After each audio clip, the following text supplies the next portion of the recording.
I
come for you now at the turn of the tide.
Oh my God! What's wrong with your face?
Well,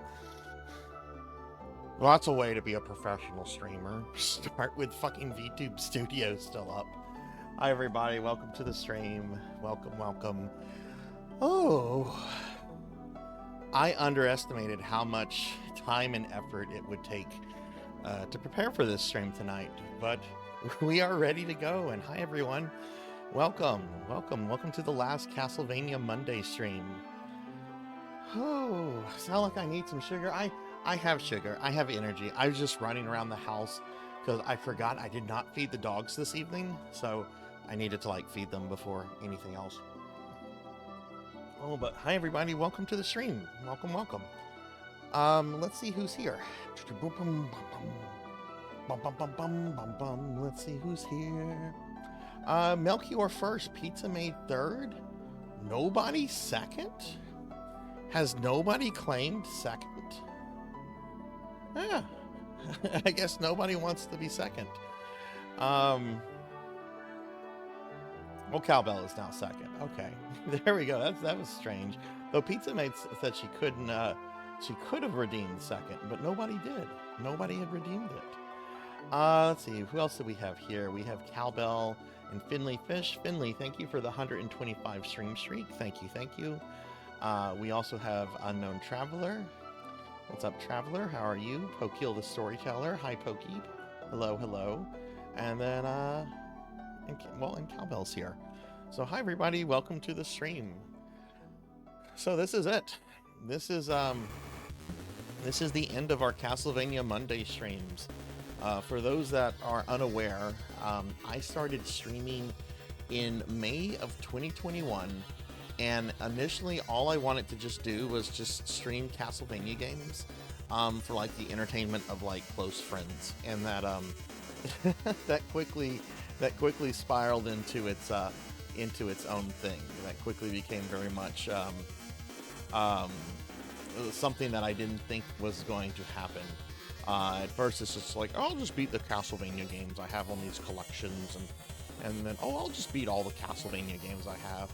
Oh, I'll beat every Castlevania, every notable port, every character. Like that quickly spiraled out of control. But here we are. We finished the last Castlevania game that I had to play last week.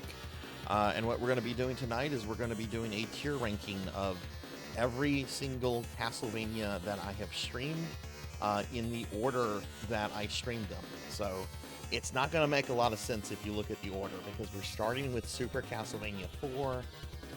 Then we're doing like 1, 2, 3, Bloodlines, Haunted Castle. Like the order, there is no real order other than kind of like whatever I was feeling like in the moment.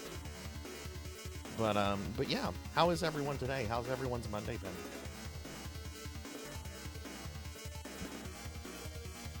So with this being the last Castlevania Monday, you might think, oh God, is Sarzac not going to stream on Mondays anymore? No, I'm going to continue to stream on Mondays. Mondays starting next Monday are going to become Retro Mondays, and what I'm going to start with next Monday are a couple of Sega CD games. I'm going to be streaming a SMUP called Robo Aleste, which I really love, and I really want to like play and go through it. And I've beaten that game a few times in the past, so I'm pretty sure I can beat it during the stream. So if I finish it next stream, I might play some arcade classics that I have on a Sega CD collection that has like Golden Axe and Shinobi and some other stuff. Yes, no, December is coming up. I'm excited about December. Hi Pig Knight, hi TLBG, hi Beast Hunter. Hello. How are you guys today? But yeah, December is coming up, and we're going to be getting some DOS gaming in on Mondays, and probably on Spooky Thursdays once we get through the Silent Hill 2 remake, and maybe even on RPG Fridays, depending on how much longer Darkest Dungeon has left, which we made progress with. I think I have 3 DLC bosses left, and that's it. Though one of them, I've heard the Countess is like the hardest boss in all of Darkest Dungeon. So we'll see how that goes. But yeah, we're gonna start with the stream in just a little bit. Before we get started, do I have anything I want to talk? Not really. I don't have anything like really to talk about other than like my stream schedule. So we have a lot of Castlevania games and stuff to go through. So why don't we bring up the stream schedule real quickly? We've been getting into old school fighting games like what? Hi, Amy. Let's see. Can we get shout outs for? Can we get shout out for Amy, please? Thank you, thank you. Hi, Amy. How are you? Okay, so this is the stream schedule for this week. We're doing our last Castlevania Monday, a tier ranking of all 61 Castlevania games that I have completed and beaten on stream tonight. Tomorrow, no stream. Wednesday for the Discord movie night, we're going to be watching Nothing But Trouble, an amazing movie that stars Chevy Chase, John Candy, Demi Moore, Dan Aykroyd, and guest stars Tupac Shakur. I love this movie, and I imagine everyone that shows up for the watch party is probably going to hate it. It is a movie most people find baffling and disgusting and awful, and it's one of my favorite things in the world. So if you have never seen Nothing But Trouble, you should come by the Discord watch party for it. I just dropped the link for the Discord if you'd like to join it. Feel free to do that if you'd like. Thursday, I'm going to continue my playthrough of the Silent Hill 2 remake. I was actually really excited. Pig Knight posted some pictures, some kitty pictures in Discord earlier. I know Pig Knight was enjoying the Silent Hill 2 remake, and I was enjoying it too. So hopefully we're going to have more fun with that, because I having never played original Silent Hill 2, I was really impressed with the remake. See, that is a lot of Capcom fighting games. And that's just a lot. Friday, we continue Darkest Dungeon at 7 p.m. And on Saturday, we'll be doing some Phantasy Star Online 2 New Genesis. Both of those streams are going to have some mushy pork at the beginning. And then on Sunday, we have our monthly Sunday Retro Marathon, which is going to be a 12-hour stream starting at noon. And I'm going to be playing more Mega Man classic games this Sunday. We're going to start off with Mega Man The Wily Wars, which is a 16-bit remake of the first 3 Mega Man games on the Sega Genesis, along with like some extra content called the Wily Tower. I've never beaten Wily Wars before, so I don't exactly know what Wily Tower is. But when we're done with that, we'll move on to the Game Boy games. And if there's time, maybe we'll get started on Powered Up, which is the PSP remake of the first Mega Man. And then maybe the Game Gear Mega Man. I don't know. We're almost out of classic Mega Man games, which is kind of cool, because I want to do at least 1 or 2 like classic Mega Man marathons a year. But I only kind of want to do like the core games. I feel like I'm knocking out a bunch of side games right now, which I don't really have to replay all that often, you know. Hey Abyss, hello, how are you? But yeah, so that's going to be the stream schedule for this week, everybody. I'm excited about it. A lot of streaming this week. And then next week we have some big changes with our first Retro Monday, replacing the Castlevania Mondays. So let me very quickly drop a link to my socials. Abyss, how are you doing today? If you want to follow me on Twitter, Blue Sky, or Facebook, there's some links there. Blue Sky is pretty much my main social media outlet today. With a lot of VTubers and streamers in general, just kind of moving on from Twitter to Blue Sky, with some changes made to Twitter recently, but I'm still going to maintain a presence on Twitter. It's just Blue Sky is going to kind of be the main one. Oh, I should mention real quickly, I have a couple of chat redeems disabled for tonight. I'm planning to post this stream to YouTube. And I've disabled the most disruptive ones just for tonight. They'll be back on Thursday. They've not been deleted permanently or anything. I've just disabled them to kind of keep the stream somewhat on rails. I know no cookies tonight. No cookies tonight. But you can slime me. You can throw stuff at me. None of the like literary readings or any of those are a bit disruptive. So those have been temporarily disabled for tonight, but they'll be back. They'll all be back on Thursday. I'm not getting rid of any of those permanently. If I was, I would tell you guys with like plenty of heads up on that. Finley, how was your stream today? When I logged on, it looked like you were in Louisiana. It's just like, oh, did Finley sneak over to my neck of the woods? What is going on here? What is going on here? Well, you guys have actually failed to make me fat the last couple streams. Y'all have gotten me close, but a couple people, well, there's a few times where I got like to the 4th cookie and I never got past the 4th cookie. Street Fighter II arcade mode is a hard game. It is a very hard game. DLBG, do me a favor, if you haven't tried it, try Street Fighter 1. Don't play it a lot unless you really like it, but try Street Fighter 1 just so you can appreciate Street Fighter 2 a little bit more. Street Fighter 1 is a mess of a game, and the thing is, graphically it doesn't look too bad for its age, but oh my god, trying to play that game is oof. Oh, so how is everyone? So has everyone had a good Monday today? Anything exciting? Anything fun going on? Oh, I hear a Monkey Deshawn. Hi, Monkey Deshawn. Well, why don't we go ahead and get started with... And I'm going to have a bunch of random Castlevania music playing during the stream. Let me know if it is too loud or too low. I have over 200 Castlevania songs I downloaded last night that range anywhere from like Game Boy music to PlayStation 2 era music. So just let me know if any of this is too loud, too low, or whatever. But why don't we go ahead and get started? We do have a lot of things to kind of go through. Alright, so let's see. Alright, is the music blaring? Music is playing. So we're actually going to be doing 2 tier ranks. We're going to be doing two things here. I could have asked you for that, Amy. I really could have, but I didn't want to bother you. I didn't know if you were relaxing or doing stuff last night, and I knew a site where I could basically get all of them. So I don't like bothering people if I know I can get the stuff myself, but I really appreciate that. And I did actually download the arcade music that you had sent me a while back. So that is in here. Hi Skull, hello, how are you?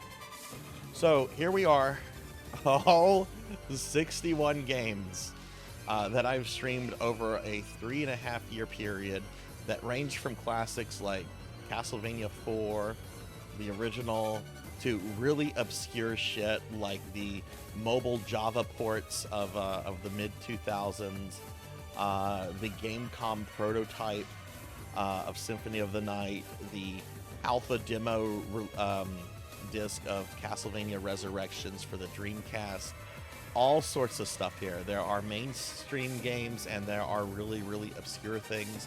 There are also even collab games, and I really was debating on what to do with the collab games because so many of them are different from like Castlevania, right? So I just decided to make like a separate category for the collab games, and I'll just kind of give my thoughts on the collab games. They're not going to actually be part of the ranking process itself. They're just going to be in their own little category, collabs, and we're just going to kind of go with that. The canned game, Resurrection is on here, as is the Gamecom port of Symphony of the Night. They're on here while they weren't officially released. I mean, they exist and they're playable, so you know, and they were meant to be Castlevania games. So yeah, I do have those here. It took 3.5 years to go through all of this Abyss. I not only beat all the games, but every character in every like notable port. So for example, I don't think, well, you can see my mouse cursor like right here. Here's the PlayStation 4 version of Symphony of the Night. But then also we have the PlayStation 1 version of Symphony of the Night. We have the Sega Saturn version of Symphony. We have the Gamecom version of Symphony. Here you see a bunch of Castlevanias. This is the DOS port of Castlevania 1, the Commodore 64 port of Castlevania, and then the Amiga port of Castlevania. But you're not going to see something like the Wii Shop port of Castlevania because it's basically a direct emulation of the NES one. So it has to be a notable port. And what I mean by notable port, there has to be some kind of like extra content, or the game looks different, maybe plays differently. There has to be something notable about it, which I know is a bit ambiguous, and you know, some people might take umbrage with some of the things I've done. Like, for example, here's Castlevania Mirror of Fate, the second part of the Lord of Shadows trilogy.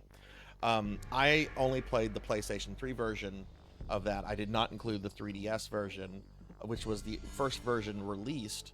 But if you go back and if you read about the production of Mirror of Fate was originally developed for the PS3 and the 360, but they made a deal with Nintendo to release it on the 3DS first. So the 3DS version that was released was basically just kind of a bad quality version compared to what was technically the original version, even though the original version was released later. So I don't have like the 3DS version of Mirror of Fate, because honestly, other than it just being like worse, there's nothing really notable about it. Hi Dragonoid.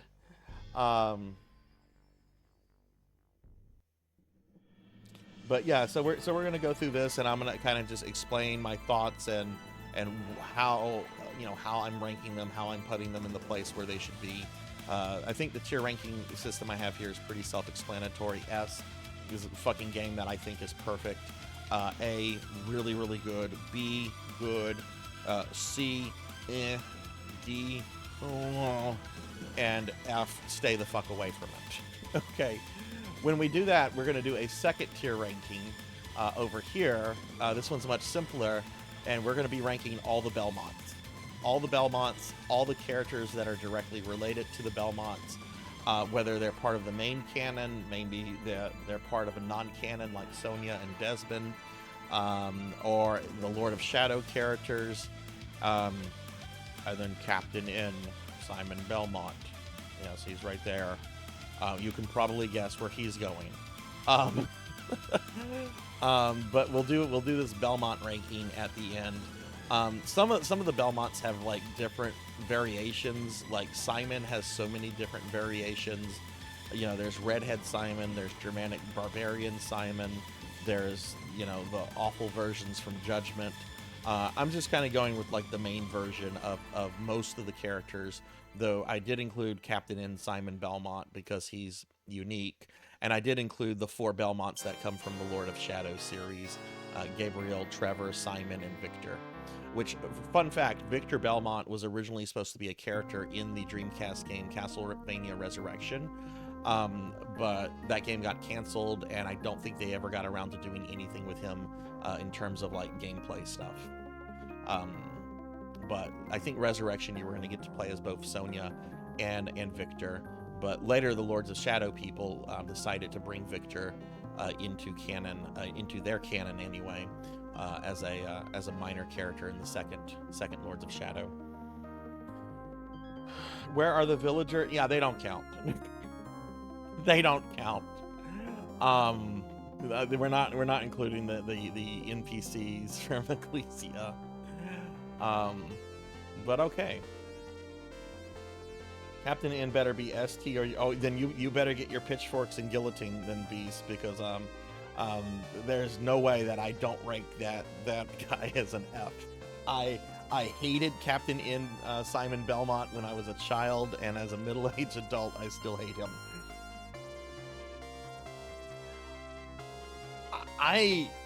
My stuff with Lords of Shadow is going to be all over the place. I'm not putting Gabriel as an S, but he's probably going to be an A, even though I hate the first Lords of Shadow game. I cannot stand it from a gameplay perspective, but I love it from like a production value, narrative standpoint, and I think Gabriel's story over the course of those 3 games is really, really incredible.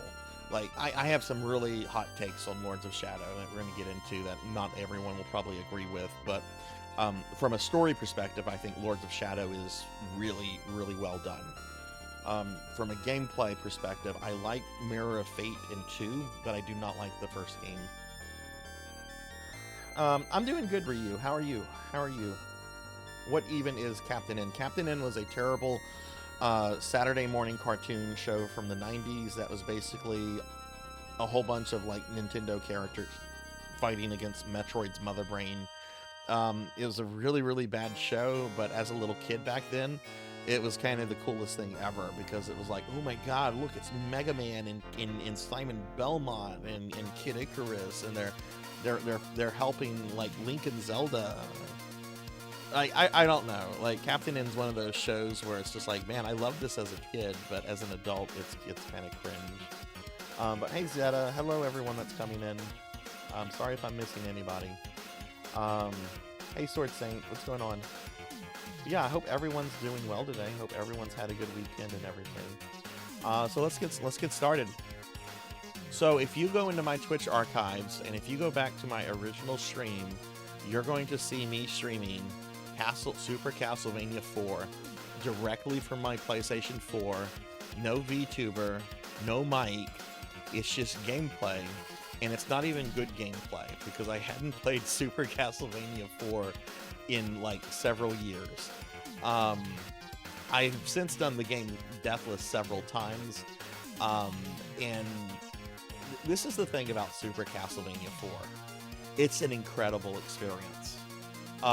Hey Professor Hammerad, what's going on? And hey Phoenix, hi Bahamut, hello everybody, welcome into the last Castlevania Monday. Super Castlevania IV is an incredible game.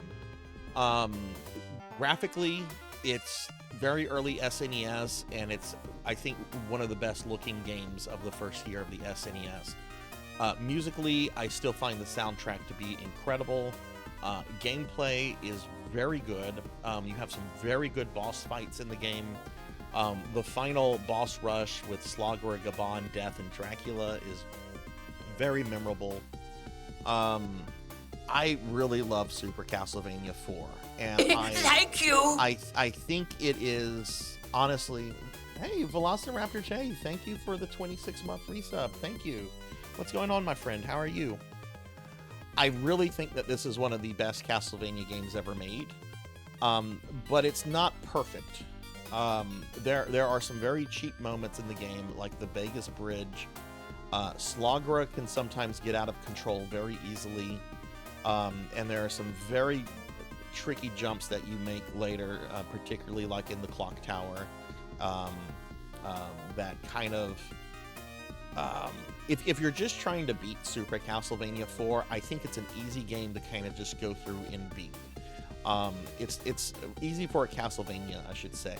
If you're trying to do any kind of challenge run, Super Castlevania IV, I think, is one of the hardest Classicvanias to do any kind of challenge run for, unless you've been playing it like literally for years and years and years. I really love this game, and I think it's a really, really phenomenal way. If you've never played any of the Classicvanias, I think it's definitely one of the first games you should start with. It has really forgiving checkpoints. It has unlimited continues. Most of the bosses, if you can't figure out their mechanics, most of the bosses you can probably just spam sub-weapons on, like the cross. The cross is the best sub-weapon in this game.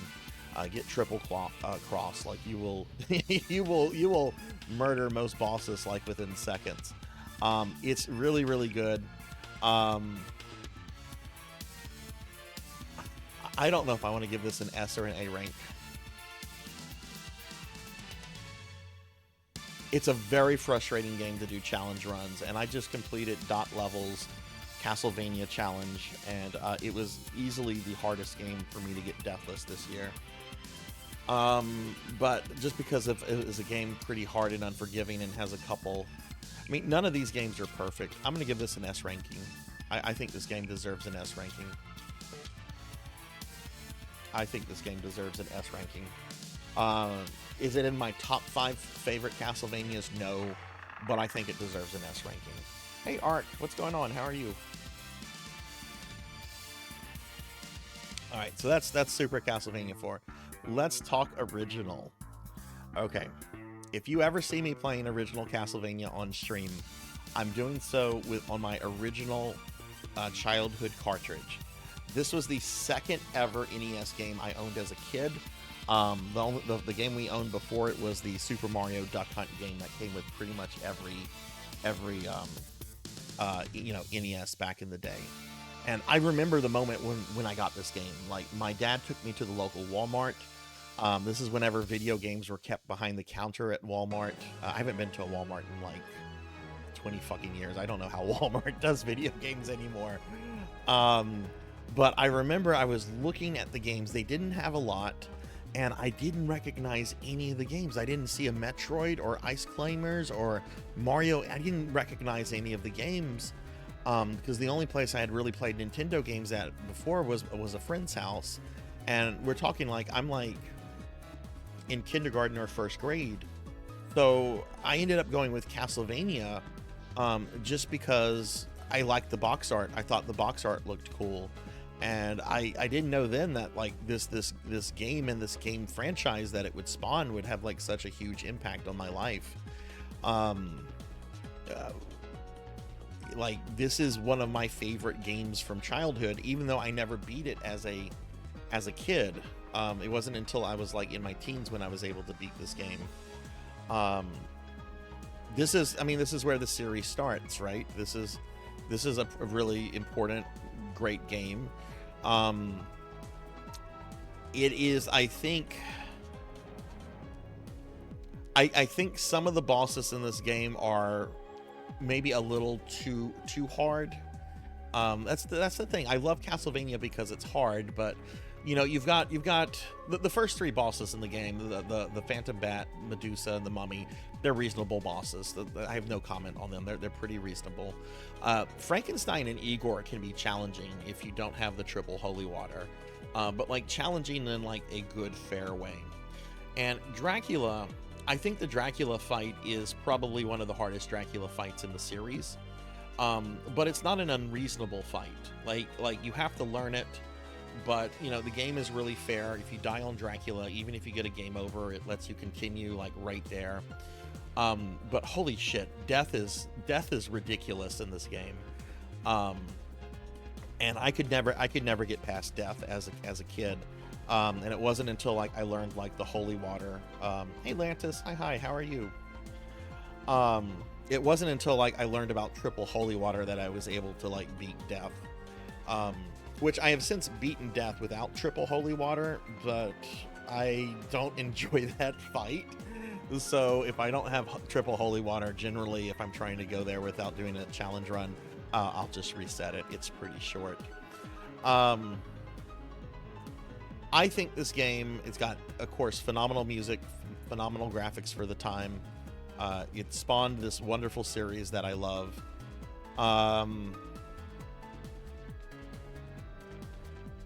I think I'm gonna give this an A ranking. I don't think it's quite S tier. But I do think that it deserves an A ranking, at the very least.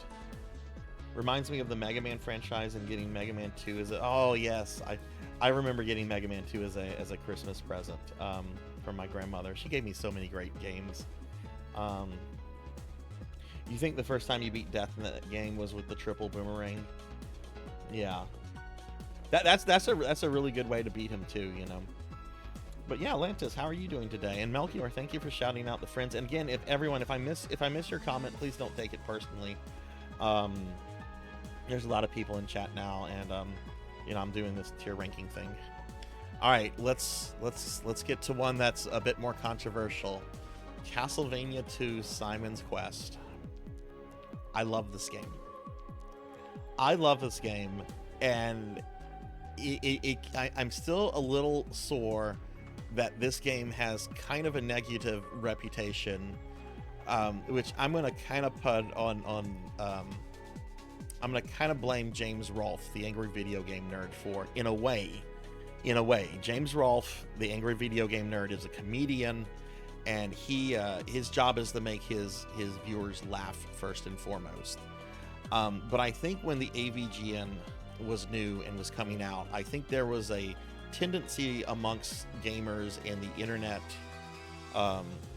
community to kind of take whatever he said as like gaming fact or gaming criticism.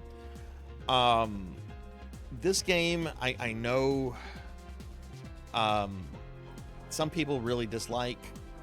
Some people really love this game. I really love this game. It does have its problems. The English version, of course, has a very botched translation that is very poor. And practically makes it a Nintendo Power game, meaning that you need to have a bloody Nintendo Power on hand to know what to do, because the translation is so bad that like everything the townspeople tell you is practically mistranslated. But you know, like growing up, I remember talking about this game with friends, and some of them really liked it, some of them really didn't. But I don't remember anyone ever complaining about like the transition from like day to night and night and day. Like that became like something so many people complained about, and I don't ever remember anyone complaining about that like before the AVGN's episode where he does that. You beat Simon's Quest when you were 4 with no guides? Oh my god, wow. That's really cool. 2 needs better translation. Well, you know, that's the wonderful thing, is that there's a fan hack out there called Castlevania II Simon's Quest Redaction, which reduces the load times and gives it a better translation. And I think it's a really great way to play the game. But I've excluded any kind of fan hacks from this list because then it would just be too long. This game has great music, great graphics, and you know, technically it's not the first Metroidvania. Technically that's Vampire Killer on the MSX2. And I think that this game was much more inspired by Vampire Killer than it was the original Castlevania. I really like this game a lot. I love the fact that it's a Metroidvania that barely takes place in the fucking castle. Like, that's a problem I have with a lot of the later Metroidvanias, is that so many of them are just kept in the castle and there's like nowhere else to go, right? Like you're in the castle. I love that you go from villages, mansions, you go all over the place, you go all over the countryside, and that's such a cool thing. And I wish another Castlevania would do something like that. Ecclesia kind of does that, but Ecclesia, you know, limits itself to the one village, which is a little bit of a disappointment. It would be neat if there were a couple smaller villages in Ecclesia and not just the one big one, but I get that the one big one is kind of like central to the plot of Ecclesia, so I'm not going to hold that against Ecclesia. Let me get caught up on chat real quickly. Thought the townspeople lying to you was an intentional part of the lore. Long before AVGN, my brother and I did complain. Oh, okay. But it became a hilarious joke, so it's now pretty loved. Okay, interesting. See, I never came across anyone who complained about that bell, both in person and on the internet. So that's interesting that is the case. Okay, cool. I don't think they were mentioned, all those mentions of names, but no way to know what they're referencing. Yeah. Okay, it's not going to be surprising where I rank this. This is an A tier game for me. Okay. The next one's going to be very, very easy. Castlevania III: Dracula's Curse, North American version. This is my favorite Castlevania game. It's my favorite NES game. I love this game. I love the fact that you get to play as different characters, and they're all very different. Sypha, Grant, Alucard. I love the fact that there are branching paths, that you can't see everything on one playthrough. I love the final fight with Dracula. It's so cool. And I love the fact that this game is so fucking mean. This is a hard game. And just completing this, even if you have to continue or whatever, just completing this is a fucking accomplishment. Hey Rocker, hello, how are you? This is my favorite Castlevania game. It is my favorite NES game. I like this version more than the Japanese version, which I'll get to because I did play that one and beat it with all the characters. But Castlevania III: Dracula's Curse is an easy S tier game for me. That I don't even have to really think about that one. Oh boy, Bloodlines is next. Okay. All right, Bloodlines. Um, Castlevania Bloodlines. So, I had Bloodlines as a kid. Um, have I ever said before that I was a bit of a brat as a kid? I was a bit of a brat. I kind of got most video games that I wanted as a kid. My parents had me like doing like lawn stuff, like cutting like the grass of like neighbors and stuff. So I'd have my own spending money, and my parents were fine to let me spend it on video games. My grandparents and aunts and uncles would spoil us with video games for birthdays and Christmases. I got a lot of stuff, and one of the most awesome things about my childhood was when my parents got a divorce, which at first was not a good thing. But my mom realized, because I went to go live with my dad, and my sister went to go live with my mom, you know, because, you know, well, the boy should live with the man and the girl should live with the woman. Um, my mom realized that if she wanted me to get, if she wanted to encourage me to go over to her house more. So she went out and she bought, we need, okay, Leon Belmont outfit. You got it, Amy. Oh no. Come on. What was that? In my Leon Belmont outfit now. My mom went out and bought a Sega Genesis with a Sega CD and a 32X, all in a single fucking purchase. Okay. Granted, the Sega CD and the 32X, they were on clearance at this point, and she bought a bunch of games, and she knew I liked Castlevania, so she also was able to grab me a copy of Castlevania Bloodlines. So I now had like a Genesis with a Sega CD and all this stuff to like motivate me to go over to my mom's more, which it worked. It worked. I know I'm pretty terrible, pretty superficial, but I remember having Bloodlines as a kid. Um, this it was all on clearance back then. Sword Saint, I think she paid like maybe $50 for the 32X. Like the 32X like got super cheap here for a while. Now it's back up to like super stupid collecting prices, but back then you could like get a 32X adapter for like as low as $50 after it had been out for like a year or so.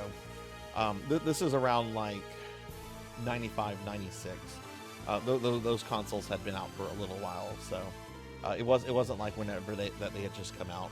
But my mom ended up getting me a copy of Bloodlines, and I didn't like Bloodlines much as a kid. I did not like it much as a kid because I wasn't good at it. Bloodlines is kind of a hard game. And it doesn't hold your hand, and it's one of the few Castlevanias that has like finite continues.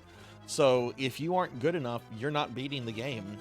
And I remember the best I did as a little kid is that I was able to get to death. And it wasn't until like several years later that I was actually able to beat Bloodlines.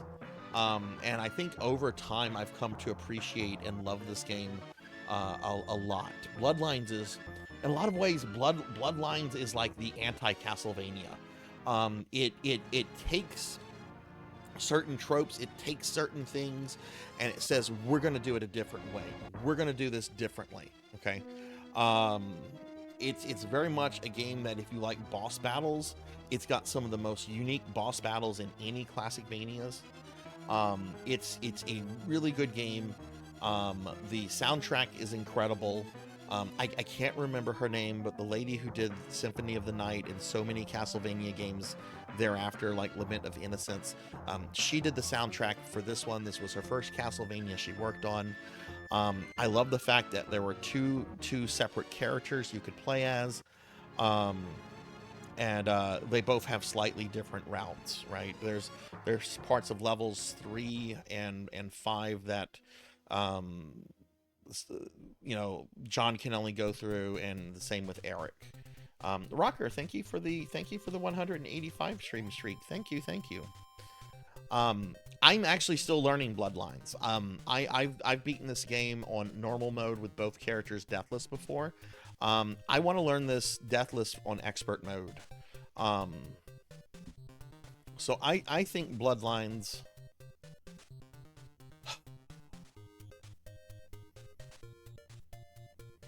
What are some problems with Bloodlines? The final boss gauntlet. I think the final boss gauntlet is kind of a problem with Bloodlines. I love boss battles a lot, but Bloodlines has a boss gauntlet that I feel goes on way too long. You have to fight 3 of the previous bosses again, though granted they're weaker versions. Then you have to fight Death. Then you have to fight Elizabeth Barthory, who has 2 different forms. She's Medusa, and then you have to fight like her normal form, which goes on forever. And then Dracula has 3 forms. It's a lot. It's a lot. And there's at times when I think Bloodlines is trying to show off graphically, like look what we can do, look what we can do here with the inverted floor or the upside down room, or the rotating staircase. Like, look at this stuff, and it looks cool, but it doesn't really result in good gameplay, or it's maybe not good gameplay, but sometimes results in a little bit of frustration. Which, by the way, Super Castlevania IV is also guilty of that. There's a lot of areas in Super Castlevania IV where you feel like they're trying to show off Mode 7, and there's this one hallway where you're like in a spinning room, and the lag in the room is so bad. You've got skeletons bursting out of the walls, the floor is collapsing behind you. Honestly, if I give Super Castlevania IV an S ranking, I think I have to give Bloodlines an S ranking. So that's what we're going to do with Bloodlines. Bloodlines gets an S ranking. Not in my top 5 Castlevanias, but I think it's definitely one of the better Classicvanias out there. And I think to this day, I think it kind of is in the shadows of both Castlevania IV and Rondo of Blood. And yeah, I think it's one of the best games in the series. Yeah, I have a lot more respect for it, and I definitely want to. Look, I'm a Castlevania fanboy, so there's probably going to be a lot of S ranking, but we're finally at a couple of games. Haunted Castle, The Adventure, Belmont's Revenge, Kid Dracula. We're finally at a bunch of games that are not going to get very high ranking. Well, Belmont's Revenge will kind of get high. Haunted Castle, okay. This game has a reputation of being really difficult, and that's because there's different versions of Haunted Castle out there.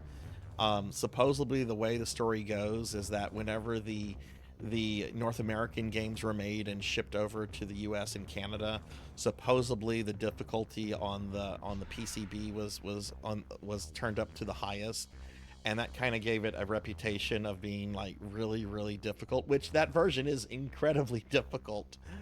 I like Haunted Castle. I think it's fine. It's a challenge if you want to play the more difficult versions. The graphics are fun, a little dorky. There's some definite level design issues. Dracula's collapsing bridge goes on way too long.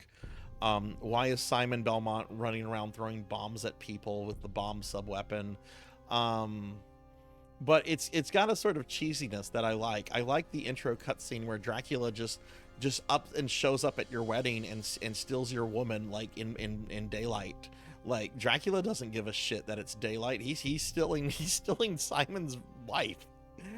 I like Haunted Castle. It is not for everybody, and it is definitely pretty jank. I'm going to give Haunted Castle a C ranking. I'm going to give it a C ranking.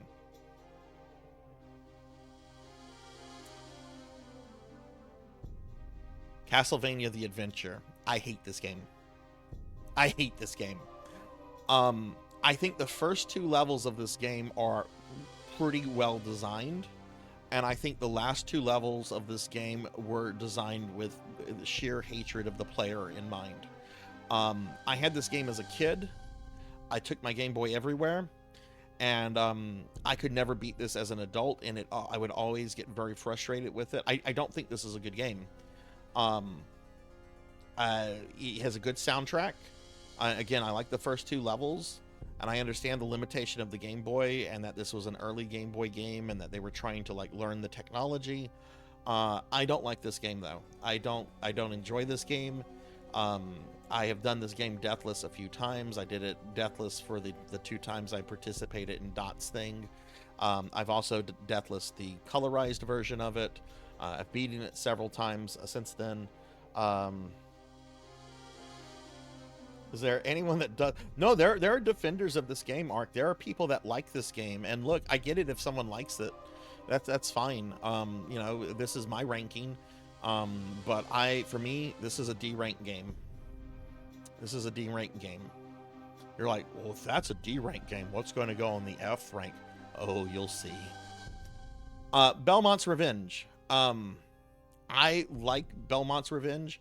This was one of the few Castlevania games I did not play like back in the day. I only played Belmont's Revenge for the first time just a few years ago. And I think it was on the Anniversary Collection.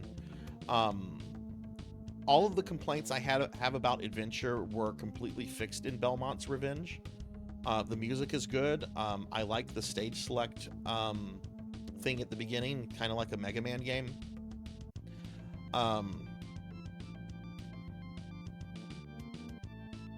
My big issues with Belmont's Revenge are the last two bosses, especially Dracula. Not really Suelle Belmont. It's his fight. You just have to learn it. My problem with the Dracula fight at the end of this game is that you literally have to have every teleport memorized. Otherwise, you're not going to beat it. It's a dance, and if you don't dance perfectly, you're kind of you know, you're gonna get screwed over. I've done this one deathless before a few times. I really like Belmont's Revenge. I think it would have been really neat to get a remake of Belmont's Revenge in the style of, say, Adventure Rebirth, but we never got that. I think Belmont's Revenge is a solid B title. It is still a Game Boy game. It still has limitations, but I think other than like the final boss, I think it's a pretty good game. I like it, and it's a generous game. You have good checkpoints. Every level has a couple places where you can get meat. Fair amount of continues. Yeah, I think Belmont's Revenge is a solid B. Yeah, the whip downgrade problem in Adventure is terrible. Hey, Smash Bro, what's going on? How are you?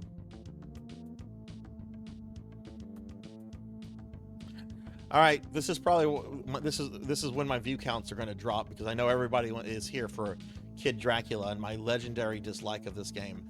I had never played Kid Dracula before the Anniversary Collection came out, and I've beaten it twice. The first time I beat it on stream was one of the most frustrating gaming experiences I had. The second time wasn't so bad. I don't like this game. I feel like it's Capcom's attempt to try to take Castlevania in the direction of a Mega Man action platformer. I don't like the cutesiness of it. Not to say I don't like cute stuff, but it feels too forced to me. The gameplay is just not good. Jumping, I don't like the powers he has. They don't feel all that helpful. Some of the stages, like when you're on the roller coaster, that feels a little off. And the last stage is very punishing, because I think you have to go through like 2 mini bosses, plus the final boss who has two different forms. And I don't think there's any checkpoints in the final level. So if you die on the final boss, you have to do all the mini bosses and everything all over again, even if you're still on the same continue. I do not like Kid Dracula. I do not like this game. There are several people that really like this. This is going to shock some of you. It is a D rank game. It is not an F rank game. The music is fun, and some of the bosses are I don't know, interesting. The second time I played through this, it was not as bad as the first time I played through it, but I still do not like this game. It is a Castlevania game, Melchior, because it's a parody of it. You could say it's a sub-series in a lot of ways, like Lords of Shadow is a sub-series, I guess. And Pokehill, thank you for the 150 stream streak. Thank you. You think it's goated? Hey, you can say it's goated. You can play it if you want, but no, I'm not giving Kid Dracula an F rank. I'm not doing that. Okay. Here's another gamer take. Castlevania Rondo of Blood.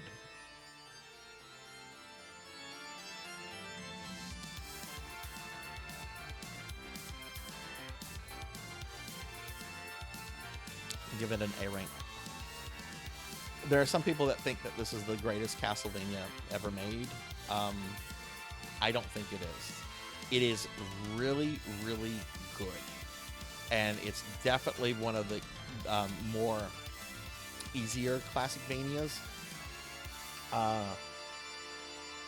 But I don't know. I like this game a lot, but I don't love it. I find some of the bosses to be way too easy. The final fight with Dracula is so jokingly easy. It's neat because it gives you there's a whole bunch of different paths you can take. This is not a top 5 Castlevania for me, but you know what? It is an S. It is an S tier. I'm going to change that. I'm not in love with it. Out of all the S tier ranked games I have here, if S minus was a ranking, it would be an S minus, and I think these would still be S's here. It's got a good soundtrack. I think one reason I don't care for it is I don't really like Richter. I don't really like Richter. He looks like an anime character that was inserted into Castlevania. But Sarzac, Leon Belmont looks like an anime character too. Yeah, I know that. I'm biased, okay? I'm biased.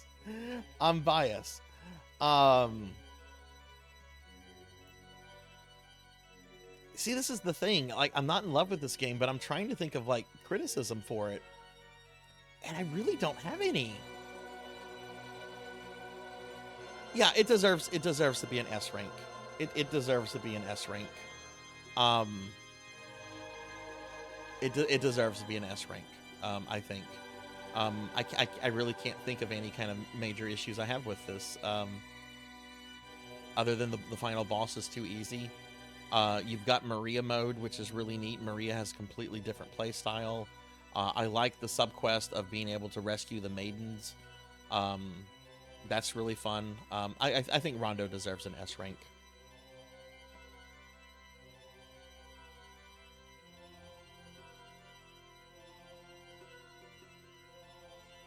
No bashing Leon. Hey, look, I love Leon in his one game. Okay. All right. PlayStation 4 version of Symphony of the Night. Even though it's not my favorite Castlevania game, I think Symphony of the Night is, quite frankly, the greatest Castlevania game ever made. And if you ever play any version of Symphony of the Night, I'm sorry, if you only ever play one Castlevania, it needs to be Symphony of the Night. There's a reason, like, it inspired an entire genre that is still going very strong today. The PlayStation 4 version is based off of the original Japanese version. So it's got a bunch of content that was cut out of the original North American version. It has a playable version of Maria, which... I don't really like the Maria that's playable in this, but I like the fact that she's playable. But I really like the I really like the PlayStation 4 version of Symphony of the Night. Yeah, it doesn't have the hilariously bad dubbing, but I'm okay with that. Like the extra content that has, or the restored content, I should say. Well, it does have some extra content, like Maria and the Maria fight. It does have some new content that's not in the original Japanese version. I think, honestly, the PlayStation 4 version is probably the best way to play Symphony of the Night if you don't have access to the original North American version. But both of those are going to be S-tier games. But yeah, I agree, Smash Bro. I like the extra content here. The PS1 version got titties and booty. Wait, where was the titties and booties in this version? I thought they were in all the versions.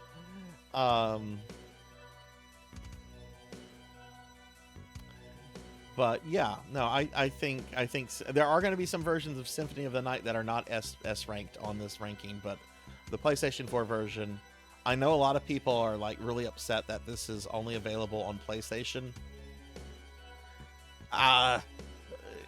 If you can get a PlayStation 4 for cheap, I'd say just get a PlayStation 4 for cheap and play this version. Of course, there's other ways to play Symphony of the Night. Okay, now a game that is definitely in my top 5 Castlevanias that is also going S tier is Lament of Innocence. I love Lament of Innocence. Leon Belmont is my favorite Belmont. I love the music of this game. I love the ambience. I love the Devil May Cry style of combat in this. I like the story. I love every fucking thing about Lament of Innocence. The extra characters, Yakim and Pumpkin, are very different from each other, and they're very fun. The game has several difficulty modes, so if you beat it on normal, guess what? You can go try it on crazy mode. Lament of Innocence is an incredible game and very much needs like a remaster. Like, it very, very much needs a remaster, a re-release. The story is a little wonky. There's some jank with the story.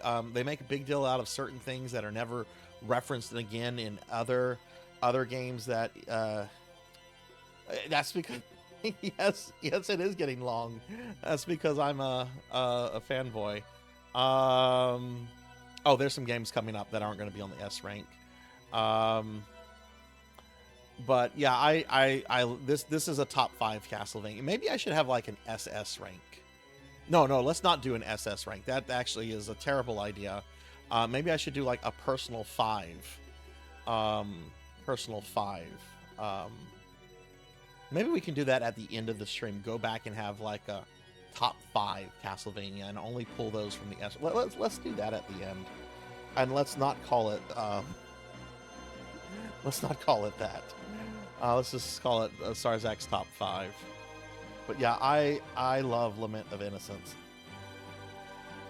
Yeah, Yakim is awesome in Pumpkin mode, and the Forgotten One super boss is great.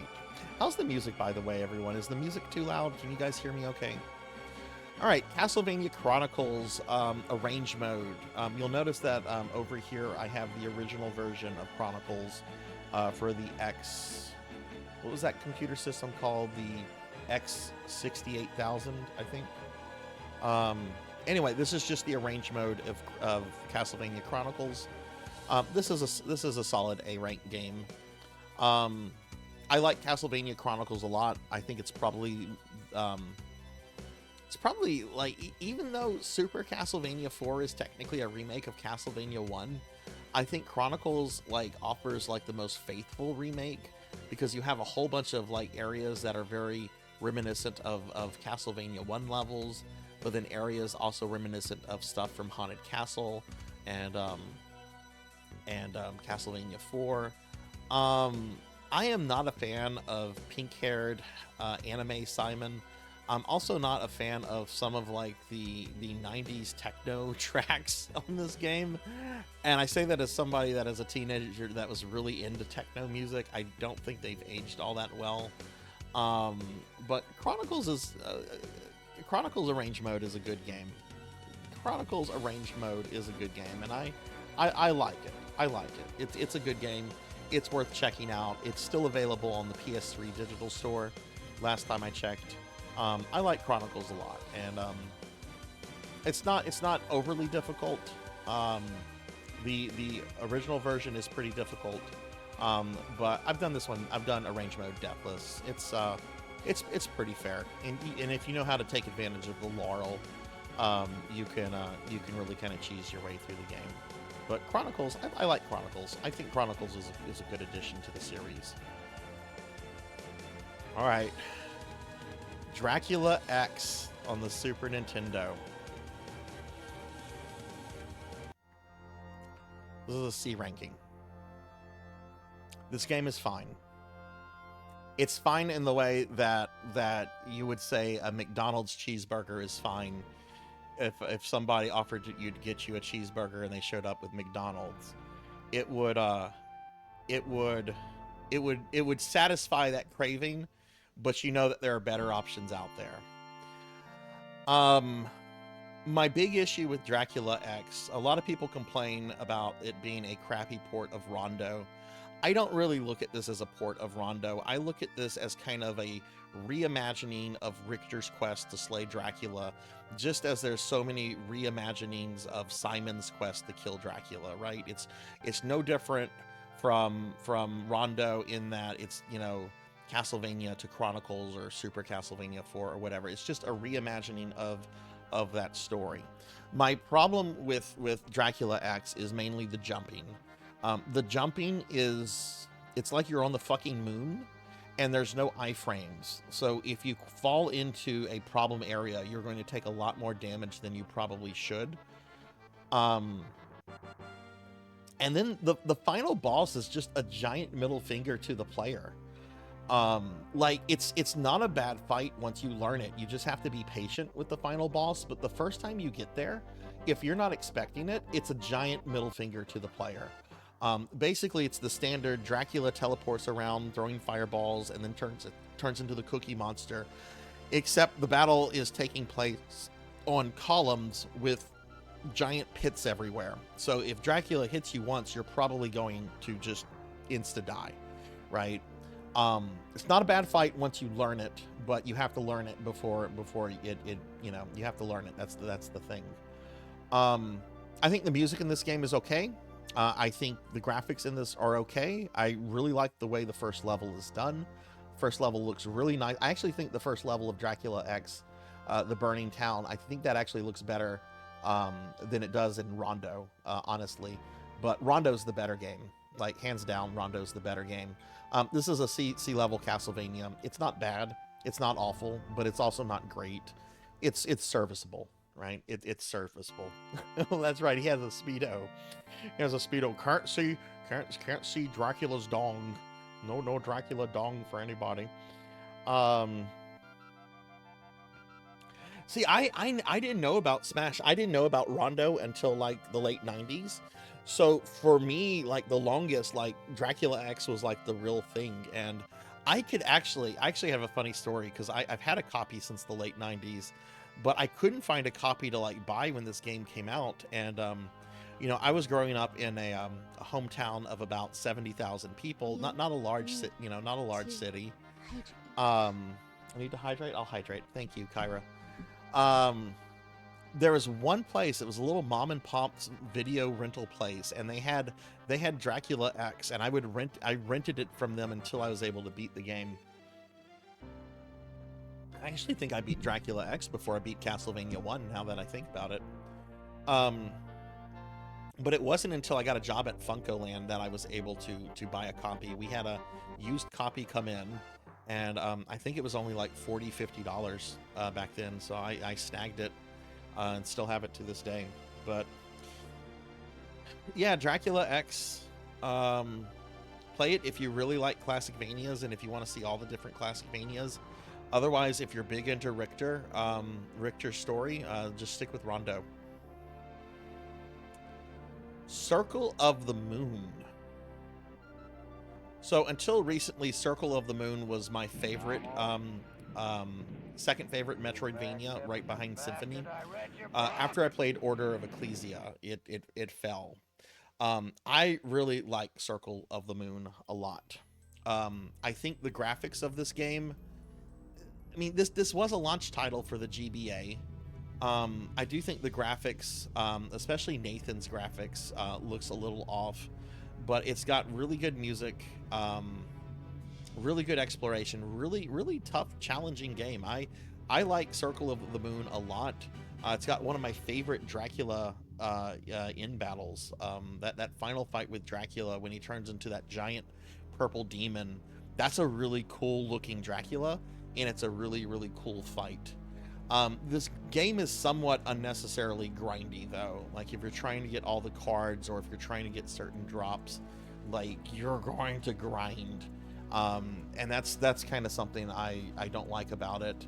I also don't like how if you're trying to collect all of the cards, the last two are RNG drops after this very difficult gauntlet section. I forget what it's actually called, but there's a chance that the creatures that you want might not drop it, and then you have to do that section again and again. I mean, if you're using an emulator or save state, you can just save state it. But all of these games I played on original hardware, so so I didn't really have the option for that. The battle arena, yeah, that's it. And hi, Suki, how are you? But I think Circle's really good, and I'm glad to see that with the advanced collections, Circle is starting to get a lot more attention and a lot more respect, because I think for the longest, since this game is not considered canon, I think that this game was kind of just, disregarded by a lot of people. That's true, Amy. That's true. That is very true. But yeah, I like Circle of the Moon a lot. I actually beat this on an original GBA back in the day. The last game console I ever bought on day one was a GBA, and my copy of Circle of the Moon I had on day one.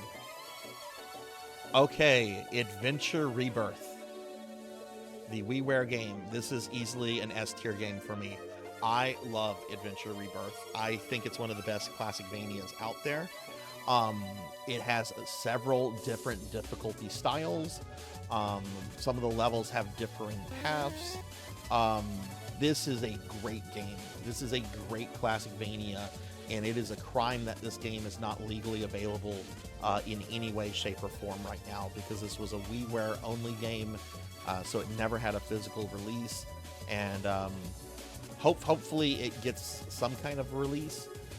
There were also Rebirth games for Contra and Gradius, so maybe Konami and M2 will do a Rebirth collection at some point.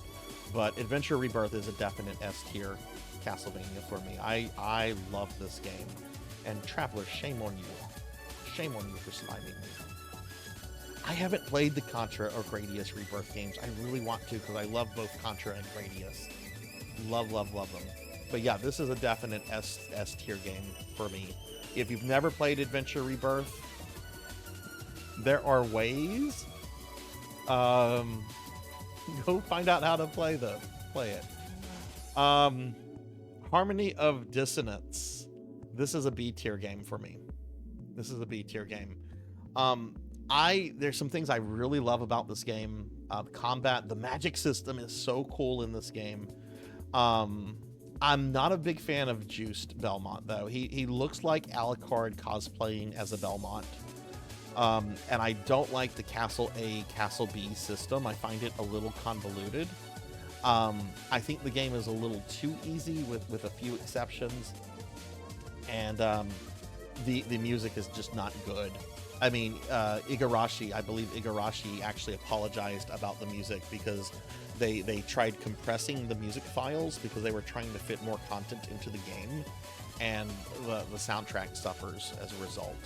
It's not a bad game. It's good. I would never discourage anyone from playing Harmony of Dissonance, but it's not the best of the Metroidvanias. Honestly, I think it's a good game, but it does have some flaws and issues with it. It has some really cool Easter eggs. Like, I like the fact that you can actually play as Simon in the boss rush. Great character system, and the castle A and B stuff is so confusing. I always get lost whenever I'm playing that game. And what is the secondary character in that game? I think Maxim. He's fun. That was actually something that Harmony of Dissonance has over Circle of the Moon, is that there's a secondary character you can play as. Circle of the Moon doesn't really have that. You have like sorcerer mode and some other modes in Circle, but I've never really explored those all that much. But yeah, Harmony of Dissonance is a definite B ranking for me. All right, here comes another S tier game.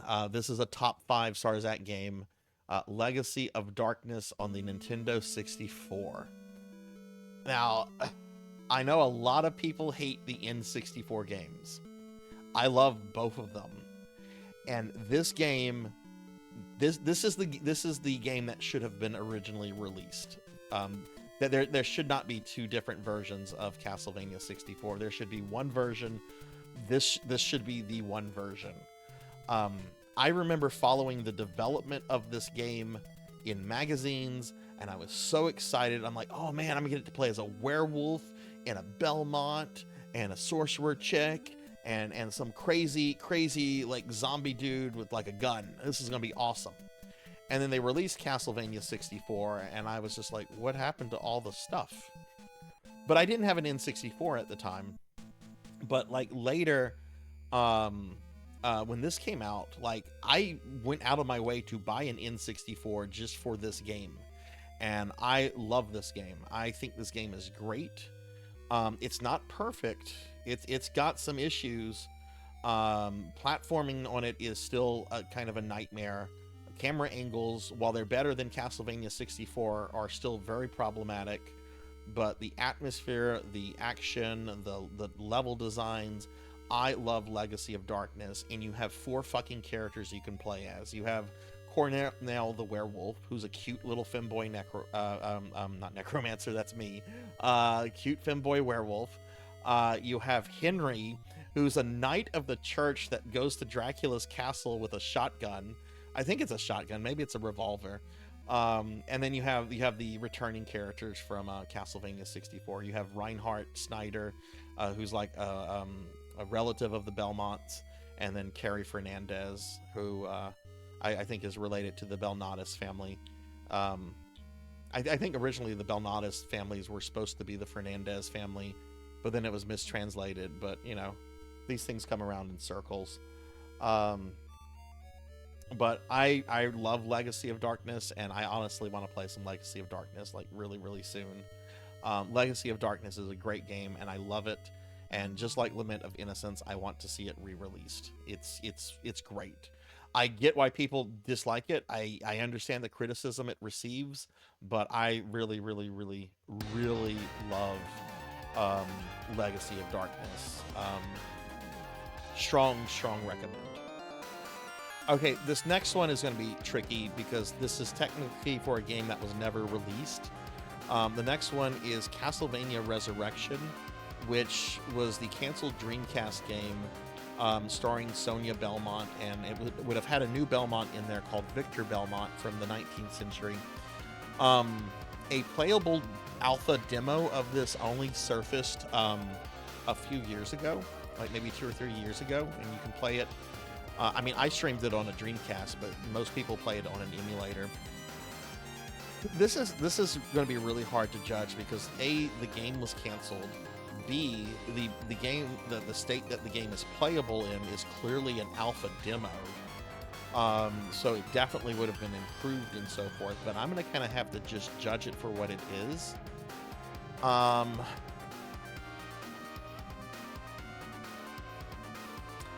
I honestly think that this game is more interesting for the historical fact of what it is and the fact that it still exists than the actual gameplay itself. It's neat. I kind of want to play some more of it, and go back to and revisit it because it was a few years ago.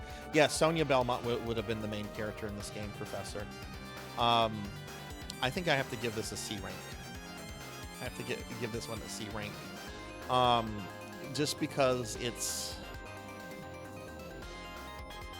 just, I don't know, it's neat to see. It's a neat historical oddity. It's a shame the game was canceled. I really would have loved it to have been finished. I really would have loved to see what the developers could have done with it. But for what we have to play, it's just go play other things. Go play other things. That's all I have to say about it.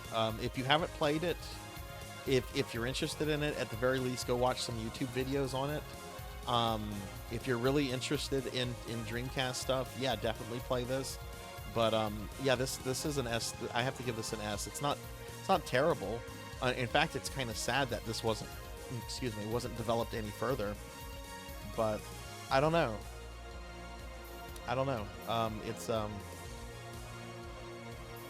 It's certainly not the experience that you get from these other games, in my opinion. Again, it's very hard to rank this. I kind of want to move this into the B slot, but I feel that might be too generous, and I certainly don't see it on the same level as I see Belmont's Revenge and Harmony of Dissonance. I think a C rank is fair. All right, the next one is the multiplayer online Castlevania Harmony of Despair, which is still, you can still play on Xbox consoles and PlayStation 3. Basically take Castlevania, make it multiplayer, and add like a Diablo loot system to the game, and that's what Harmony of Despair is. Harmony of Despair is really fun, especially if you're playing with friends, but it does get really old, really repetitive very quickly. I like Harmony of Despair a lot.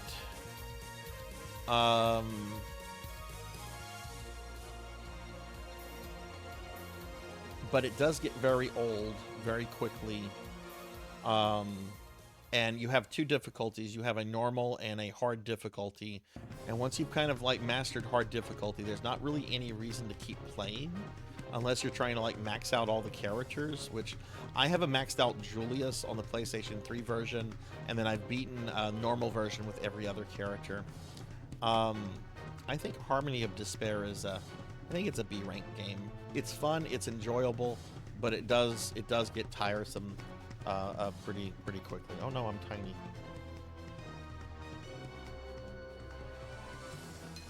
Oops, didn't mean to bring that up. Oh yeah, I'm supposed to be in my Belmont outfit. Thank you. Okay, so I'm gonna put Harmony in B rank. Which, if any of you ever want to play the PlayStation 3 version, just reach out to me. I'm happy to play it with anybody. I like it. I enjoyed it. But once I kind of accomplished what I wanted to do in the game, I felt no reason to kind of continue playing it. Hi, Samus. Hello. How are you? Yeah, I gave it a C tier TLBG. I think it's really neat from a historical standpoint, but gameplay for what it is, like I can't judge it on gameplay on what it might have been since it wasn't finished. It's a C tier, which is fine. You know, C tier is average. I'm certainly not hating on anything that's on the C tier. I don't know. I can't put it in the same ranking as like Belmont's Revenge and some other ones. I think it's really neat, and I want to stream it again. It's a really hard thing to judge since it's an incompleted alpha demo, and I kind of have to judge it based on like what I have in front of me, you know. Samus, how are you doing, by the way? All right, next one is Aria of Sorrow. This might rattle some feathers. This is an A tier game for me. It's not an S tier game.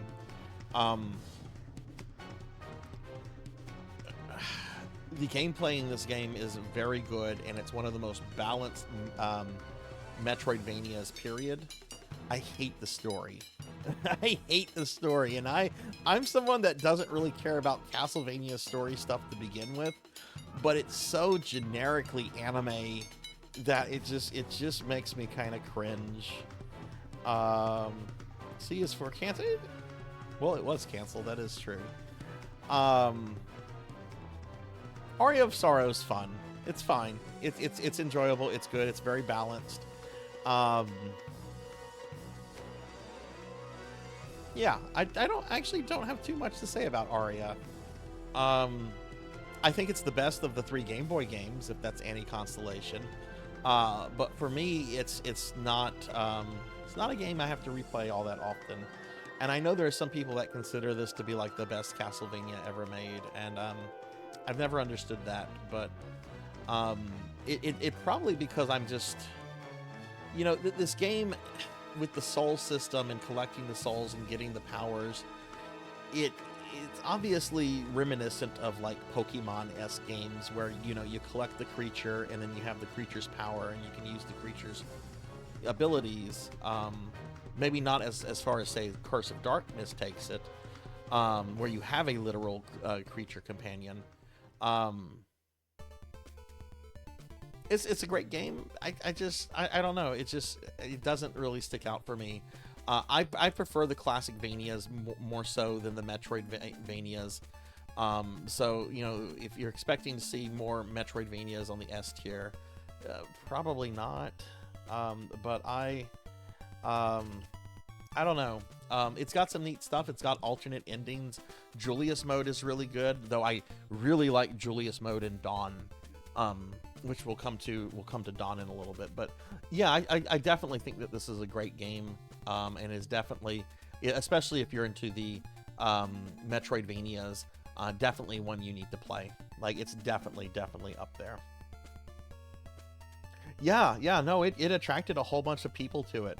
And it's a really good game. I don't know. There's just something about it. It just never really clicked with me all that well. And I like a lot of the new characters. I like Soma. I like what they're doing with Soma. I like Julius. But I don't know. For me, it's a solid A rank game. All right, next is Castlevania Chronicles Original Mode, also known as just, I guess, Castlevania on the X68000. I forget what its Japanese title is. I like this more than original mode on Chronicles. I'm sorry, more than arrange mode on Chronicles. But I don't like it enough to make it an S tier game. Original mode, I think, is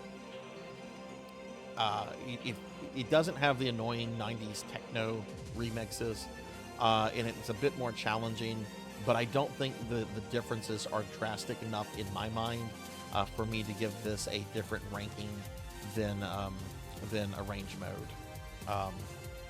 Yeah, Akimajo Dracula, something like that, I think. So I'm going to give Castlevania Chronicles Original Mode an A rank as well.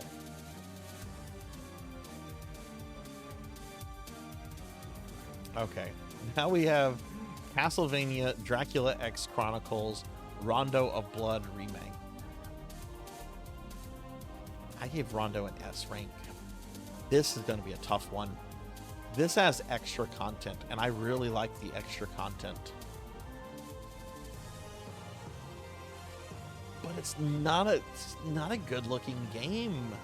Like, I like the extra content. I like the new soundtracks, the new songs. It's not a good looking game, no. And I know a lot of people get hung up on it running at 30 FPS. I could care less about that. I just think it doesn't look good. Oh man.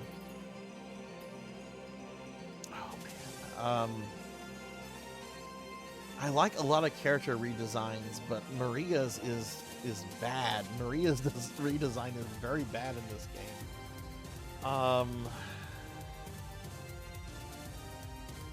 Yeah, I'm not including I'm only looking at the remake aspect of Dracula X Chronicles. I'm not looking at the fact that it includes Rondo and Symphony technically. I'm only looking at the remake aspect of it.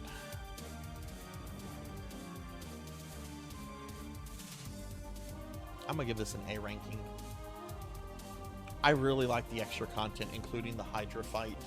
I really like some of the music in there. But I just think Rondo looks better. I just think Rondo looks a lot better. I would say Dracula X Chronicles is for people that really like Rondo. If you really like Rondo, and if you want more of Rondo, if you want a twist on Rondo, go with Dracula X Chronicles. That's kind of my ranking for Dracula X Chronicles, which was the game that Dot wanted me to talk about on her big stream at the end of her Castlevania challenge this year, which I was happy to, because I like this game a lot. But I waffle back and forth all the time as to whether or not if I like this more than Rondo or not. And I think only recently I kind of been in the mindset of liking original Rondo more than Dracula X Chronicles. No, she does not. She does not. She straight up told me it was her least favorite on her Castlevania challenge, and I'm like, more than Legends? And she was like, yeah, more than Legends, which we're coming up to. All right, Castlevania Curse of Darkness for the PlayStation 2. I had a bunch of people, when I was playing this, when I was streaming this, I had a bunch of people find me solely for this game, and several of them stuck around the stream for a while. I only played this for the first time when I streamed it like 2 years ago, and I think that this game is really neat.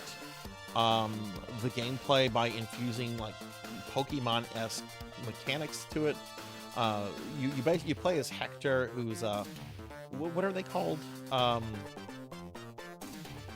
Devil. What is the actual thing that he and Isaac are? Devil Forge Masters. Thank you.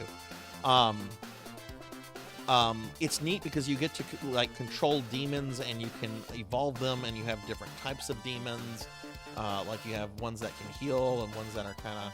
It's kind of like Symphony of the Night's familiar system, except it's a lot more elaborate, and it's clearly drawing from Pokemon. I think the game actually looks a little bit better than Lament of Innocence. I thank you for the head pats. I don't really think... I have some problems with Curse of Darkness. Some of the levels are just too long and just too boring. Some of them just go on and on and on. There's some good boss fights in there, but there's also a lot of boss fights that I'm trying to like remember, and I just can't. I feel Curse of Darkness is a good game, but I wasn't crazy about it.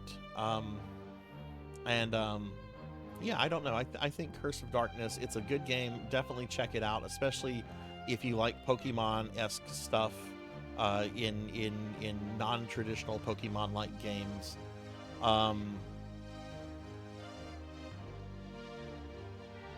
The story is certainly a lot better. Which one was I criticized? The story is certainly a lot better than Aria of Sorrow. I'll give it that.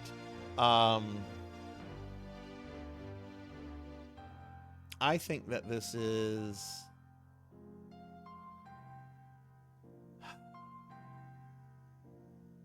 a B or an A rank. It's not S tier, and it's not C tier. It's either an A or a B rank. The level designs, just empty halls after empty halls after empty halls. Just, I don't know. I enjoyed it. I had fun with it. I have no desire to play it again anytime in the near future. All of these games up in the A rank are games that I want to replay like soonish. I think this is a B rank game for me. It's a very good game. Deserves a re-release. It's actually kind of criminal.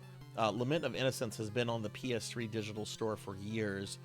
This was only ever released on disc for the PS2 and the original Xbox. Had no later digital re-release, which was a shame. But I think Curse of Darkness belongs here.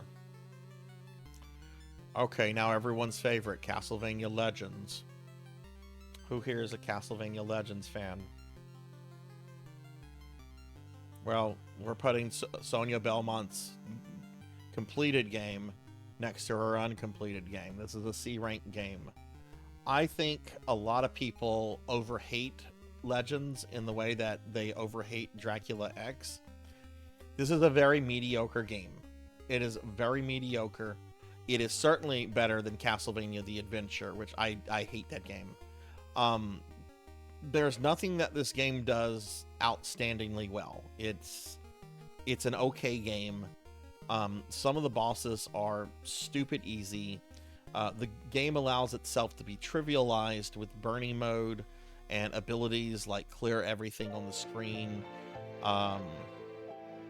It's got some neat things in it. It's got multiple endings. It's got a secret level, which is actually kind of fun. But it also kind of punishes the player. Like, there are candles that if you hit candles, you'll be thrown into like a punishment room.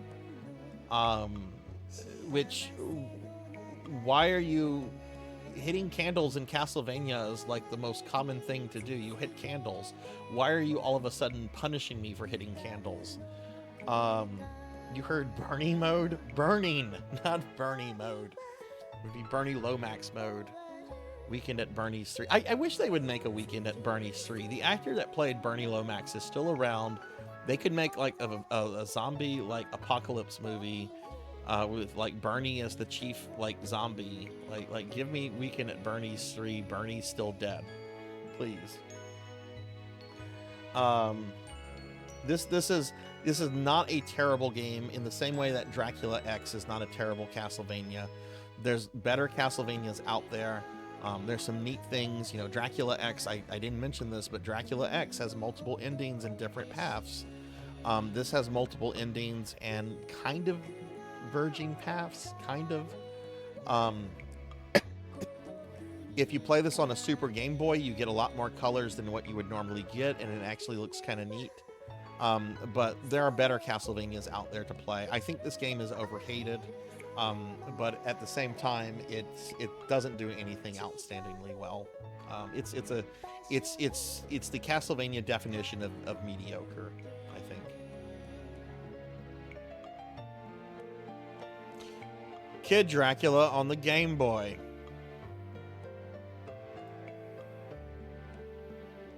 This is basically Kid Dracula on the NES, except some of the game mechanics are slightly tightened, and there's a couple twists on some of the levels. Otherwise, it's basically the same thing, except on Game Boy. I have no desire to ever play either of these again. I don't like the Kid Dracula games.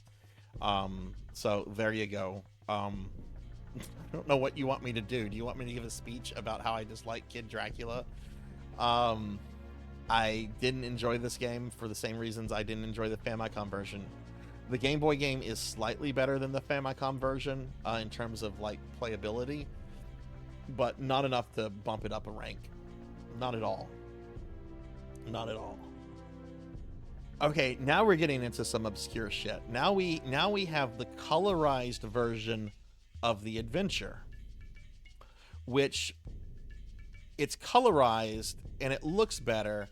But one of the neat things about the colorized version of Adventure, which was not released, I have to point out, these Konami GB collections were not released in North America. They were released in Japan, and then different versions were released in Europe. The ones in Europe have more colorization than the ones released in Japan, and I played the European versions.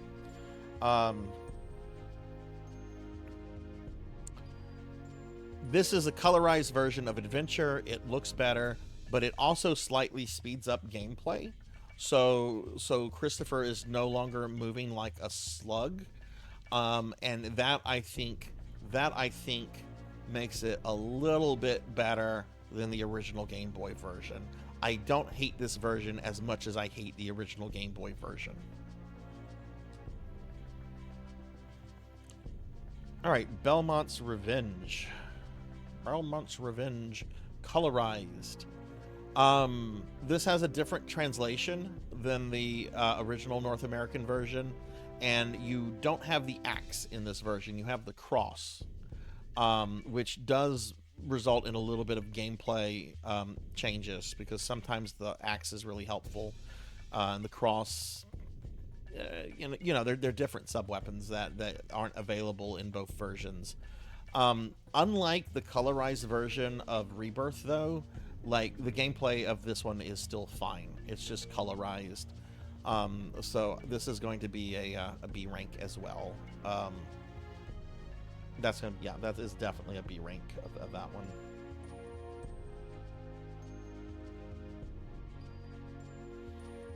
But they added more color. Oh, interesting, Suki. I didn't know that about the Japanese versions of those. So they are Super Game Boy compatible. Maybe I should hunt those down and check them out at some point. Castlevania 64. So Castlevania Legacy of Darkness is S tier for me. Castlevania 64, however, is B rank. This had so much content cut out that they only restored it with Legacy. And in a lot of ways, Reinhardt and Carrie are basically the same game as they are in Legacy.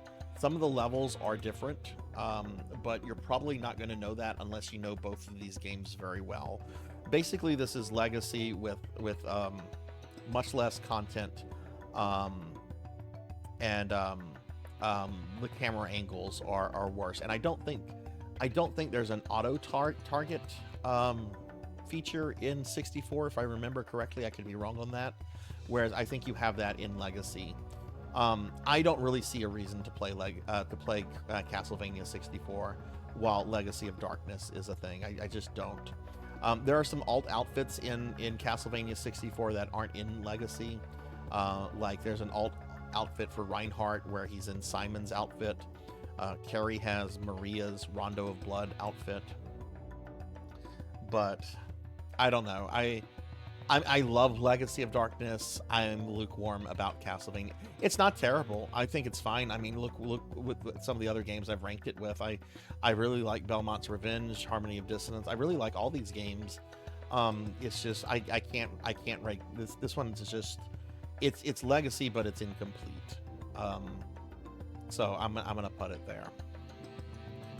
Okay, are you guys ready? Are you guys ready for some insanity? Because now it's time for Castlevania Judgment. Hey, Megatroidvania. Hey, welcome. Thank you for the lurk. Hope you're doing well. Let's get a shout out for Megatroid. Thank you very much for the lurk. I appreciate that.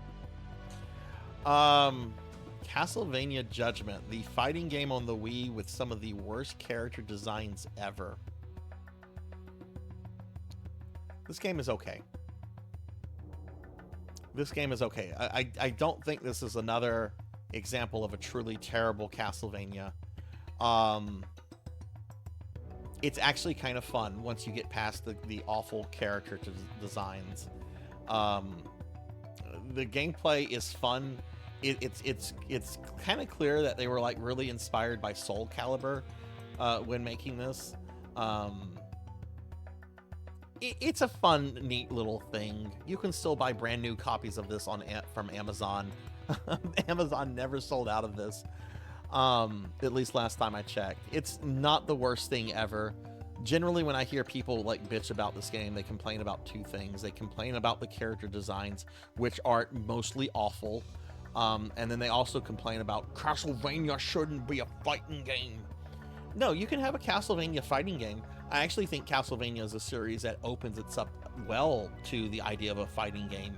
If you can have a multiplayer online Castlevania that like is in the style of Diablo in terms of like loot and leveling, why can you not have a Castlevania fighting game? Like why can you not do that? I think the game probably could have benefited from some better design. There are some design issues and sometimes the AI is a little cheap, but I don't think it's a terrible game. If you're really curious about it, if you have a Wii somewhere, check it out.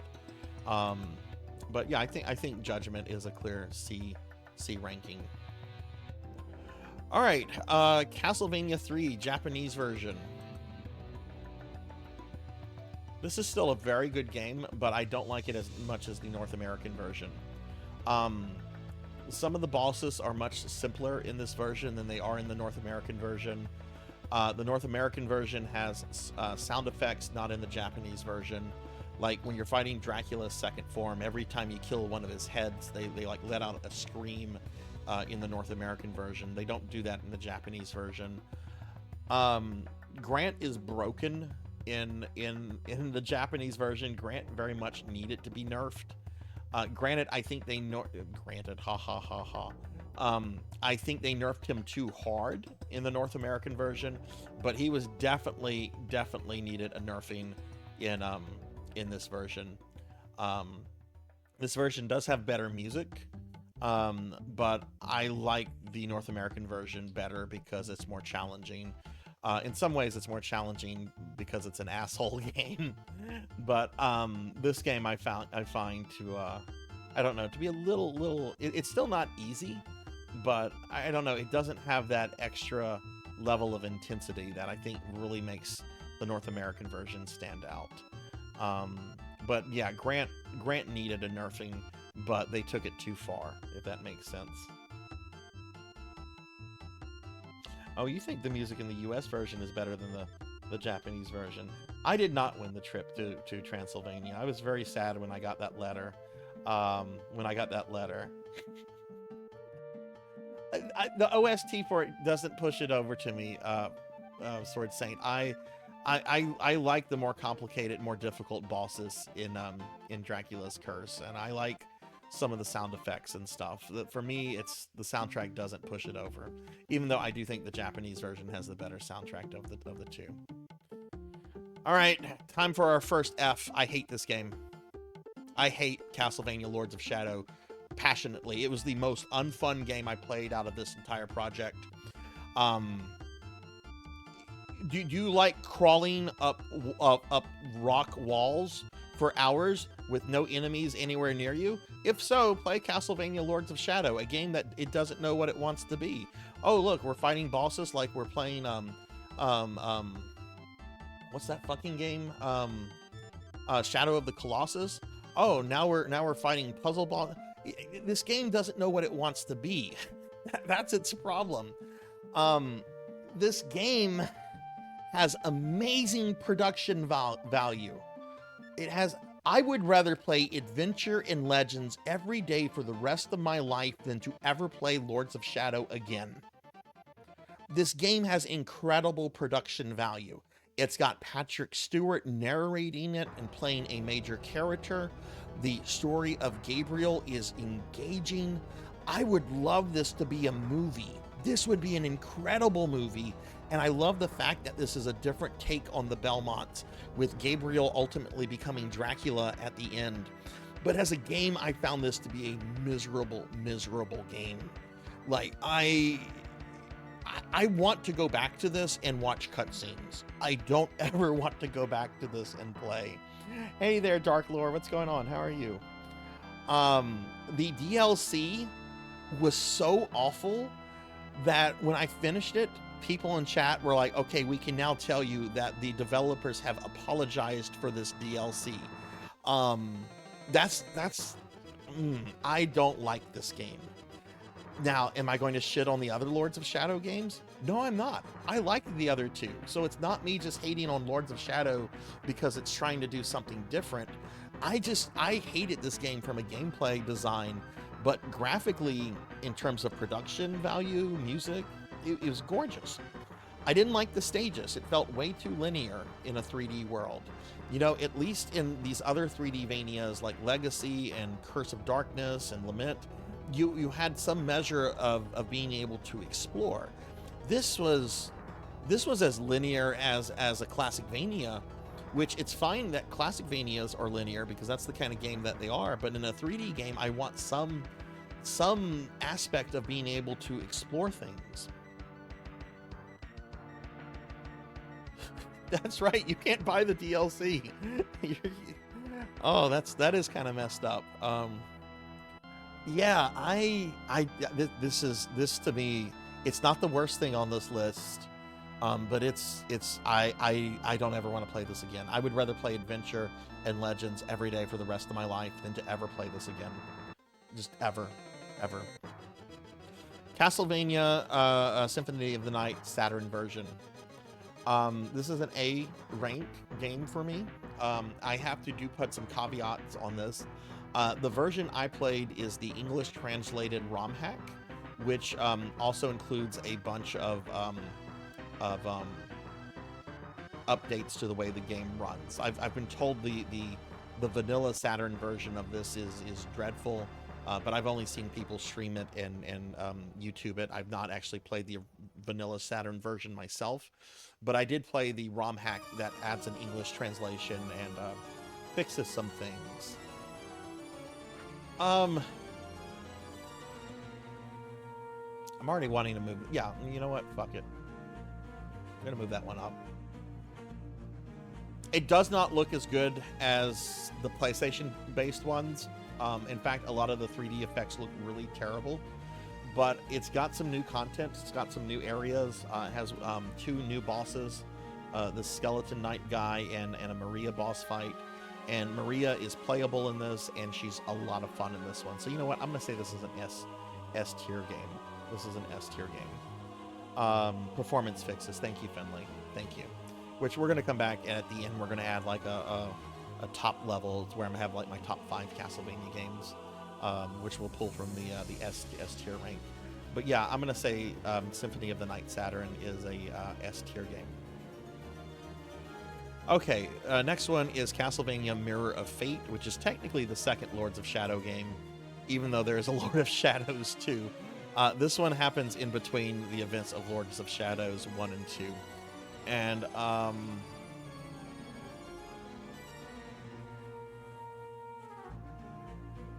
this is a good B tier game. This is a good B tier game. I had fun with this. I had a lot of fun with this. I thought it was good. You play as several different characters. You start off playing as Gabriel, then you play as Simon, Trevor, Alucard. I think that's all the characters you play as. Which I don't want to say plot spoilers. Now I played the PlayStation 3 version. I've heard the 3DS version of this was kind of bad. But I enjoyed this. I had fun with this, and I think it did a very good job continuing the story of Gabriel Belmont, which I like. Like, just because I have the original Lords of Shadow way down there, that's just because I was flabbergasted with the gameplay in that. But I think Mirror of Shadows is a good game. It had some really unique boss fights, and was a very interesting way that they did the Metroidvania formula in that game, and I would like to play it again. I liked Mirror of Shadows quite a lot. It was something like it was a little bit of everything. I think, Zeta, like the first level you play as Gabriel, but it's Gabriel before the events of Lords of Shadow 1. But all the stuff after that, I think, takes place between Lords of Shadow 1 and 2, if I remember correctly. And hey, Hungriest Cheetah, welcome to the end of Castlevania Mondays. We're ranking all the Castlevania games. What's going on?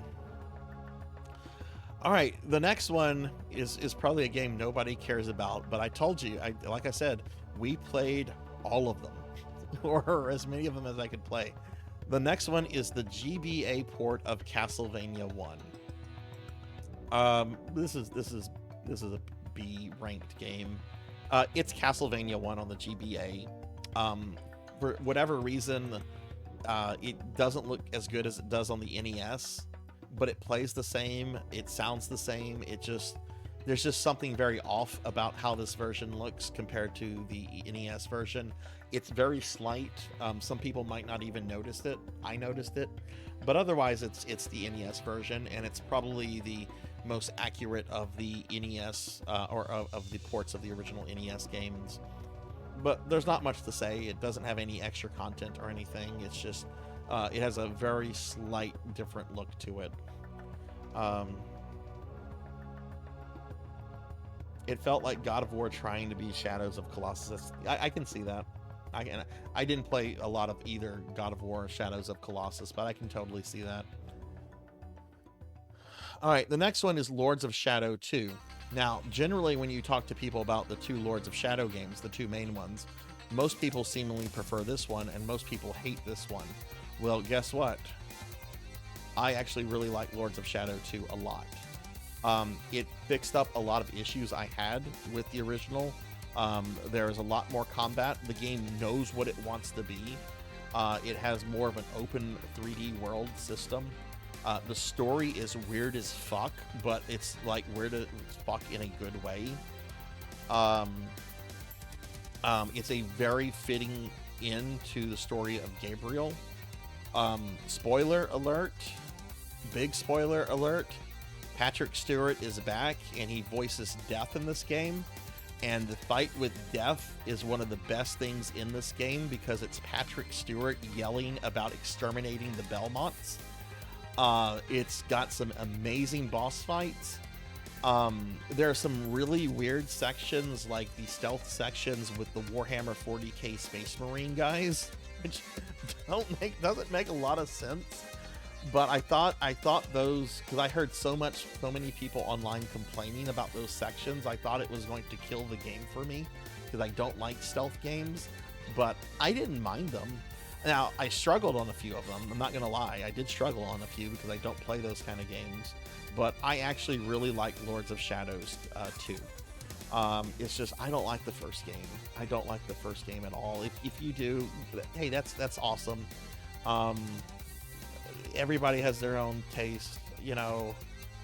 Some people like Lords of Shadow 1 a lot. Some people like Lords of Shadow 2. Some people like, I don't know, supermodels. I like fat chicks. You know, it's to each their own, right? To each their own. But I like this game. I like this game a lot. The DLC was really neat for this because you get to play as Alucard, Lords of Shadow Alucard, and it was fun because it was very, from what I remember, it was like really puzzle based, and I like puzzles a lot. So I like Lords of Shadow too. I will say this about all three Lords of Shadows, including the one I really dislike.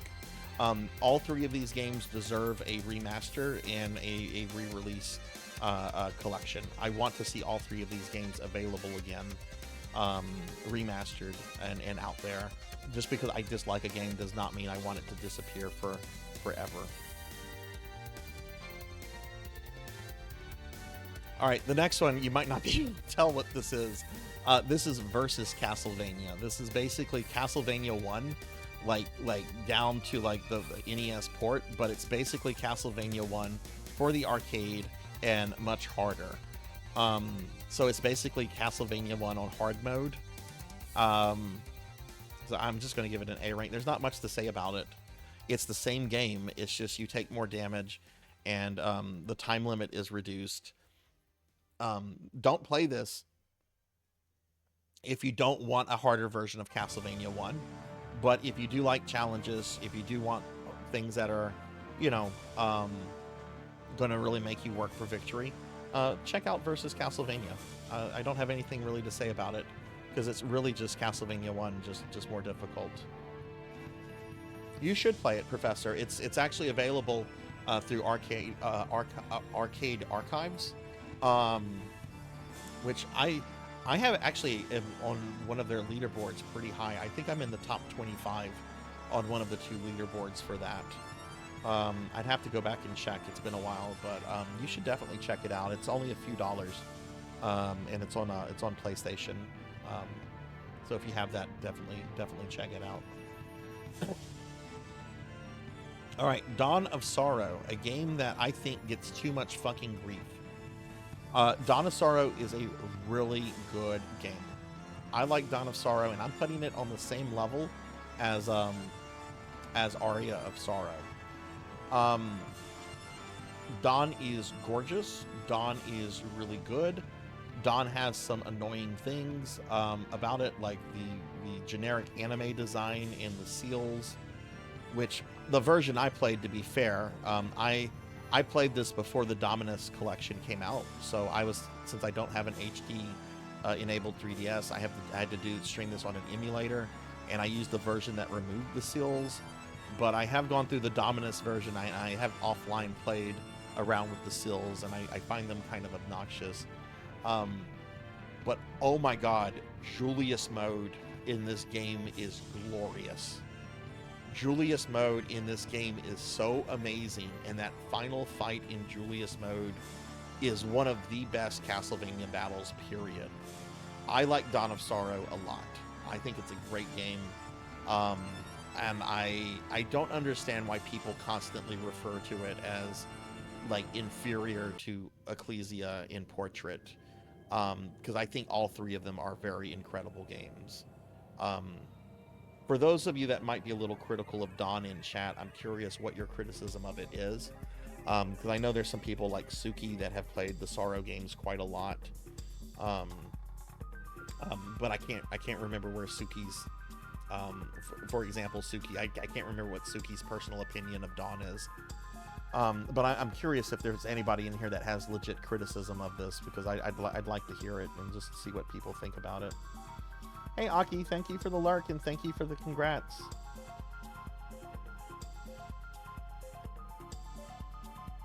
But yeah, I like Dawn a lot, and I think the whole business with what is it? Julius mode is really awesome. Castlevania on MS-DOS.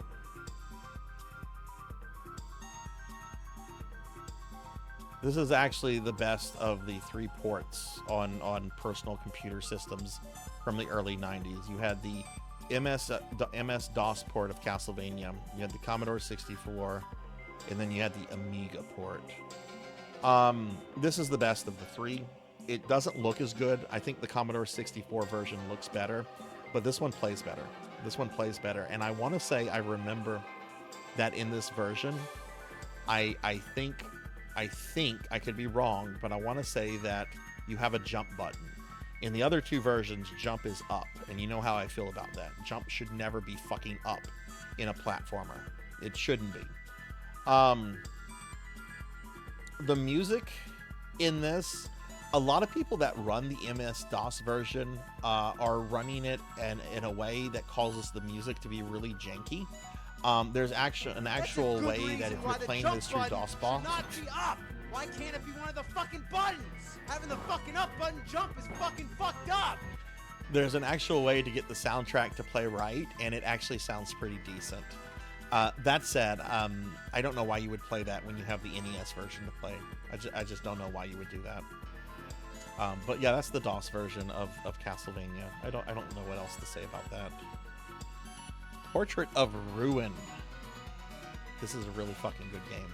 And oh my god, it's got so much replay ability. Okay, good. This is what the thing is going to do. Portrait of Ruin is great, and I think has the best final boss fight in the entire series. If you don't know what the final boss fight of this is, here's a spoiler. It starts off fighting Dracula and Death at the same time, and it's awesome. This game has so many extra character modes as well. You have the main mode where you play as Jonathan and Charlotte. Then you have a mode where you can play as Richter and Maria. Then you have a mode where you can play as the 2 sisters. I'm not going to say who they are because it's kind of spoilery. And then there's a mode where you can play as Axe Armor, and he's not equipment, he's an actual character. And there's so many extras in this game. The boss fights are great. I like the whole tag team. Jonathan, Charlotte. I love that. It's a really, really, really good game. I like it a lot. The anime style, again, kind of annoys me. The story is much better, I think, than the Sorrow games. But I really like Portrait a lot. It's almost as good as Symphony of the Night. In fact, I would say in a lot of ways it's better than Symphony. It is more balanced. It just doesn't have that it doesn't have the same gravitas that Symphony of the Night has. Yeah, old Axe Armor is awesome. Dawn of Sorrow was the first Castlevania game I ever purchased. I had played previous games that my older cousins had, but the DS games were the first ones I bought for myself. Oh, nice. Did you pick up the Dominus collection recently, Lantis, that re-released these, or are you planning to? Did a Charlotte playthrough. It just needed John for the final blow. Oh yeah, and this also has one of the coolest attacks ever. I love the one ability. What is it called? Where you like summon like most of the Belmonts from the past. There's an ability where you summon Leon, Simon, Trevor, Richter, and Juiced, and they all come out and they all attack everything on greatest 5. Yes, Christopher should be in there. I don't know why Christopher's not in there. We'll talk about Christopher when we get to the Belmont ranking, but it is so cool. I really don't have anything negative to say about this game, except that the Igavania formula, I guess you could say, is kind of starting to wear out its welcome a little bit with Portrait. The next one is Castlevania on the Commodore 64. This looks better than the DOS version. I forget how it sounds, but it doesn't play as good as the DOS version. And it's a little janky, and up is jump, and I don't like that. Still very neat that they were able to put Castlevania on the Commodore 64, but Yeah, I don't like it. All right, Order of Ecclesia. Several of you here got to see me play this for the first time last year. This is an S tier game. This is my second favorite Metroidvania That's a after good Symphony. reason why the jump button And should not be up. Why can't it be one of the fucking buttons? Having the fucking up button jump is fucking fucked up. I love this game. Shinoa is a total babe. She's a great character. The game plays very differently from so many Castlevanias because Shinoa is such a different character in terms of how she plays. I love the art style. I love the challenge. This game is mean. This game is mean in a way that Dracula's Curse is mean. And I want to go back to this game. I want to be able to get the medals without getting hit by any of the bosses. I want to be able to learn this game better. It is a great game, and I'm so glad that not only did they re-release it on the Dominus collection, but Konami seemed to be like, you know, focusing on that one for the re-release. I don't know if it's because Shinoa has sex appeal or not, but this is such a good game. It is such a good game, and you know, if you watched me stream that, you know there were some bosses I really struggled on. Like the shadow werewolf guy in Dracula's castle. I had some severe issues with him. And the final Dracula fight is not easy at all. None of the game is really easy.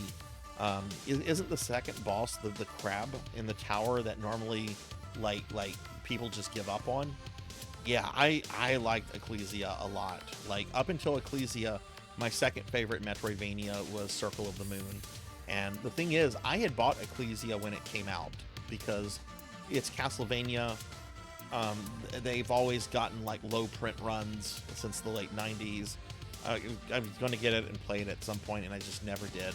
But I'm so glad I got to play this game because it's so good. Yeah, this is Order of Ecclesia. It's a Metroidvania, Professor, but it has the challenges of many classic Vanias in it. It's a very good game, and it's a very challenging game, and it rewards you for doing really difficult things like not taking damage from bosses and so forth. It's an incredible game. And if you've played Igarasi's Bloodstained Ritual of the Night, you're going to see how Ecclesia is really kind of the prototype of Bloodstained in a lot of ways, from the character Miriam compared to Shinoa. Though I think Miriam has more personality, but there's a reason Shinoa doesn't have much personality in the game, and I can't say anything about it because it's big spoiler stuff. Yeah, this is an incredible game. Shinoa is based on Igarashi's wife. Oh man. The next game is the Amiga port of Castlevania. Fuck this thing. This is an abomination against. It's an abomination against God and country. This is terrible. This is absolutely horrible. This should be wiped from the face of the earth. Lords of Shadow should not be wiped from the face of the earth because it has good production value and a lot of things I really like. This has no reason to exist. This is awful. This is absolutely awful, and it's terrible. There's no reason for anyone to ever play the Amiga port of Castlevania 1. I know out there is some person whose first Castlevania was probably the Amiga port of Castlevania 1. And to that person, if you happen to be watching this stream or video, please go play some of these other games if this was the only game you ever played. Please, it's an abomination. It is an abomination. No, because I dislike Lords of Shadow that much. If we had more ranks, if we had like an F plus and an F minus, this would be an F plus, this would be an F minus. But this would still be an F, in my opinion. All right, next up is Konami YY World, which is a crossover of various Konami games. You've got the Goonies, you've got Getsu Fuma, you've got Castlevania, you've got Gradius, you've got You've got other stuff. There's a lot. This is like you've got oh, what's the mystical Goemon? You've got Goemon, the Konami YY World game. Konami YY World 1 is amazing, and I love this game, and it is a definite A-ranked game in my opinion. It's a little cheap sometimes, and the game very heavily penalizes you if you kill a character, and the game really wants you to think that it's non-linear when in fact it is very linear. You can't go into certain levels if you don't have certain characters and so forth. But oh man, this game is cool. If you're a fan of any of these old Konami IPs, Goemon, Gradius, Castlevania, Getsu Fuma, Goonies. Yeah, there's a Goonies level. You can play as what's his fucking name? Sean Austin, I think. Yeah. You should play Konami YY World. It's fun. It is a very fun 2D action platformer. Yeah, Mikey. Yeah. This is a good, very good game. I love this game a lot. Next up is Konami YY World 2. This is a very different game than the first one. It's very different. It's still a 2D action platformer. You play as a character who is able to take on the persona of several different Castlevania, several different Konami characters, like the guys from Contra, Simon Belmont, Getsu Fuma, the baby Oopa Oopa, which Sheriff Ram was in here the other day. Sheriff Ram has an Oopa Oopa emote, which is hilarious. I found this game to be a much more traditional action platformer than Konami YY World 1. It's still good, it's still fun, it still has some challenge to it, but I don't think I didn't have as much fun with it as I did with the first one. Still very much definitely something to play. I'm not including it in the collabs because it's a Konami game by Konami for Konami, but I very much enjoyed YY World 2. Castlevania Grimoire of Souls, also known as the Apple Arcade exclusive Konami game, or exclusive Castlevania game, that was originally developed as a cell phone game before Apple showed up at Konami's headquarters with bags of money saying we would like this exclusively on our Apple service. So Konami took this game, they removed all the gotcha microtransactions from it. They didn't reduce any of the grinding though. I never thought in my life I would ever say, hang on, I can't come to dinner yet. I have to do my Castlevania dailies first. Never thought I'd ever say anything like that in my life. But I had to do dailies in this game for months because I wanted to beat the final boss with every character. And there's only 5, I think 5. Who are the main characters here? Alucard, Simon, Kid Maria, Shanoa, and Charlotte. Yeah, and then you have some secondary characters. They don't count. This game is grindy as fuck. This game is incredibly grindy, but I really like the way it plays. I like the way it looks. The boss fights are actually really well done. This needs to be on other platforms with a lot of the grind removed. And a lot of people have asked me if they put it out on Steam, would you get it?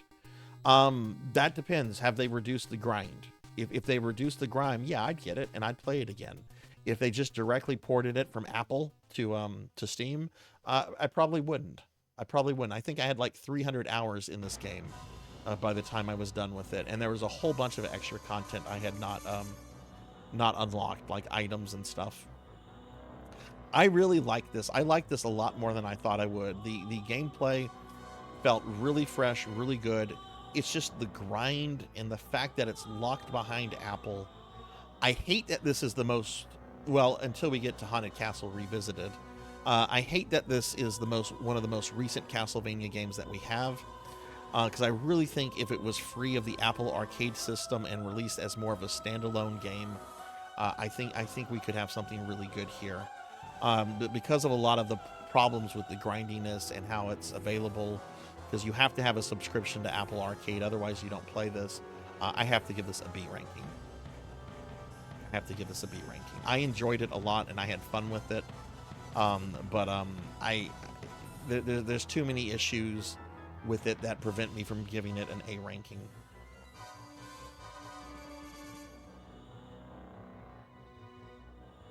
You think if you do it, I think so too, Pig Knight, but I had the whole rule that I had to do it, you know, beat every Castlevania with every character, every notable port. So I kind of had to do it that way. If I had broken that rule, then that would have, in a lot of ways, broken the project. Hey, Marzikov. Hi, how are you? Was this the one with the gacha month? Yes, it was the one with the chunky birds and the chunky kitties, and yeah, that's it, Pizza Maid. Yeah, that's the one. Konami, if you're paying attention, and you're probably not, please consider bringing this to other systems with a lot of the grinding reduced. Please, people will buy this. They did the same for that Mega Man X game that Capcom put on Steam. They would do the same for this. All right, now we're getting into some collab games. So the first collab game we have here, and the collabs have their own category. Just because they're under F does not mean that they're inferior. It's just I don't think it's fair to bring, because so many of these collab games are different than the proper Castlevania ones. I think they would be kind of hard to like fit in here. So collabs have their own section, and I'll just say my thoughts on it. I have never had a big interest in Super Smash Brothers. I think the last one I played before I played the Switch one might have been the GameCube version. But I have to say the Castlevania content in this was really good. Richter and Simon both play really, really well, and they feel like Castlevania characters. They play very well. And the boss fight with Dracula is really well done, and I think is a really great boss fight. I know Smash is a huge like phenomenon, and like there's so many things that you can say about Smash, but as a game that did a Castlevania collab, I think Smash knocked it out of the park. I think they did a really, really good job. Oh, you were okay. I bought a DS collection on Steam. Sold my games back in 2021. It broke my heart. Oh, well, at least you can play the games on Steam now. But yeah, that sucks when you have to sell stuff like that, Lantis. I've been in that position before. Hey, Mr. Popinski, what's going on, Pop? It was nice to see you streaming. It was nice to read you, my friend. It was nice to read you last night. Give Pop a shout out. Pop is a very, very old Twitch friend of mine. Please follow him. He's a great guy, great streamer. He'll tell you he's a fake streamer, but the man oozes charisma. That he is a total pro streamer as far as I'm concerned. The next game is a weird game I didn't even know existed. It's called Obakidoru, or Bail or Jail, and it has a Castlevania collab where you can play as Alucard in Leon, and basically it's like a spooky anime version of Dead by Daylight, but basically with much more simplistic mechanics. I had a lot of fun with this. It was neat. It was fun being able to play as chibi versions of Leon and Alucard. It was a really cute game. I don't have anything else to say about it. I don't have anything to say about it. Hey, Capper. Hello. Yeah, I'm tier ranking all the Castlevania games that I've played on this project, and then we're going to be tier ranking all the different Belmonts in a little bit. Next up is Dead Cells Return to Castlevania. Okay, if I wasn't ranking this as a collab, Dead Cells would fucking go up in the S rank. This game was fucking good, and the Castlevania content here was amazing. The Dracula fight is great. I want to play more Dead Cells. Dead Cells was fucking great, and I think it's probably my favorite Castlevania collab game, easily. I mean, it felt like a Castlevania to begin with. but with roguelite elements. And I really think they did a great job with the Castlevania content. The death fight, the Medusa fight, especially the dragon. I love the fact that in the last Castlevania level, you can encounter the librarian from Symphony of the Night, and Dracula will sometimes appear and just fucking murder the librarian for helping you. That is awesome. That to me is canon. That explains why the librarian is not in any other game after Symphony. At some point, Dracula just murdered him. Ah, so I hear you were helping my son, Alucard. Yes, you have to encounter the librarian, and then you also have to get lucky and have Dracula appear. So there's a lot of RNG with it, Beast. But yes, Dracula will, can and will murder the librarian in the last level of Castlevania stuff for Dead Cells. Great game. Really liked it a lot. Okay, Castlevania the arcade game. This game took me 9 hours to get working. It was a nightmare to get working, but it's a rail shooter, and I only did one stream of it, and it is fun. Oh wait, I don't know. I can't rank it. I can't rank it higher than some of the games on the B rank list there. Imagine if House of the Dead had a baby with Castlevania. This is what you would have. There are only like 3 or 4 units of this game in all of North America, so the chances of you actually like coming across one of the actual units and playing it is super rare. Though my fucking friend Save Slots, I'm not going to say where he lives, but he stumbled across one in an arcade. There's a famous one up in Chicago, I think, in an arcade called the Galloping Ghost. But this was very fun. This was very well made. And this would have been great for like a Wii game or a PS3 Mote, Wiimote, whatever the PS3 motion controller thing was called. I really enjoyed this, and I'm really glad that I think it was about 2 years ago that people figured out a way to get it to run on modern computers. If you want to play this, and if you need some help setting it up, please reach out to me personally, and I can direct you and help you set it up so that you don't spend 9 hours trying to get it to work. There's some really good YouTube tutorials out there, but they all kind of have some issues, and I kind of had to pull from all 3 of them to get it to work for me, at least. But Castlevania the arcade game, you have 3 characters. You have a Belmont character. He's just called the Vampire Hunter. You have a chick with guns. She's called Lady Gunner. And then you have like this little demon sorceress, who I guess is kind of like Carrie or Sypha, in that she's just kind of like a little sorceress going around stuff. But that's a really good game, and I liked it. But yeah, Castlevania meets House of the Dead. That's what that is. Okay, now we get to the mobile phone games. The first mobile phone game is Castlevania Order of... Fuck, what is the name of this game? Order of Shadows. Order of Shadows.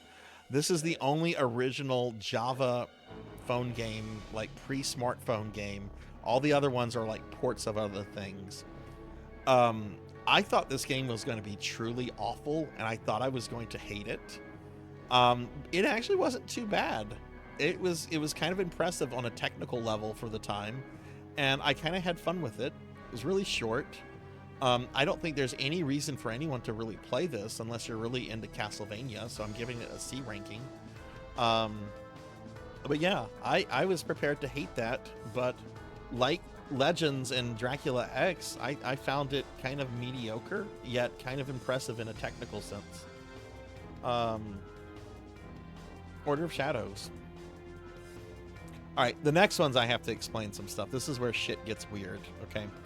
So, there are 3 different versions of Castlevania 1 on mobile Java phones in the pre-smartphone era, okay? There's what's known as version 1, version 2, and version 3, all right? Version 1 no longer exists. It's lost media, okay? It was released only in Japan, and so far it has never been dumped. So it is currently considered lost media. There was no way for me to play it. There are screenshots and old websites that have information about it that you can find, but as far as a playable ROM, there's not one out there. And believe me, I looked for over a year to try to find something, going through various online Castlevania groups and forums, and there's practically nothing out there about version 1 of Castlevania Java Phone. Java, the second version, this is very confusing. There are 2 versions of version 2. There's a low quality version 2 and a high quality version 2. In addition to that, version 2 was sold 3 separate ways. Okay, you could buy the first pack, which is just levels 1 and 2, the second pack that is levels 3 and 4, and the third pack that is levels 5 and 6 for both the low and high quality version. The low quality version 2, levels 1 through 4, you can find and play. Levels 5 and 6 of the low quality version are also considered lost media. Okay, so you can't actually play the last 2 levels of version 2 low quality. Of the high quality version 2, only the first 2 levels are available. The other 2 levels, or the other 4 levels, levels 3 through 6, are considered lost media. Version 2 low quality was unpleasant and unenjoyable, and I do not like it. The high quality version 2 I actually quite liked a lot, and I'm gonna put that here on the S tier. Version low quality version 2, even though there were more levels, it was very poorly designed. It has no music. It doesn't look good. This looks good. This wait, I think this version might have music. I can't remember if I don't think it does. I think this version has music. I played these just a few months ago. I should know that. But yeah, I actually like the high quality version 2, even though there was only 2 levels of this. But this one, which had 4 levels, I just thought it was just like yeah, it's not as awful as the Amiga port, but like this would be an F plus, this would be an F, this would be an F minus if we were giving pluses and minuses. Then we have the third version, the third Java port of Castlevania 1, which apparently was only released in China. Okay, this is a complete game. It has all 6 levels. All the sprites are completely redrawn, and it actually plays pretty good. I actually did this one deathless, I think, twice. I actually think that this is a pretty good port of Castlevania 1. And I am going to actually put this as a B-ranked game. Yes, I think this is better than Legends. I think this is better than Dracula X. It was fun. I had fun with it. But yeah, that's version 3 of the Java ports. Now we get to the newest Castlevania game, a Castlevania game that came out just a few months ago, Haunted Castle Revisited, which was included in the Dominus collection with the DS games. This game is amazing. This game is great. They took Haunted Castle and they made it better. They made it into a better game. It was really, really good. You could tell they had the same people that worked on Adventure Rebirth working on this, because it came from M2. So I'm sure some of those devs were still there. Adventure. This was the whole reason I bought the Dominus collection day one, and I have to say, this is all I played for like 2 weeks in like my off-stream time. This is really good, and I think that even though the Dominus collection is all about the DS games, for fans of Classicvanias, you need to play this. You need to play Haunted Castle Revisited. It is really good, and I'm going to give this game, what did we gave Haunted Castle a C. I'm giving this an A. I'm giving Haunted Castle Revisited an A. It is really good. The last boss fight is unlike anything I've ever seen in a Castlevania before. I don't want to say what it is, but it's a really unique fight, and it's pretty tough. It's pretty tough. I've done this deathless on both normal and hard mode, but the last boss fight is pretty tough. But I think the Dominus collection is worth it for this alone. I mean, it's a new Castlevania, even though it's technically a remake. But yes, check out Haunted Castle Revisited. Yeah, that's why I bought Dominus too. I would have bought Dominus anyway, Professor, but when I saw that it had like a remake of Haunted Castle, that's why I bought it like immediately. All right, the next one we have is the mobile Java port. Yes, we're back to mobile games. The mobile Java port of Aria of Sorrow. And originally, I was not going to play these, the mobile ports of Aria and Dawn, but my friend Suki Zero kept bringing them up. So I looked a little bit into them, and I actually saw that they were pretty drastically different ports. And the fact that there's a mobile phone port of Dawn of Sorrow that looks and plays really good, granted a lot of the content is cut out, is pretty impressive. The port of Aria, I actually had fun with it. Now it's Aria of Sorrow scaled down tremendously, and it certainly is not even comparable, I think, to the GBA version of Aria. Of course. But it's still pretty good. Daily Necromancer lore. Necromancers tend to not be outgoing. They are often the death of the party. So the Aria port, cell phone port, I think is a very much a C-tier Castlevania. And the Dawn, it still blows my mind that Dawn of, and the Dawn of Sorrow port here has the whole sigil sealing stuff. A lot of content's been cut out. Like in Aria, the game ends with Graham. You can't go on to fight Chaos. Dawn also has a lot of stuff cut out, but Dawn of Sorrow looks really good and it plays really well, and it functions a lot better than this. Hi Ramses, how are you? Let's get a shout out for Professor Ramses. Professor Ramses is here. So Dawn of Sorrow, the mobile phone port.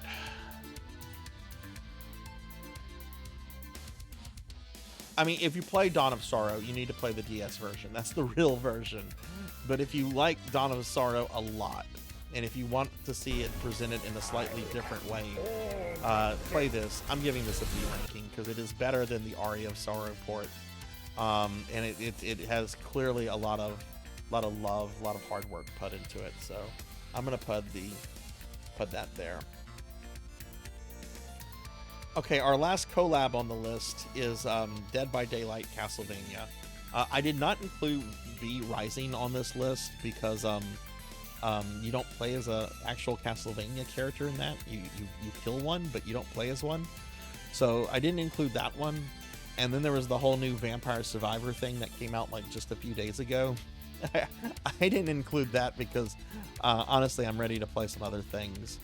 I will play Vampire Survivors at some point, but I was just ready to play some new things. This was my first time ever playing Dead by Daylight, and I thought the Castlevania content stuff was really well done. I enjoyed playing as Dracula. I enjoyed playing as Trevor. I didn't know much about Dead by Daylight, so I was at first surprised to see that there were so many different skins of different characters, like Maria and Leon and Simon. And then I realized, oh wait, this is how Dead by Daylight makes their money. They make their money by selling you $10 to $15 skins of different characters. But I still think that like a lot of quality went into it, and it was really cool to see, and I enjoyed it. It was fun. It was very fun. We're down to our last 3 games, and the next one is Castlevania Symphony of the Night for the Gamecom. Now the big question is this a D or an F? Is this a D or an F? This is an unreleased game and it's playable all the way up until Dracula. Like, you can finish it. It is technically unfinished, and it was not released, and it's for the Gamecom, and it's actually like, it's very technically impressive, but it was not fun to play. The music was horrible. I mean, granted, the music wasn't working correctly, but there's not a lot of information on there about how to emulate Gamecom stuff and how to get it to emulate perfectly. This one's tough. Do I give this a D or an F? I don't ever want to fucking play this again. It was neat. It's very neat, and I tip my hat. If I wore hats, I tip my hat to the programmers. But no, I don't ever want to fucking play this again. So that's an F rank. That's an F rank. I actually had people like tell me in the stream, I'm leaving the stream because this is unbearable. Like, I've never had anyone tell me that. I've never had anyone say, I'm leaving your stream because the game you are playing is unbearable. So I think by virtue of that alone, I think we give an F to the Gamecom port of Symphony of the Night. It is really neat from a technical perspective, and again, the programmers that pulled this off, if you guys are listening or watching, like that is mad respect. But the Gamecom is just simply a console that should not have existed in the first place. So yeah, everyone needs to play some version of Symphony of the Night at some point in their life. Don't play this version though. All right, the second to last game on our list is actually the second Castlevania game ever made, which is Vampire Killer on the MSX2. And I wanted the real Vampire Killer experience, so I bought an MSX2. If you don't know what an MSX2 is, it is basically the Japanese counterpart of the Commodore 64. It was a series of microcomputers in Japan that were actually somehow connected to Microsoft. Like, I think Microsoft did all the software work for the MSX2 structure. I know they weren't involved in the hardware business. But Vampire Killer was being developed at the same time that Castlevania 1 for the Famicom disc system was, because originally this was a disc system game, not an outright NES cartridge game. This came out like a month or two after the Famicom Castlevania, though. This is very different than Castlevania 1. It has 6 stages, and each stage kind of corresponds to the NES stage, but it's much more of a Metroidvania kind of thing. You have to explore the areas, and you can go back and forth. You can you have to find keys to unlock doors to proceed further into the castle. You have to find items. There are merchants. There are different weapons you can use. It was a really, really neat experience. The Dracula fight at the end is very different than Dracula in the NES. This game is mean in the fact that you don't get any continues, and there are no ways to get a 1-up in this game. There are no extra lives in this game. So points, 1-up items, none of that, right? You get 2 extra lives, and that's it. I thought I would not be able to beat this game, and yet I ended up beating both loops of the game at some point, deathless. Well, I take that back. I did beat the game on stream doing both loops. I think I took 1 death on the first loop, and then on the second loop I took no deaths. But then after the stream, I did a recording for my YouTube channel where I played through the first loop with no deaths. I really liked Vampire Killer. I liked it a lot more than I thought I would. And I would really like to see Konami include this in some kind of collection. It's already in English. Like the little bit of text that's in the game, other than like the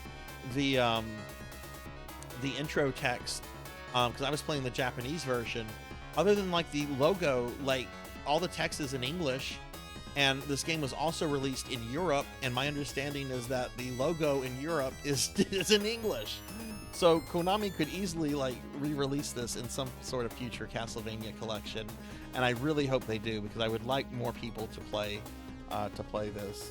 I was actually talking to a streamer friend who's very into Castlevania, and she's never played this one, and I made the offer. I'm like, you know, if you ever want to borrow my MSX2 to play this game, just let me know. Which will be interesting to see if I'm ever taken up on that offer, because that would just be interesting. But yeah, Vampire Killer.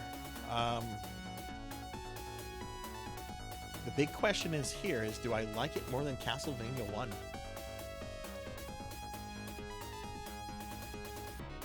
That's hard. That's hard to say. I've been playing Castlevania 1 for almost 40 years, and yet I only played Vampire Killer for the first time like a month or two ago. I'm gonna give this an A ranking. I really liked Vampire Killer. It was similar to both Castlevania 1, but also very differently. And in a lot of ways, it is the first Metroidvania. It has a map you can kind of explore, though you're limited.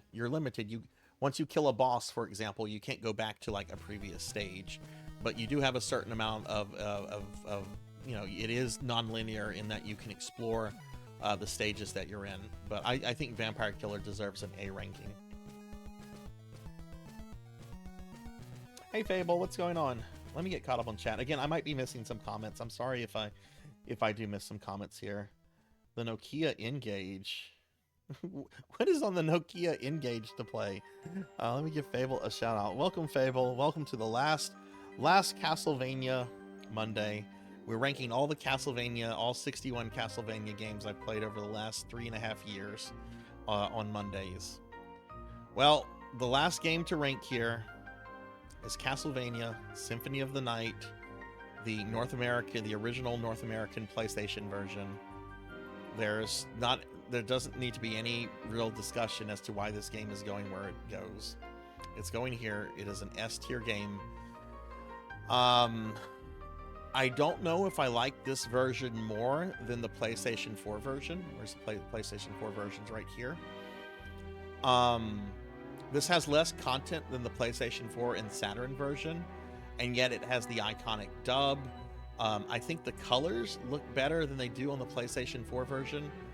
I mean, for a lot of people, this is the first way we played Symphony of the Night, and Symphony of the Night is, you know, constantly cited as one of the greatest games of all time. It's easy as S-tier rank. Oh, I absolutely did play Judgment, Fable. I did. Look where I put Judgment. Where did I put Judgment? Yeah, Judgment's right here. I beat Judgment with every character on True Ending. Not just beat it, you know, beat it normally. I got everyone's true ending on Judgment. And look what is lower ranked than Judgment, Fable. Judgment got a C. Lords of Shadow got an F. Hey, Kron. Hey, Dragons. What's up? What's up? How are you?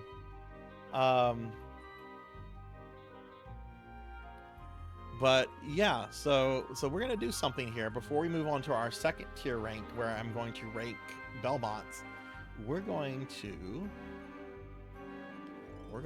add a row above. We're gonna make it purple. Oh wait, no, I made another one purple. We'll keep you as red. We're going to make you purple. And we're going to call this Sarzac's Top 5. So these are my top 5 Castlevania games. They're coming directly from the S tier ranks. So, Castlevania 3, Dracula's Curse, North American version. Lament of Innocence. Legacy of Darkness. Adventure Rebirth.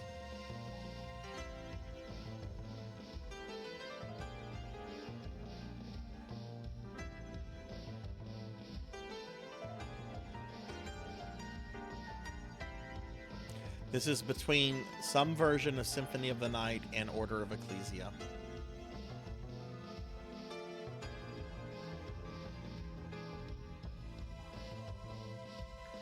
I did count the mobile games. Yeah. Here's one of the mobile games. Here's some more of the mobile games. Mobile game. Yeah, all the mobile games are accounted for. And look, the Gamecom version of Symphony of the Night is accounted for. Certainly the mobile games are here. What is my fifth one here? What is my fifth one?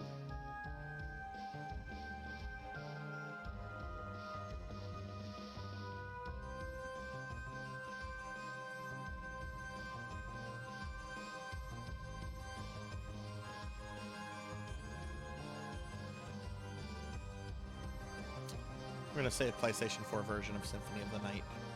It's got a bunch of stuff that was cut out of this one. This one has the horrifically enjoyable dub. This one has a super boring vanilla dub.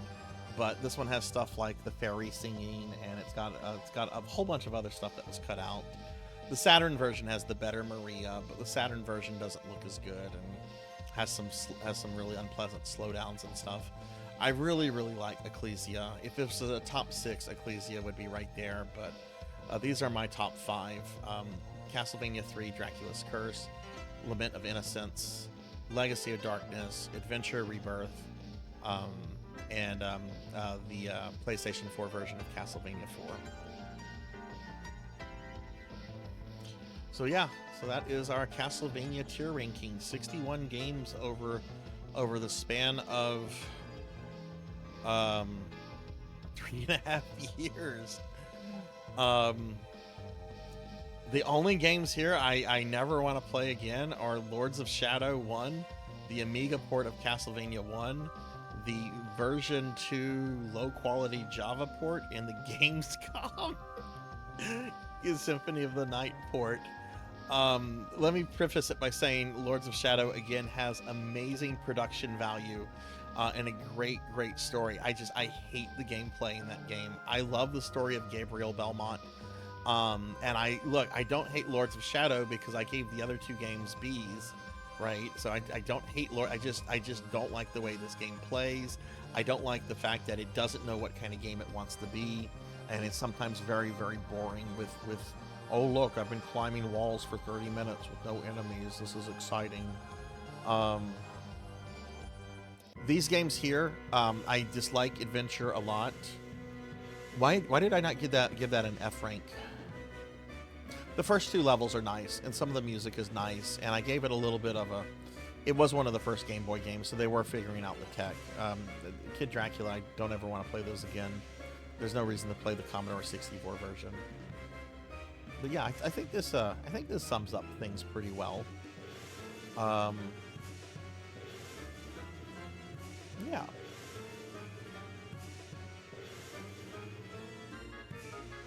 I liked Lords of Shadow 2. I liked Lords of Shadow 2 a lot. It did things I wanted Lords of Shadow 1 to do. I wanted Lords of Shadow 1 to be open world and give me some ability to explore. Plus, Lords of Shadow 2 has like one of the best death fights ever. I mean, Patrick Stewart is deaf, and he's yelling about exterminating the Belmonts. Like, if you don't ever plan to play Lords of Shadow 2, at least do me a favor and go watch the death fight on YouTube. It's incredible. Thank you for the lurk, Samus. Thank you. Yeah, I would rather play Adventure for the rest of my life than to go through Lords of Shadow 1 again. I would, no question there. All right, let's switch to our second tier ranking. It looks like I am going to finish early tonight, so I'll probably play some Castlevania after we're done with the tier ranking. What Castlevania I play, we'll just have to see. But here's our second tier rank. And you can see that there's a lot less here than the previous tier ranking where we were ranking games. Now we're going to rank Belmonts. Now we're going to rank Belmonts, and we've got all of them. We've got Leon, Trevor, Christopher, Soleil, or Soleil, whatever, Simon, Juice, Richter, John Morris, Jonathan Morris, Julius, Sonia, Desmond, Reinhardt Snyder, Gabriel, Trevor and Simon from Lords of Shadow, Victor from Lords of Shadow, and Simon from Captain N.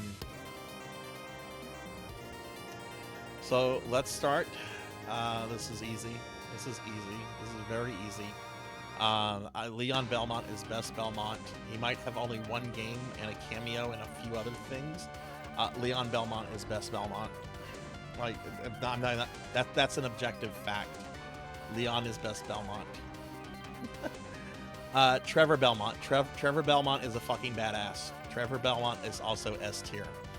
I'm not a big fan of the Netflix Vania, but I honestly do also kind of like the way he's depicted in Netflix Vania. But like canonical Trevor Belmont is a badass, and I like Trevor a lot. Leon is in Lament of Innocence, which is one of the PlayStation 2 games. Professor, if you have a PS3 sitting around, you can buy it digitally still for like $10, unless it was like recently delisted. Next up, we have Christopher Belmont. Christopher is our Belmont from. Well, I should say what they're in, right? I should say what they're in. Leon is from Lament of Innocence, which is one of the PlayStation 2 games. No, Alucard's not considered a Belmont. I could have done Protagonist Fable, and I almost did, but that would have made the list like twice the size that it is now, and I didn't know if we were going to have enough time for that, so I decided to just keep it to the Belmonts. Alucard would be S tier, though, definitely. But yeah, Leon is only in Lament of Innocence. Canonically, he's the first Belmont. And he's just really cool. I love Leon's character. Trevor Belmont, of course, is the main Belmont from Castlevania III. He's the first Belmont to defeat Dracula. Canonically, Leon never faces Dracula. There's big story spoilers. I don't want to say more than that. But Trevor Castlevania III also appears as a supporting character in Curse of Darkness and Grimoire of Souls. Trevor's a badass. I love Trevor. All right, Christopher Belmont. Christopher Belmont appears in Castlevania The Adventure, Belmont's Revenge, and the remake Adventure Rebirth. And he is the first Belmont to defeat Dracula by himself on 2 occasions. He doesn't kill Dracula twice. He thinks he kills Dracula at the end of Castlevania The Adventure, but Dracula tricks him and flees the battle. But he does defeat Dracula twice. Christopher, I think, is one of the lesser known Belmonts that are technically canonical Belmonts. And I'm going to say that Christopher, he's a badass, but he's just not as well known. I'm going to say Christopher is an A-ranked Belmont. I like Christopher, and I wish there was more stuff that gave Christopher attention. Christopher's a good character. Christopher's a good character. Now, his son Soyel Belmont, who allowed Dracula, who was so weak that he allowed Dracula to like control him and manipulate him and take him over. Soyel sucks. He's an F-rank Belmont. Fuck him. He is such a bad Belmont that his entire history is kept secret from the succeeding generations of Belmonts.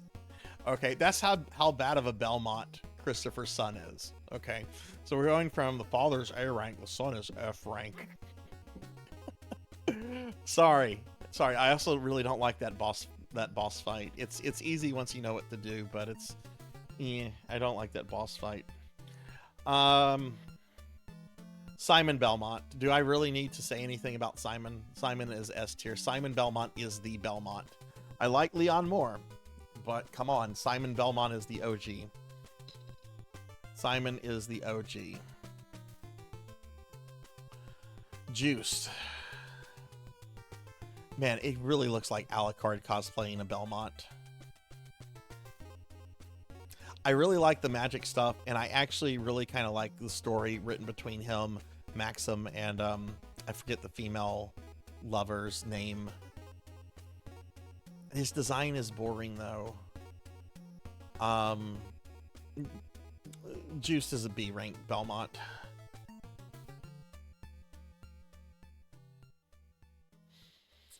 He's just basically a kid that just isn't able to stand up to Dracula, and he gets corrupted. There's not too much story with Soyel. Yeah, he's a B rank. He's not as cool as Christopher. He's Alucard cosplaying as a. He's a C rank.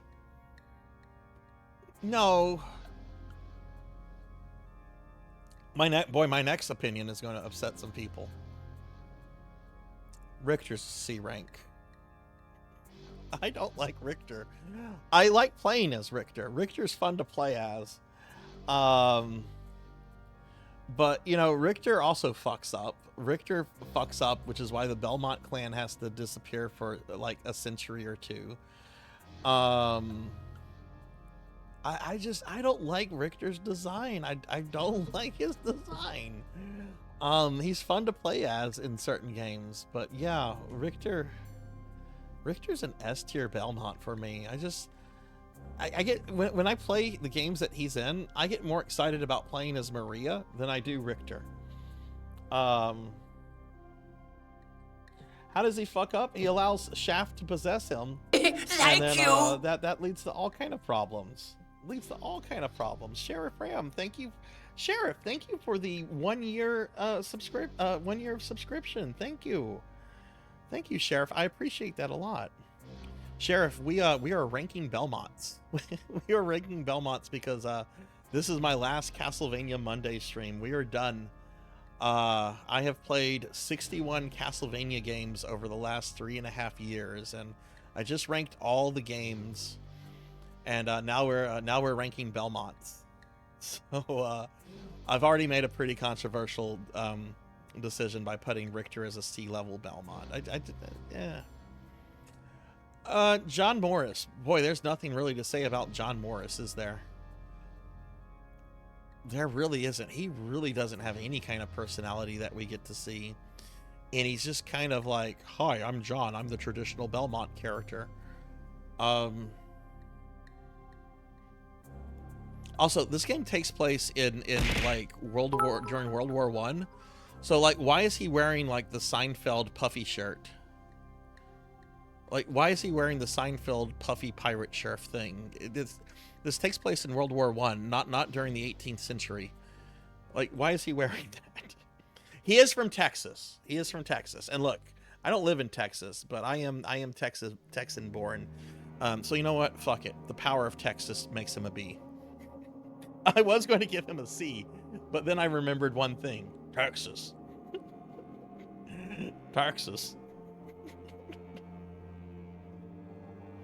He's the son of Quincy Morris. Yeah, he's the son of Quincy Morris. Because Bloodlines is weird in that it tries to make like the Dracula novel by Bram Stoker canonical. All right, Jonathan. Jonathan's kind of a brat.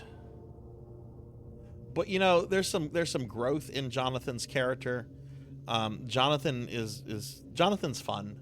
I have to make Jonathan an A rank Belmont, even though they're technically Belmont cousins.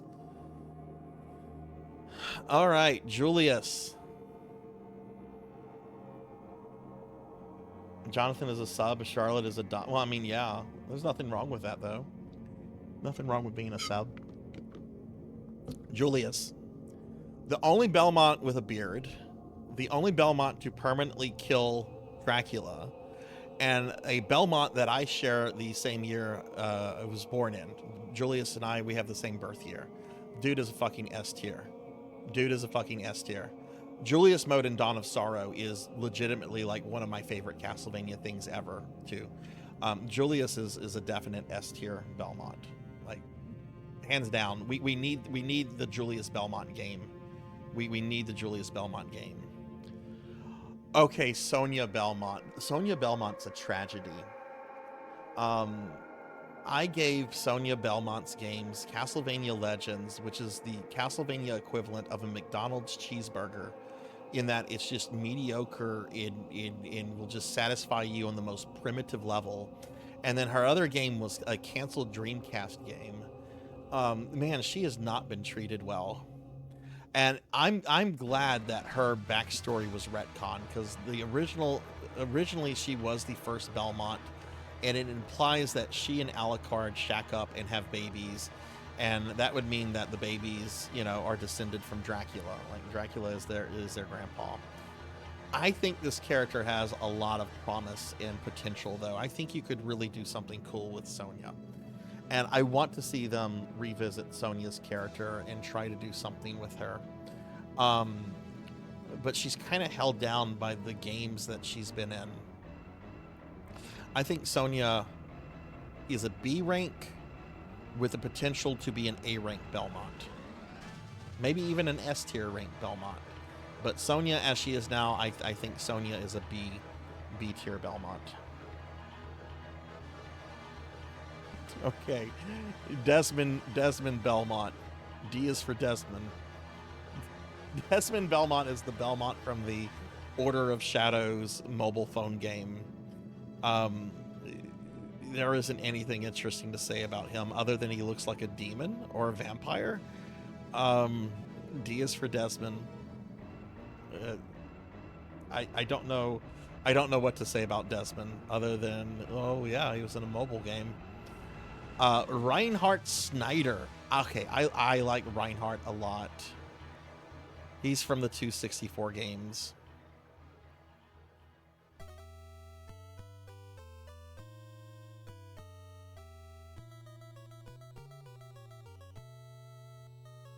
Reinhardt's a B. Reinhardt's a B. He's only in the 264 games. He's my least favorite character to play as, but he's got this great scene where he confronts Death, and Death kills somebody in front of him that's very special to him, and it's a really, really good scene. Yeah, I think Reinhardt is a B. I'd like to see more with the Castlevania 64 characters. Reinhardt's a solid B. All right, Gabriel Belmont. This is going to surprise a lot of you, considering where I ranked Lords of Shadow 1 as an F tier game. This is actually going to surprise a lot of you. Gabriel is an A tier Belmont. I love the story of Gabriel Belmont through the Lords of Shadows trilogy. I think he's a fascinating, really cool character. And his story, I mean, they give it a proper closure, right? It has a proper closing at the end of Lords of Shadow 2, and it's a very just fun ride watching what happens to Gabriel over the course of those 3 games.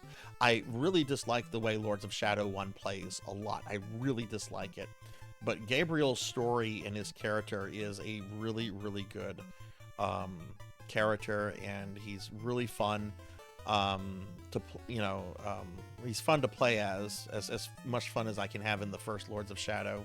But, he's in 2 other games that I actually do like a lot. So, but I think Gabriel is a very, very cool one.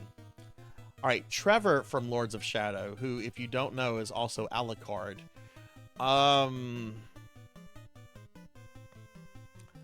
This character never really did anything for me.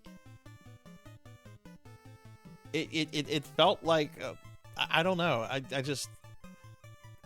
The character really just kind of existed as a character to explore stuff going on with Gabriel's psychology. This character never really stood on his own in any way. He's very forgettable, I think.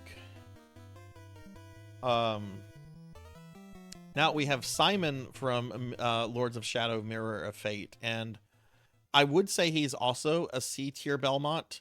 But the fact that he sounds like Groundskeeper Willie from The Simpsons, like he has the most exaggerated, terrible Scottish accent.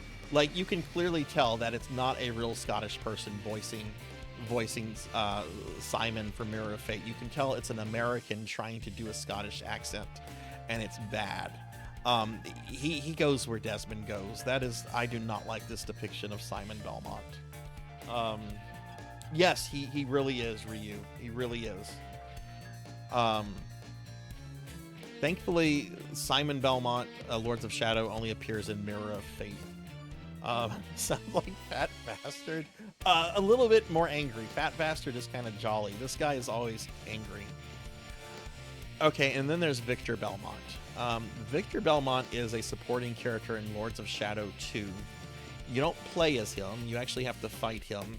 But he's like the Belmont living in the present day, because Lords of Shadow 2 takes place in the present, and Victor Originally, Castlevania Resurrections, the canceled Dreamcast game, it was going to have another Belmont in it named Victor Belmont, who would exist in the 19th century. Like, this game was supposed to have time travel involved, but I don't think they ever actually programmed the stuff with Victor. I think they only got stuff programmed with Sonia in it. I actually like this character from what we see of him, and I kind of want to see more of him. I thought he was interesting for the limited amount of time that he's in the game, so I'm going to give him a B rank. I think he's interesting. I wouldn't mind a Lord of Shadows spinoff that maybe explores him a little bit more.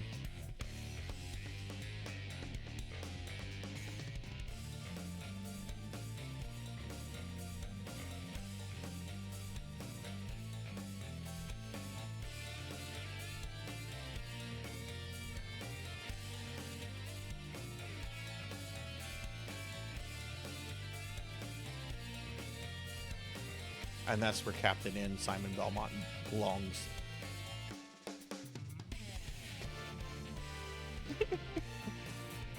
I hate that version of Simon Belmont. I remember watching Captain N for the first time and just thinking the same thing that Don Corleone thought. Look how they massacred my boy. Look how they massacred my boy. Look how they massacred my boy. Oh my god, what?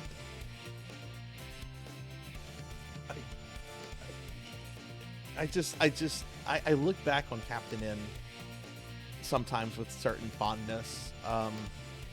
And then I always like get pulled out of that like nostalgia cloud whenever like Mega Man or Simon Belmont, Captain N, like appear. Dracula's not too bad in Captain N. Dr. Wily is pretty well portrayed in Captain N. There's some characters in Captain N that are actually pretty close to their actual counterparts.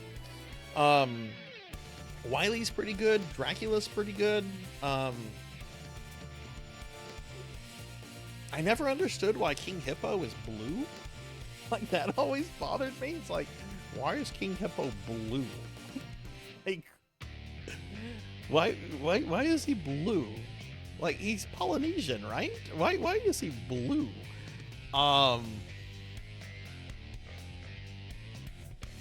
Captain N made me just like, oh, really?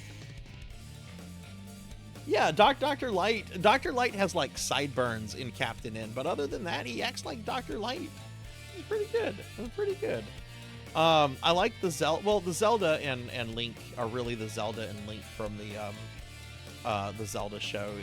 Zelda, I think, shows more skin in Captain N. Yeah, Mother Brain Captain N is just a completely different character, like this Simon in the Mega Man, but I don't know. I really dislike this depiction of Simon Belmont.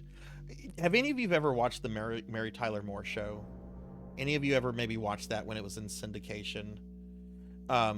Simon in Captain N reminds me of Ted Baxter, the Anchorman character from the Mary Tyler Moore show. I wonder if he was done as like a parody of Ted Baxter.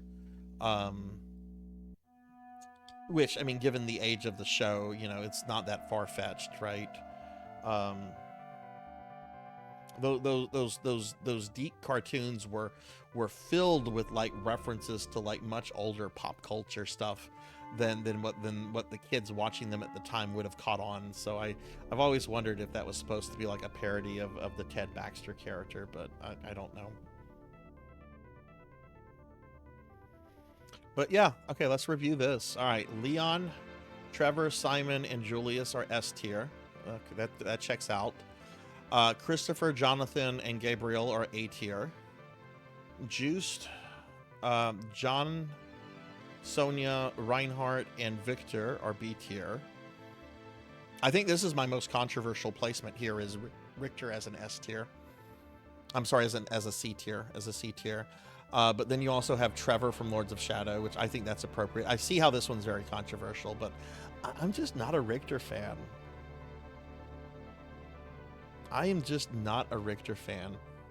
Desmond Belmont, Belmont, he belongs here. Simon belongs here.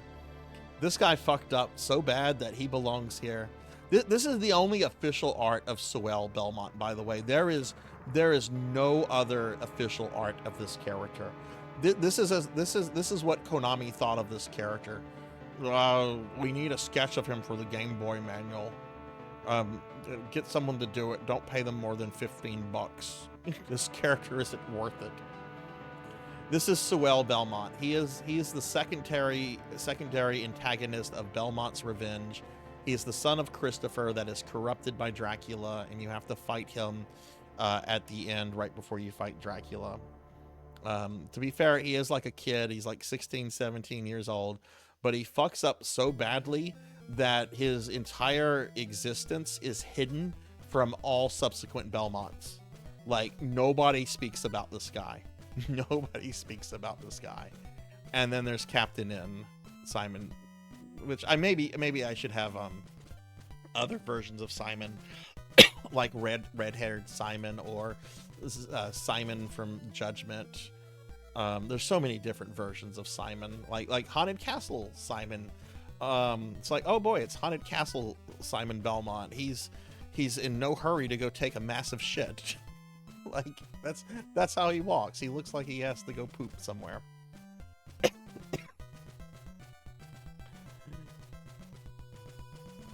But yeah, so that's my tier ranking for this. What do you guys disagree with here on this Belmont tier ranking? Tell me what you disagree with. I want to hear what I want to hear some thoughts that others might have here. What are some big disagreements that when you see my Belmont list that you're like, nope, I disagree with this Sarzac?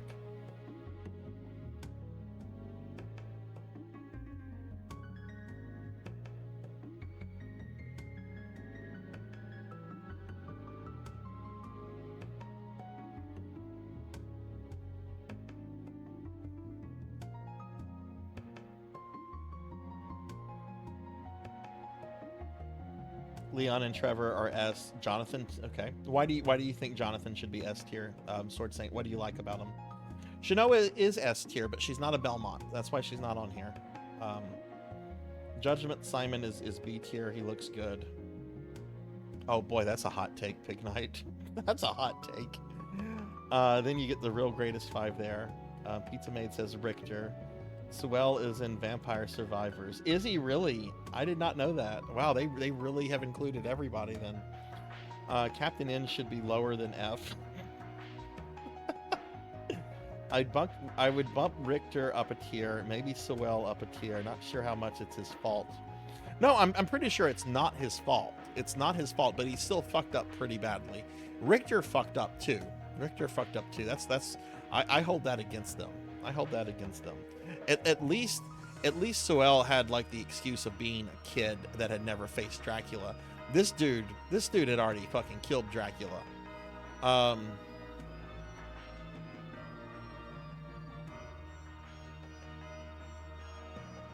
Richter has one of my favorite Castlevania moves though. He has Hydrostorm. You know what? Hydrostorm is bumping Richter up. I'll bump Richter up just because of Hydrostorm. Just because Hydrostorm it's literally a beat a boss button. But Richter certainly does not deserve to be in the S or A tier rank as far as I'm concerned. With no Richter, we wouldn't have Maria. I think Juice should be A tier though. His story wasn't the most exciting. He was level-headed as a Belmont. I just I don't know. It's his appearance that gets me, Amy. He just looks way too much like Alucard. Like, why can't there be a bald Belmont? Like, I'm not bald in real life, but why can't there be a bald Belmont? Why could Juice not have been like the bald Belmont? There should totally be a bald Belmont. It should totally be juiced. Get rid of... In fact, yes, let's assume he's bald and that he just borrowed a wig from Alucard. Let's assume that. as Larry David would say, we need some bald representation here.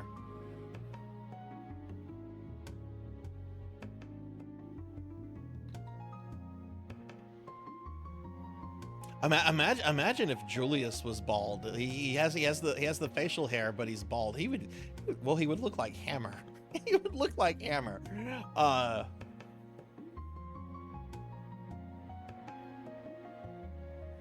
Jonathan and Charlotte take on the most powerful Dracula today. They're not experienced. Okay, fair enough. Fair enough. Richter is reckless. Yeah. Juiced is just too plain. We relate to him. We're boring. I'm not boring. You're boring. I'm not boring. No, Amy's not boring either.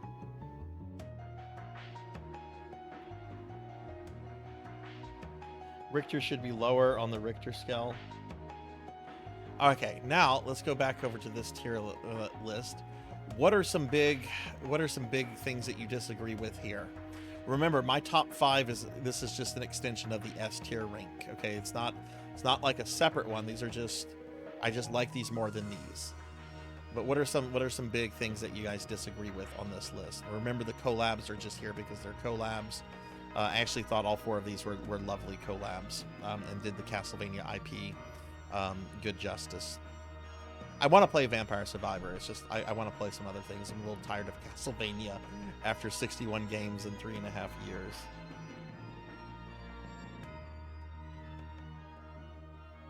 You have an emote idea with a bald juiced? Oh no. I think Hammer should be playable. Have him playable. Make him like Grant, to where he can like climb on walls and stuff. Except instead of like throwing like daggers and stuff, he has like a gun. Like do that. Like Hammer would be really cool if he had been playable. Castlevania 1 is C tier. Ooh. Why do you say that, Pig Knight? What are some other big disagreements here?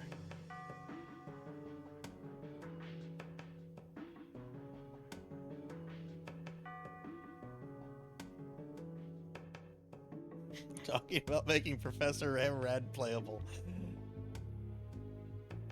You can get power-ups from candles. Plays like Contraman, like a shotgun. Yeah, do something like that. And just to make him closer to Grant, let's just say that like his default weapon is a dagger. He throws a dagger, but he can get like power-ups that replace it with different kind of guns. I think that could be fun. It's not like that kind of stuff is unheard of in Konami games. In Contra Hardcore, you fight like a cyborg version of Simon Belmont if you go a certain path.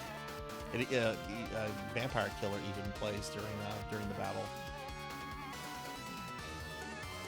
But no other nitpicks with the rest of this list.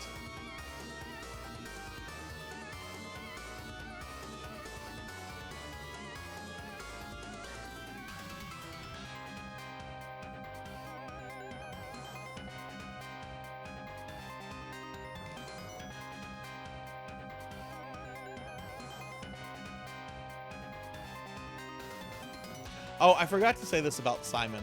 Not only is he the OG, this is a dude that killed Dracula and then found out that Dracula had placed a curse on him. So goes through all the trouble of resurrecting Dracula just to fucking murder Dracula again. So you thought this curse was going to kill me, didn't you, Dracula? You didn't count on me actually resurrecting your sorry ass just to kill you again, did you? Like, OG Simon is fucking Chad. I love OG Simon. Strongly disagree with Juice. That is fine. I know there's some people like Ark. Ark was in here earlier, and Ark mentioned how much he likes Juiced and Dissonance. I get that. Could argue Castlevania 1 to S tier, but A is good too.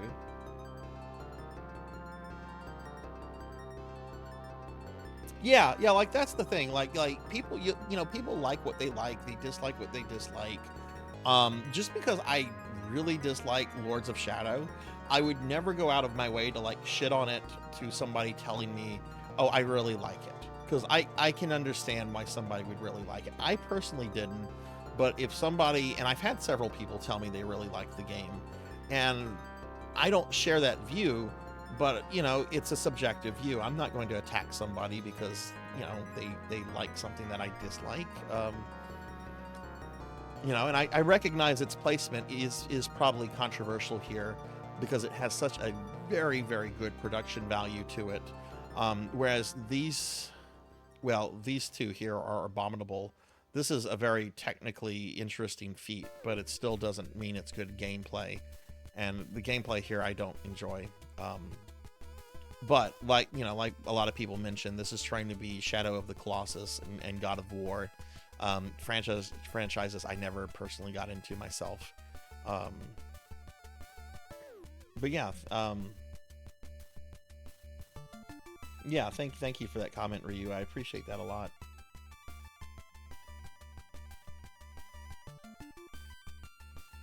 Symphony of the Night is B tier. I have heard that a lot. Why is it B tier, Big Knight? Why is it B tier?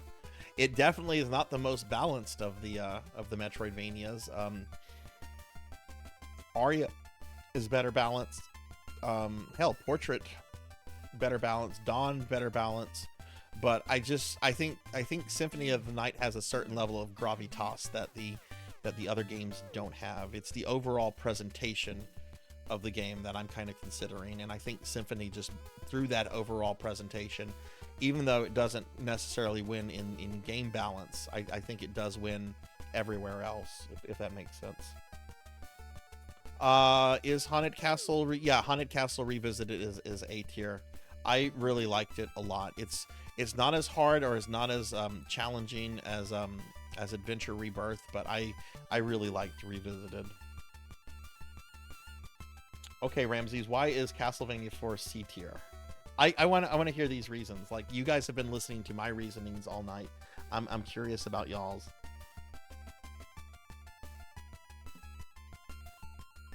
Yeah, and that's something I actually pointed out the other night, Beast Hunter. You know, once you get through like the first 2 or 3 areas of the inverted castle, the difficulty just it becomes almost nothing. With a couple exceptions, you know, Beelzebub can be difficult. Garamoth is a super boss, though you can cheese him, as I did.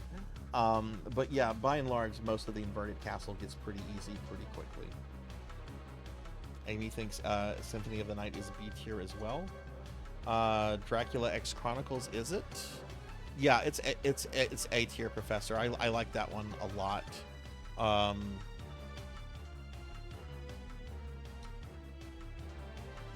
Which it was funny. I don't. Whenever Dot had me on her Castlevania thing, I'm just like, okay, so I like this game a lot. Where do you rank this, Dot? And she's just like, honestly, this is probably my least favorite game on this entire list. And I'm like, more than Legends? And she's like, yeah, more than Legends.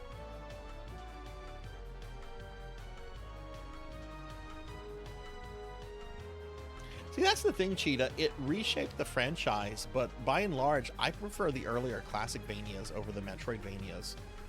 Symphony of the Night kind of made the Metroidvanias like the standard, with some exceptions after that. But I just think Symphony is one of those just amazing games. Would bump Haunted Castle up to a B. Really enjoying the jank and meta. Okay. I feel like it was a step down gameplay-wise from Castlevania 3. Simple things like the screen not scrolling in vertical stages when Vania 3 did that. Yeah. And yes, I didn't mention that, Ramses, but yes, Castlevania 4 is too long. It needs like 2 stages removed or condensed. There's just it's too long of a game.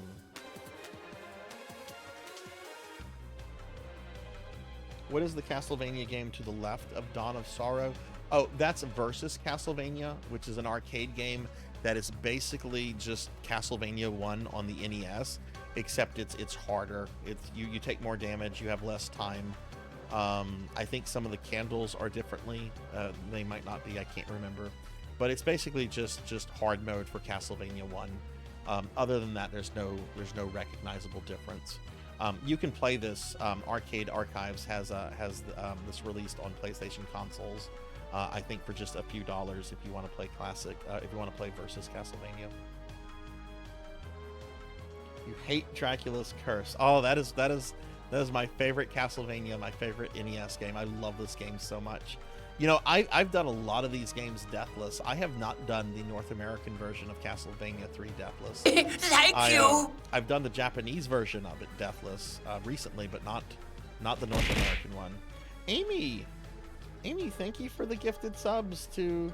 Thank you. Arcinius is the Neon and Kanisha Nico. Thank you for the gifted subs.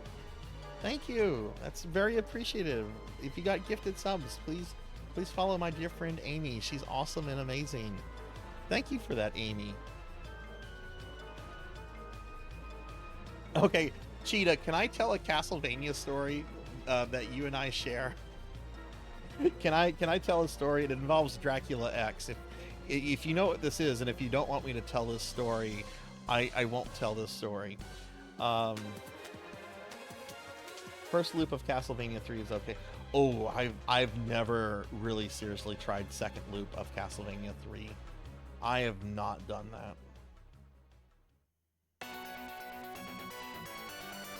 Simon's Quest is so for me. I mean, it's not. That's interesting that you say that, Capper. And it was Simon's Quest is the game where I found you playing on Twitch some 3 years ago. Okay. All right, so Hungriest Cheetah here is a very dear friend of mine. Very, very dear friend, very close friend. I saw him the other day at the family wedding. Like, that's how important he is that he was at the family wedding. He dealt with some tough stuff from a hurricane a few years ago, and as a dear friend, I did what I needed to do as a friend to help him out in a time of need. Very long time ago. He and another friend were over, and we were playing Super Nintendo games, and I was letting him play Dracula X on the Super Nintendo. And thank you for the head pats. And Cheetah got so mad with Dracula X that he kind of threw one of my controllers down. And like, as soon as he threw it down, he like looked at me and he's just like, Sarzac, I'm so sorry. I didn't mean to throw your controller. This game is just making me so upset. And I'm just like, that's okay, Cheetah. You won't do that again, because you're not going to throw my stuff around like that. There won't be a next time. Which I then told him I was joking, but I'm like, yeah, don't throw my controllers. But it was funny because I've never seen a video game make him that upset like Dracula X. And it was quick too. It was quick. It was not a building thing. It was not something that it was just like a, wow, this game is fucked. This is making me angry. Oh.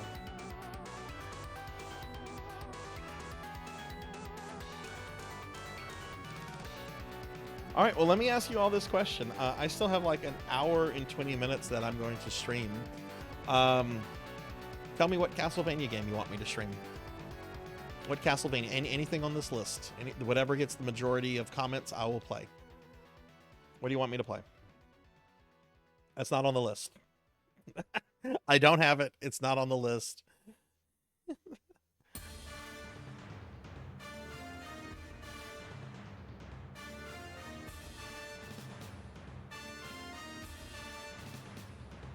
Order of Ecclesia. Okay. I'm glaring at Ramses. It's too many things to have a poll. Let's find something, and we can narrow it down with a poll. Let's do that. I don't have the randomizer for Symphony of the Night pulled up. I could play any version of Symphony though.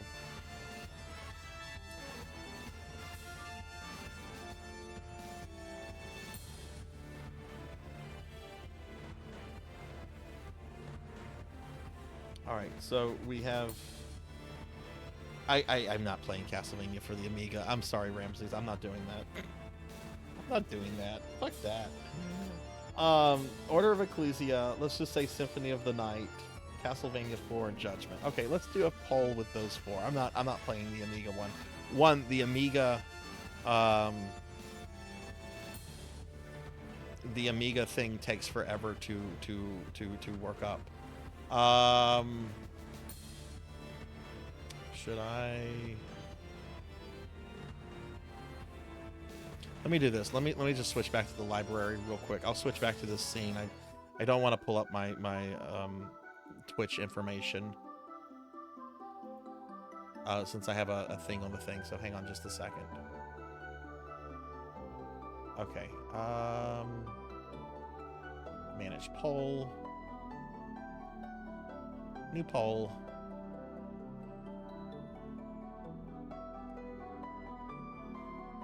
Ecclesia. Super CV4. Judgment. Symphony of the Night. Let this go on for 5 minutes. Oh, Zeta says Bloodlines and Chronicles. I'm fine adding both of those. I love both of those games. I can only have Bloodlines or Chronicles in there. I can't have another option. I'm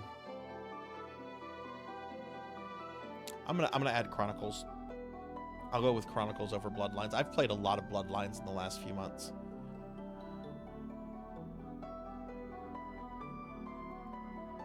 Okay, poll is live if you'd like to vote in it, and switch back over here. Oh, damn it, I just saw, okay, well, too late now. Too late now, I just saw Ramsey's comment there. But yeah, I'll let that run for a few minutes, and then I'll play whatever it is for the rest of the stream. Those should all be easy to set up for the most part. I might have to go AFK to, like, hook up the Wii, but that shouldn't be difficult.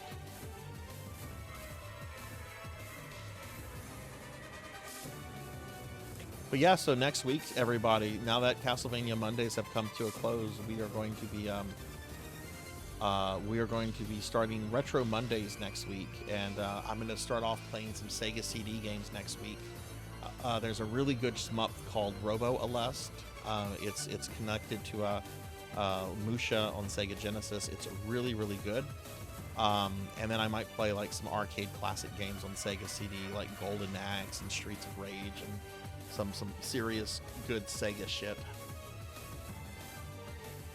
Which I didn't realize Sega was delisting so much of their old stuff. Like, I heard it was last week.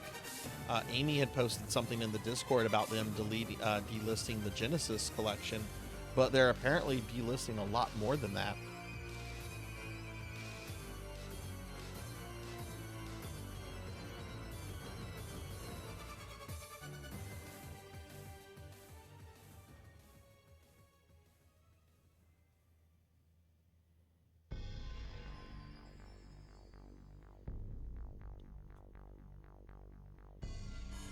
Sega almost always has a lot of those games available in some way, shape, or form. So I really wondering if it's like a repackaging, kind of like what they did with that Sonic collection.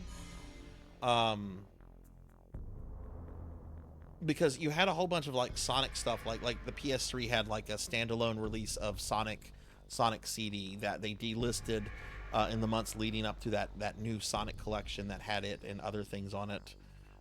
So I wonder if this is just it for their wider like library of games.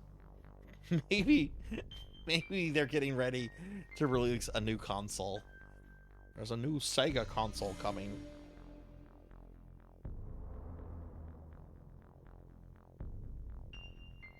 I'm curious where the poll is right now.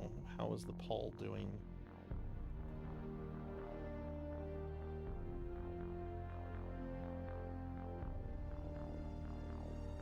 All right, there's just a few more minutes to vote on what Castlevania game you guys want me to play for the rest of the stream.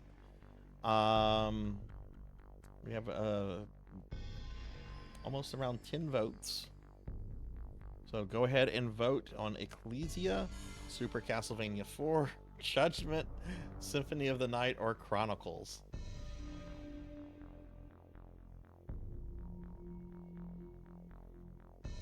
If there is a tie, I will be the tiebreaker. Just because I don't want to run another poll.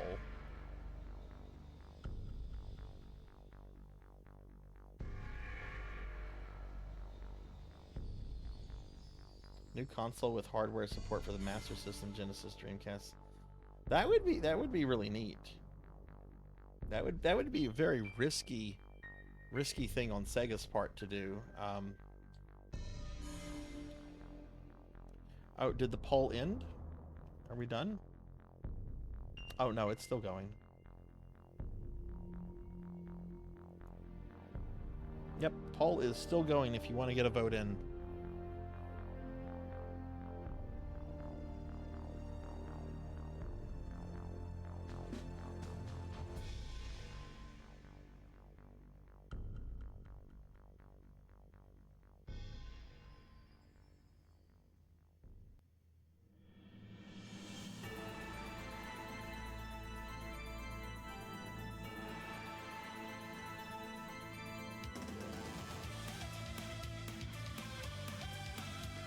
The poll is almost open. We have a tie. We have a tie.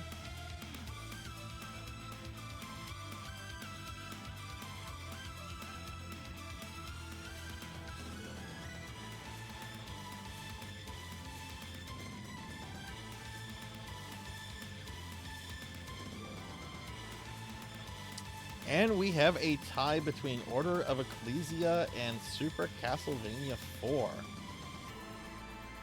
Well, I actually like what Pizza Maid and Sam suggested just a bit ago, that I should go with Super Castlevania 4 because it was the game that we started with. And even though I have played a lot of Super Castlevania 4 last month, let's do it. Let's do Super Castlevania 4. That's what we're going to go with, everybody. We're going to play some Super Castlevania 4. So I'm going to put up the BRB scene for just a moment. Let me switch out some hardware. Yeah, we're gonna do that. Hey, Tuffymon, what's up? Tuffy, let you check out the list here. I don't know if you just got here or if you've been here, but here's the tier list. But yeah, if you guys could give me just a moment, I'm gonna change out some hardware, and we'll play some Super Castlevania 4 for the rest of the stream. So give me just a moment, everyone. If I could get a shout out for Tuffy, I'd appreciate that. So I will be right back.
Okay, I'm back, everybody. The PlayStation 4. Normally, I would stream this from like original hardware and everything, but my PlayStation 4 was literally still plugged into my Elgato, and the Super Nintendo and cartridges are all up in another side of the room. So we're gonna go with this. Let me get rid of this screen.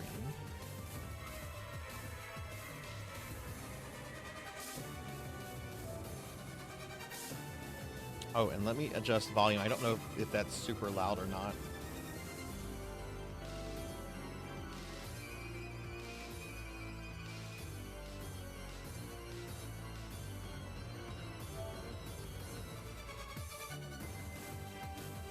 Yes, I am, Professor. I am going to post those into the Discord. Oh, it's an amazing soundtrack. It's an absolutely amazing soundtrack. I love Super Castlevania 4. Maybe I should play some Life for. Look, here's versus Castlevania. Here's versus Castlevania. I want to check something real quickly. This is versus Castlevania. You can get it on Arcade Archives. I'm gonna brag real quickly. I did this several years ago. There I am. I am ranked number 23 on the leaderboard for versus Castlevania.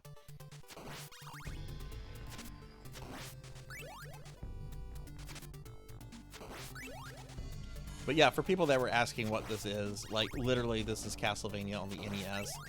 There's a little bit of sprite recoloring. Like the zombies are a different color, Simon is a lighter color, but basically it's Castlevania 1.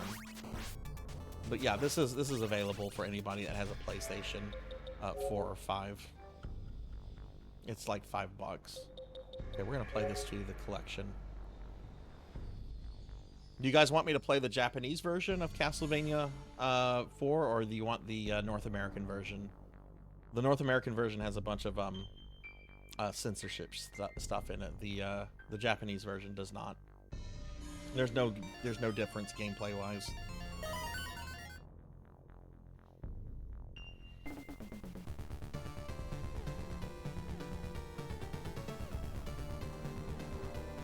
Oh shit, the Castlevania playlist music is still playing. Shit, I just realized that. Hang on, let me end the music. That's the playlist that's playing.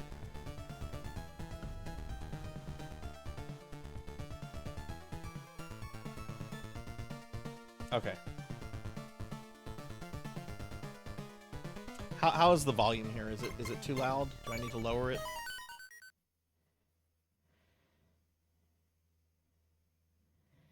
Oh yeah, and like the UI looks a little bit better too in the US version.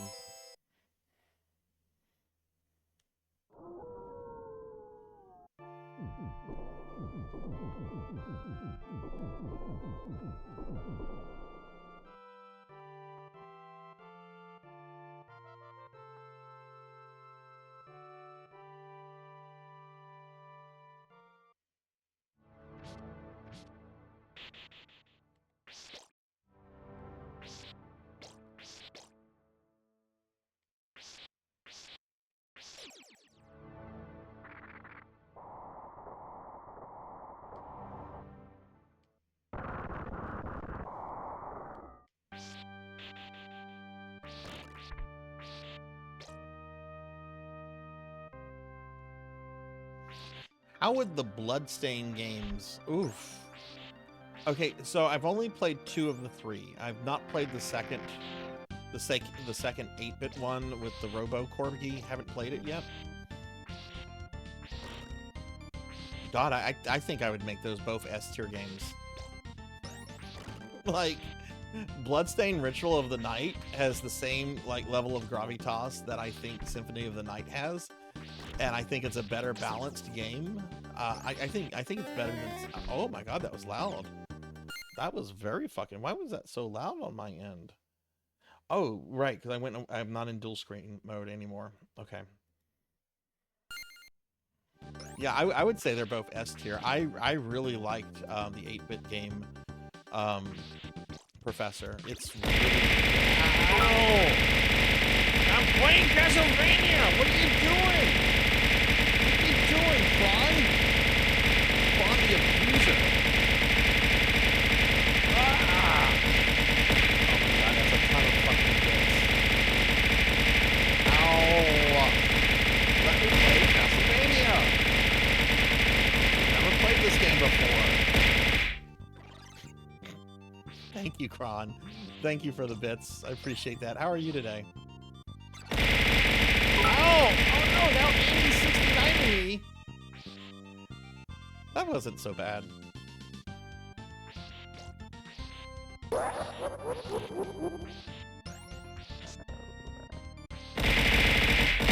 Oh, come on!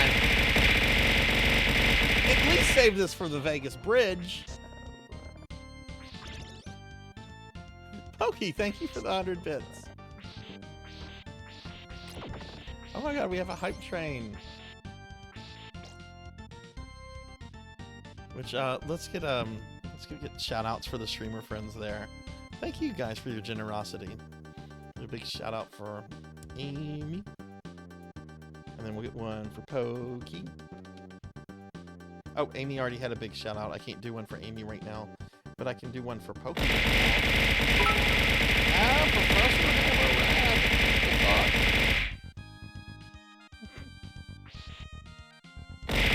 Oh my god! Oh my god, but it's not stopping! Fawn, what have you done? Now Ramses is getting in on it.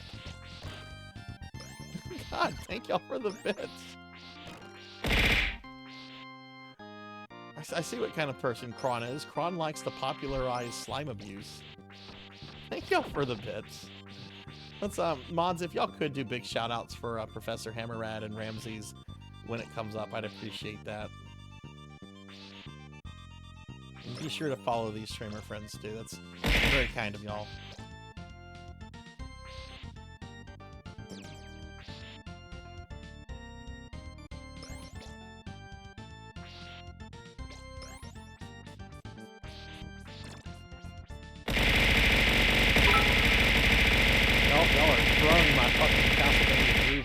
Pizza made. Oh my god. There's so many bits. Thank you, Pizza Made. Thank y'all so much.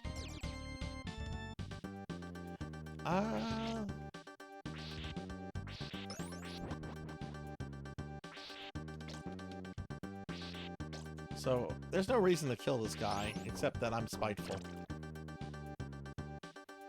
Oh man, this PS4 controller is fucking clunky for this. I don't like the PS4 controller. Oh my god, Jesus. She's Thunder Drummer! Oh my god. Thunder Drummer! Thunder Drummer, y'all are gonna kill me. I only have 1 hit point. 1. That's it. 1.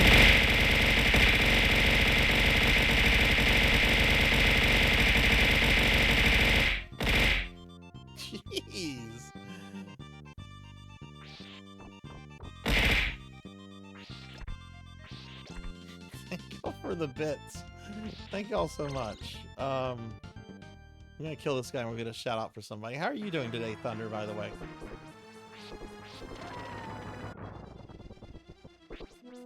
I feel embarrassed when this guy gets me. I feel very, very embarrassed. No, there's not. No, we're not doing a deathless. I could probably easily 1cc this. Oh, and I'll stretch. Thank you, Sunny Delight. Ooh. Okay, let's see. All right, Professor Hammerrad is next. I'll do a big shout out for Professor Hammerrad. Ooh, welcome in, Sonny. Welcome to the last ever Castlevania Monday. We did a massive tier ranking of every Castlevania game I've played over the last 3.5 years. There'll be no more Sarzac Monday streams anymore. No, that's a lie. Mondays are now being rebranded as Retro Mondays, so I have more leeway to play different things. There will still be Castlevania stuff on this channel. Like, I can never not imagine not playing Castlevania. It's just I'm not gonna play the garbage ones.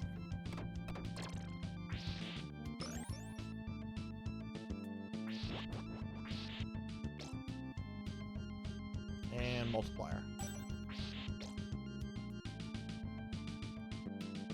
Thank you.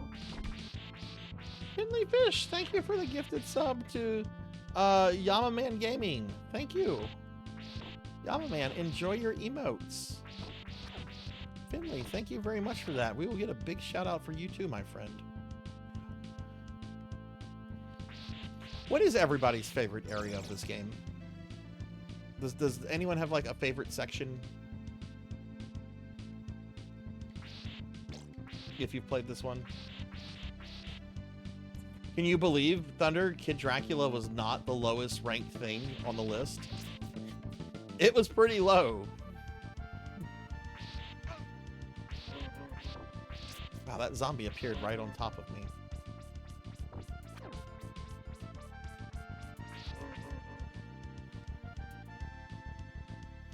I really liked the cave area. I really liked the cave area a lot. I think the next person for a shout out is Professor Ramses. And then I think Pizza Made, Thunder Drummer, and Finley. But I am checking the list so I don't forget somebody. But thank you all for the generosity. I really appreciate that. I like the chandelier area a lot too, Capper. It's not my favorite area. I like the cave area. There's just something really tranquil and peaceful about the music and the vibe the cave area gives off.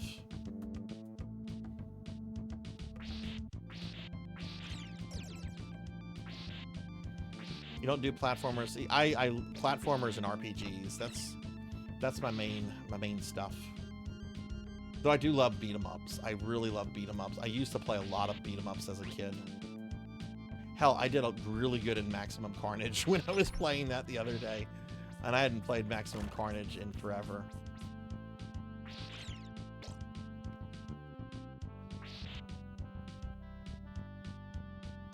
Oh yeah, I'm gonna be putting this whole stream on YouTube, Thunder, or at least the tier part of it.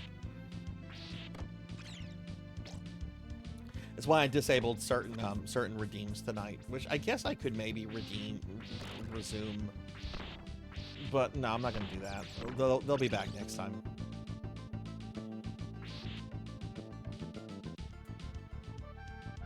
I've not played Robo Army. What is that?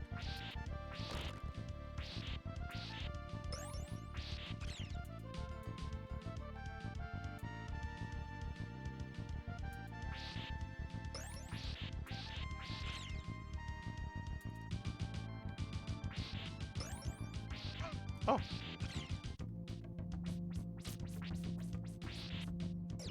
Well, there's some meat right here, but I almost never get hit by that guy.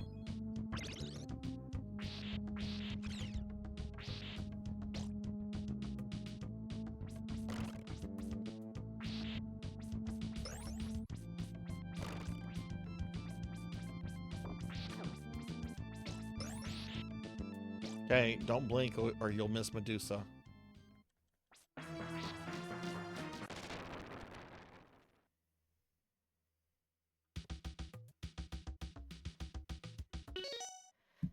Let me get a shout out for Pizza Mate.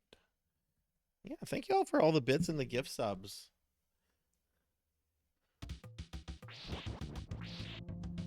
Okay, not this axe. Right, yeah, that's money. This is an axe I don't want. Yeah, don't want that.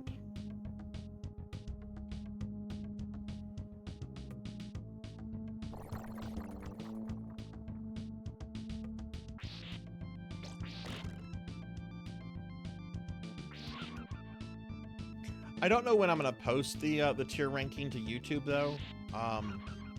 Like tomorrow I'm posting my weekly retro game recommend, which is gonna be an SNES game, and the next day after that I'm gonna post a no death run of Haunted Castle, but it'll probably be later this week when I post it to YouTube, but it'll be available immediately on Twitch. I already stretched though. I stretched.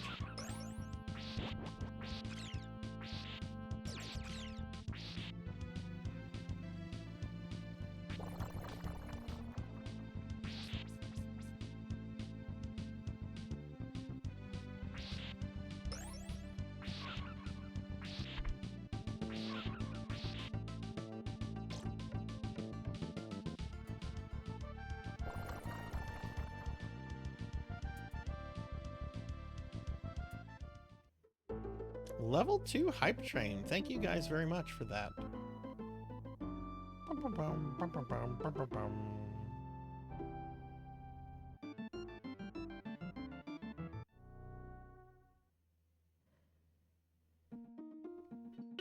No, I don't, Pizza Mate. I don't have any kind of I don't have any kind of fun notifications on my phone.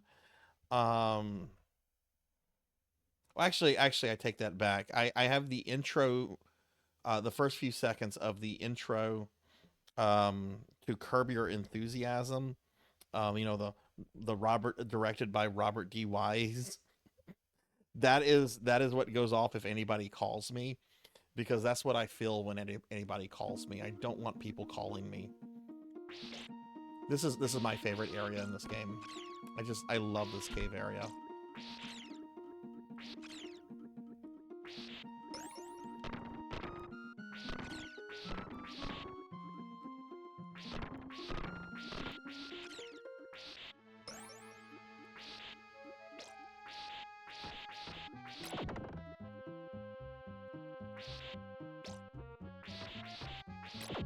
Shout out for Thunder Drummer now, and we'll get one for Finley Fish in just a moment. Please be sure to follow these awesome streamer friends.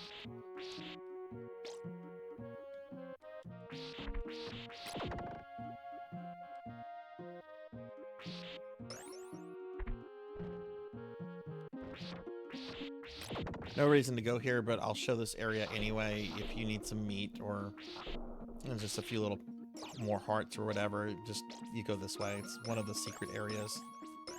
And then there's some meat right here.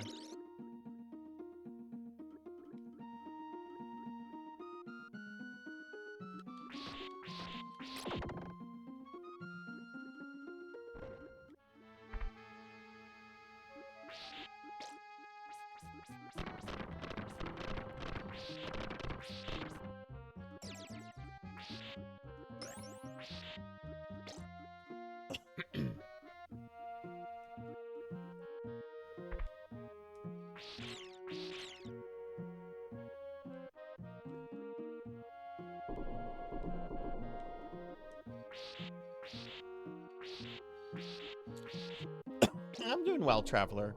You just missed it. They slimed me and they abused me. It was not fun. Oh, I should still be in my Belmont outfit. Excuse me. How's your day been, Traveler?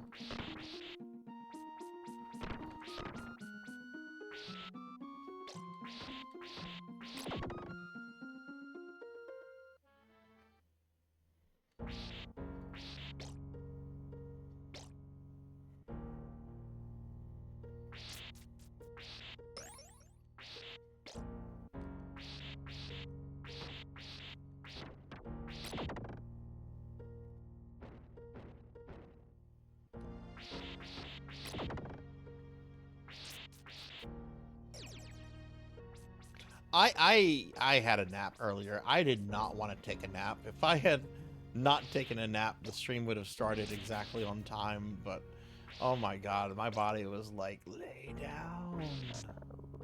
Lay down. Don't move.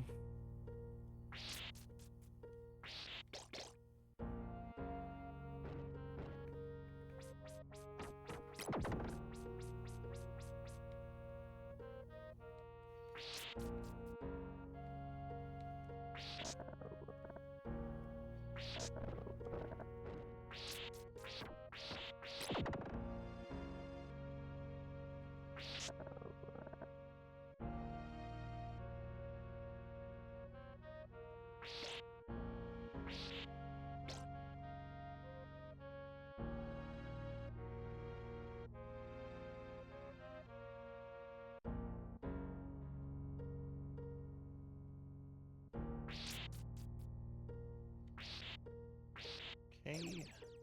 Man, there's so many things. Ow. The birds. Let me do a shout out now for Finley Fish. Oh man, that must have been nice, Professor. That must have been nice. Oh, I like days like that.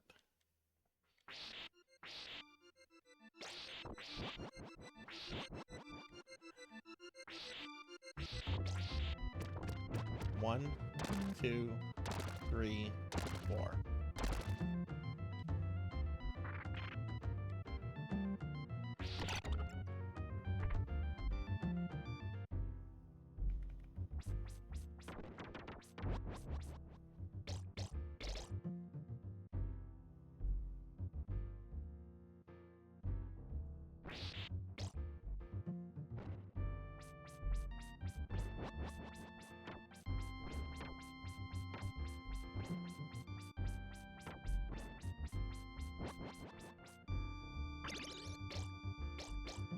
This part you can fuck up very easily in this very long-ass level.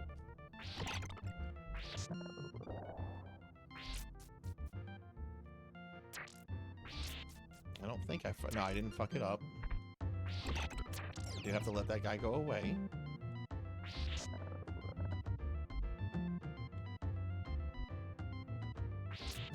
Man, I am not used to these chunky PS4 controllers for this game, though.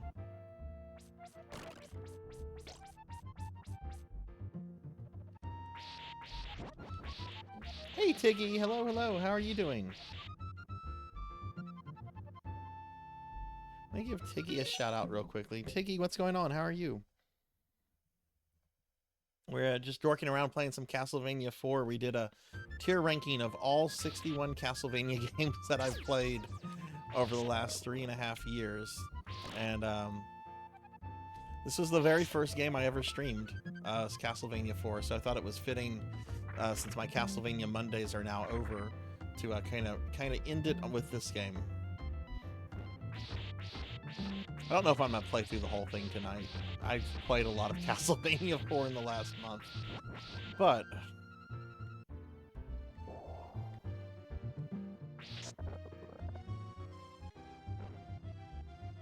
I hate that jump. I almost never die there, but I get very nervous right there.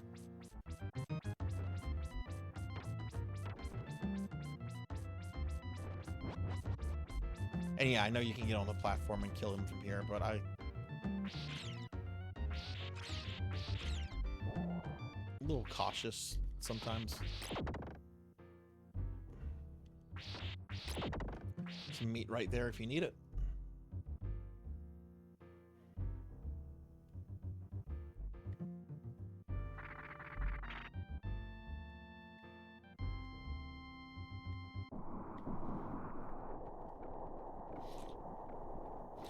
This is a long game, yeah. It's definitely longer than it should be.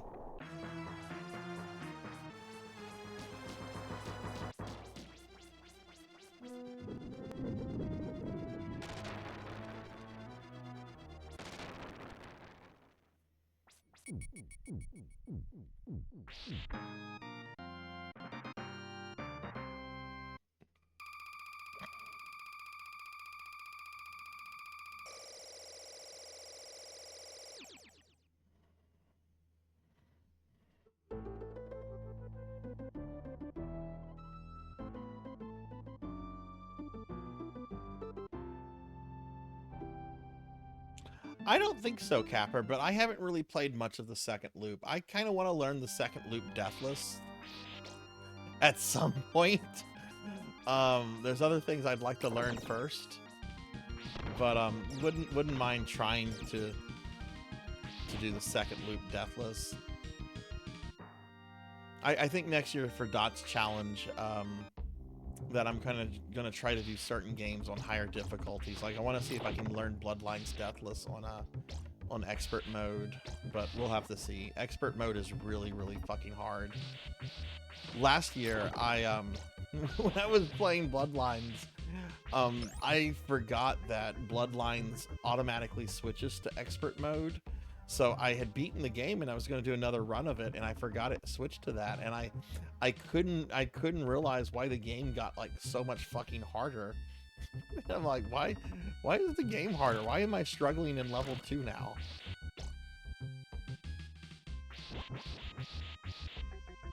But yeah, I don't know if it has any like new sprites. I hate this part so much. Oh.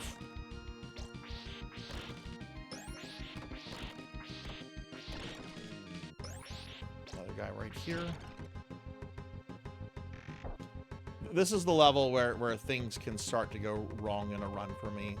There's so many places in this area, this level, where you can have like a cheap death.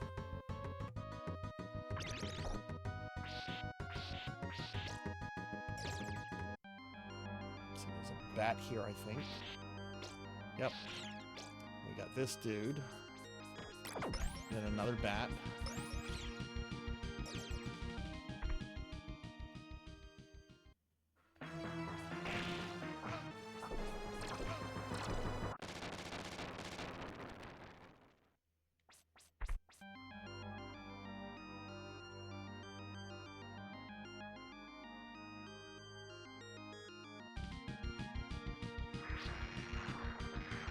Look what we can do with mode 7.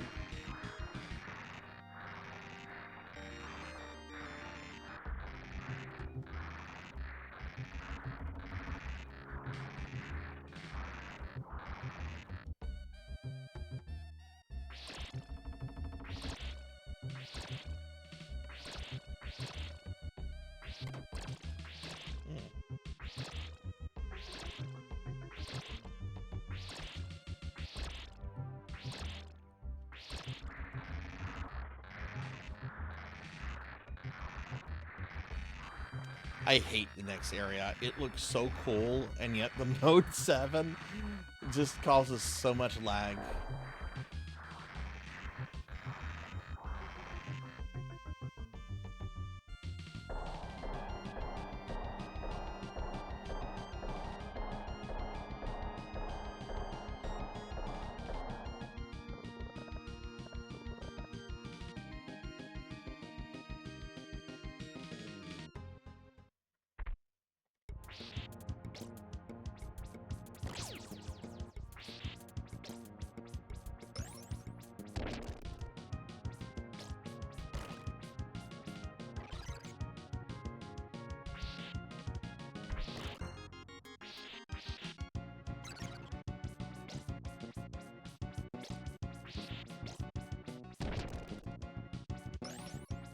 The pink debris can damage you, so you have to be a little careful with these skeleton guys.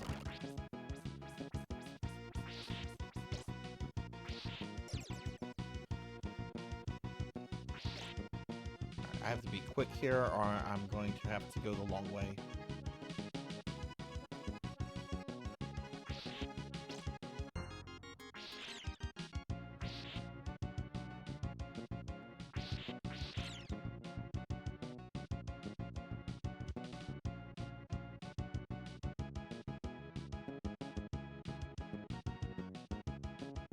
There we go.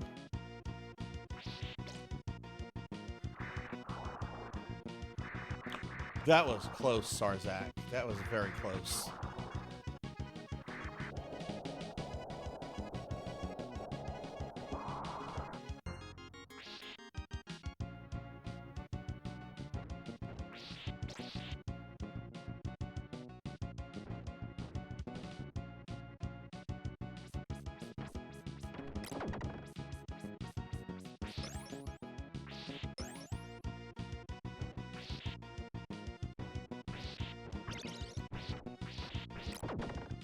Should have killed this guy before grabbing that.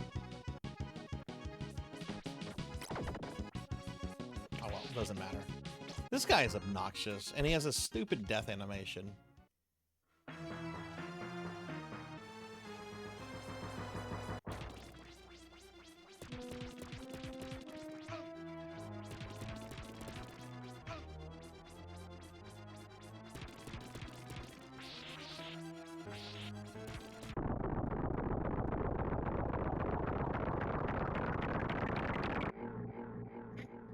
I love that. Just goes away spinning. I'm gonna spin away.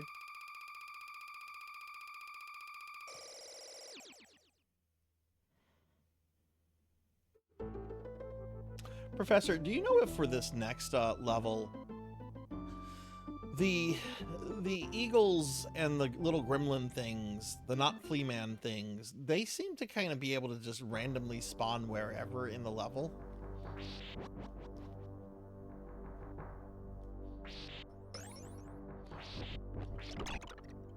Like, there doesn't seem to be like an exact spawn point areas for them. They just kind of show up wherever. Do you know if there's any kind of like pattern, or is it complete RNG?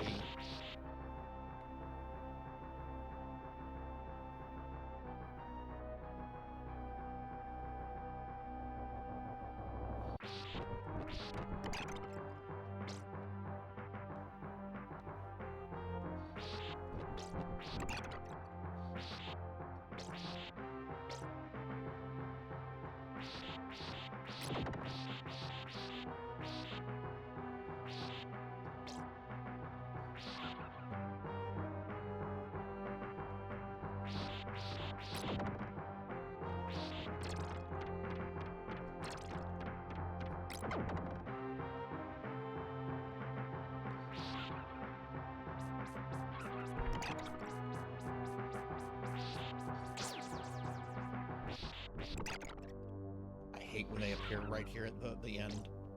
That wasn't too bad.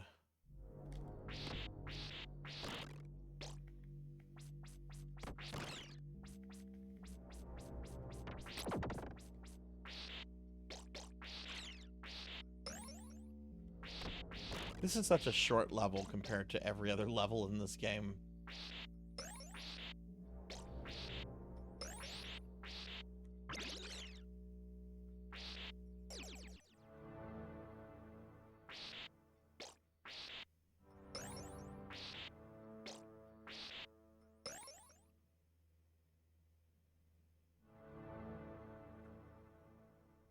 You do. We got through the whole tier ranking stuff, Rocker, and chat was like, you should go back and play the first Castlevania game you ever played.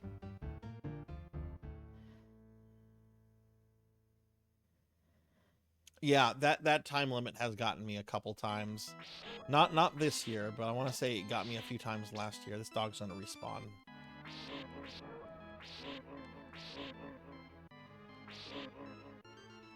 We have another puppy on the right.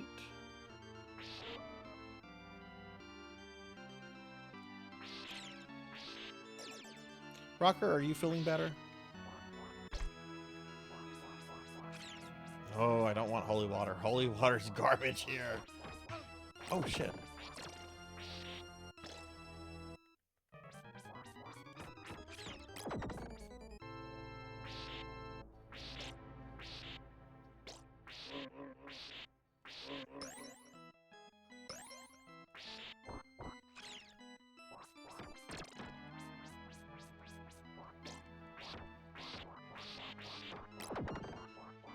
Is it good against Slogra? I've never tried it. Will it, what does it do? Does it stun lock him, or...?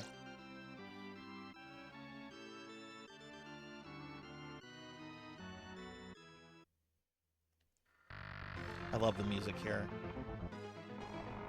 This really sounds like music from Disney's The Haunted Mansion ride.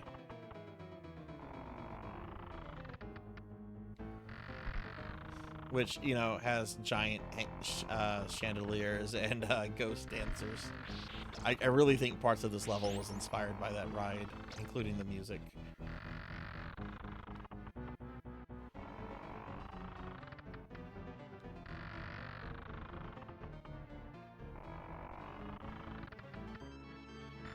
How speedrunners handle this area. I'm very cautious here.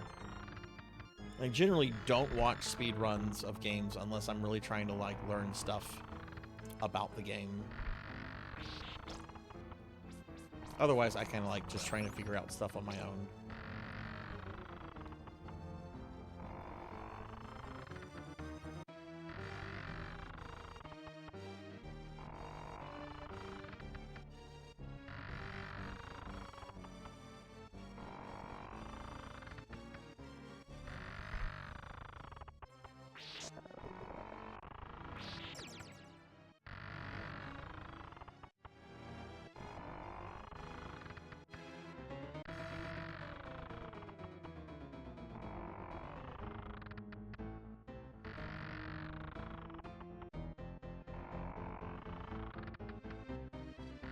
Probably could have made that, but why risk it? Though, honestly, I'm not trying to do a deathless run. Like, if I die, I die. It's fine. I don't care. I recently did a deathless run of this for Dot's challenge. I can throw people a link if you want to watch it.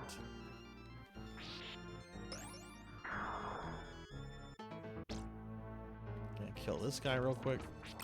No reason to go here, because there's a bunch of meat up ahead.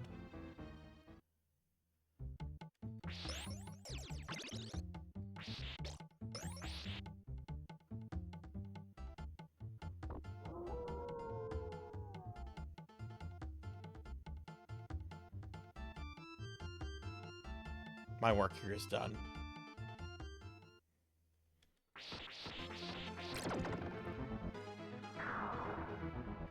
Is this the axe? No, it's the next one.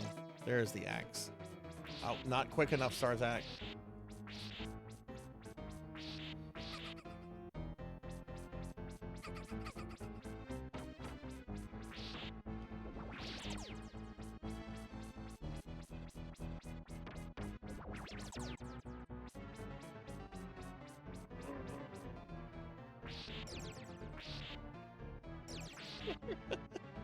I know. I shouldn't have. I generally don't do that. I was being an edgelord, I guess. Yeah, I'm gonna hurt the dog. I'm gonna make the old man cry. I'm edgy. I'm Sarzac.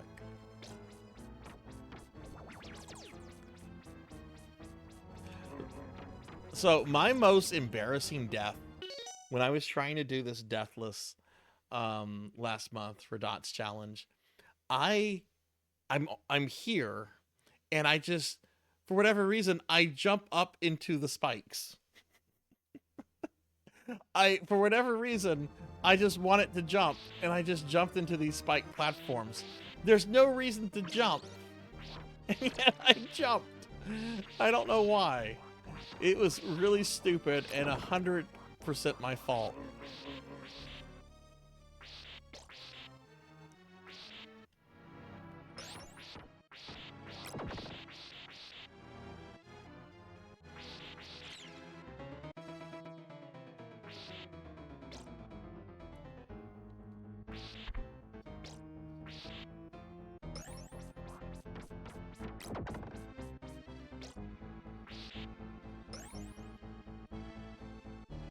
Go.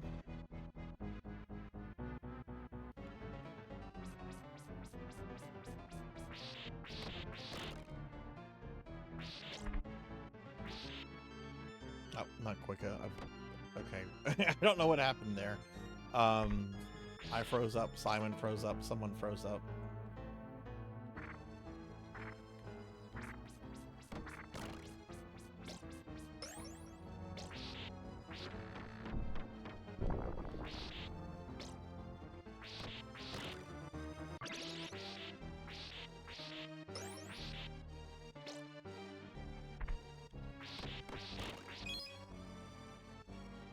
Also, this game is pretty generous with one-ups.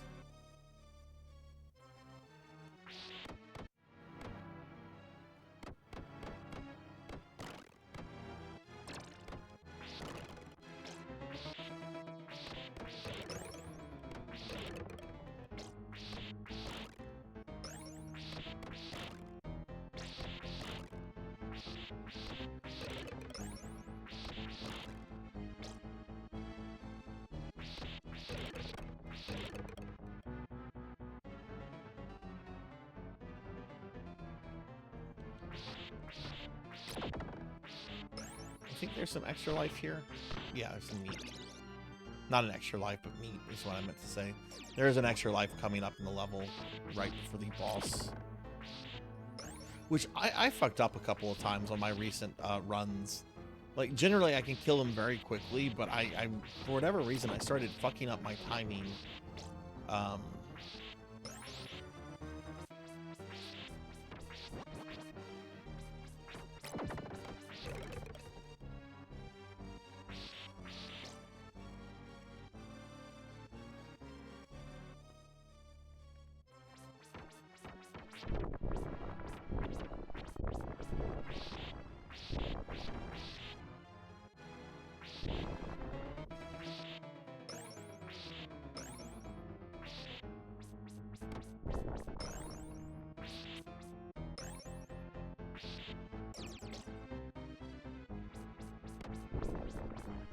Okay, here come the dancers.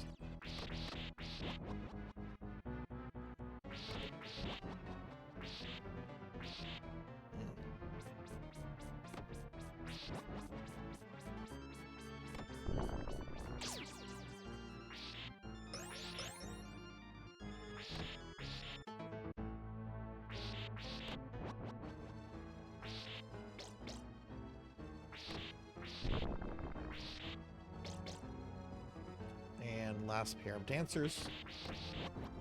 There you go. There's a one-up right here if you want it.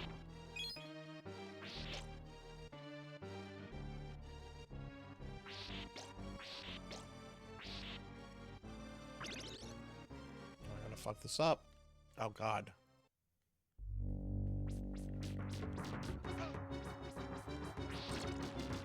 Nope. Perfect.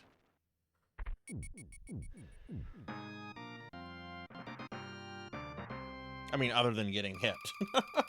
Which I don't care. This is not a damageless run. This is a casual playthrough.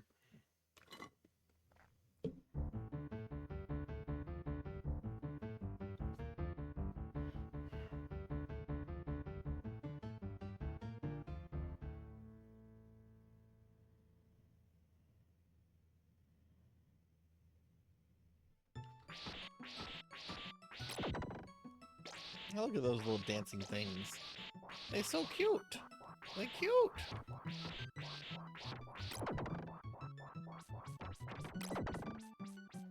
Ah, Spear Knights. At least these fuckers aren't purple.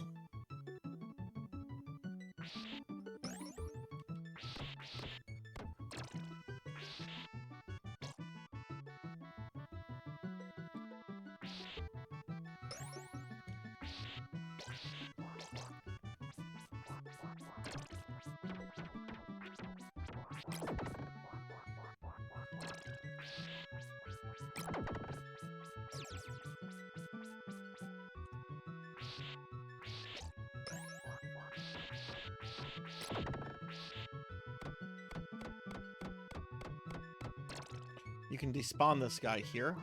Get him to come out. Walk over here. He's gone.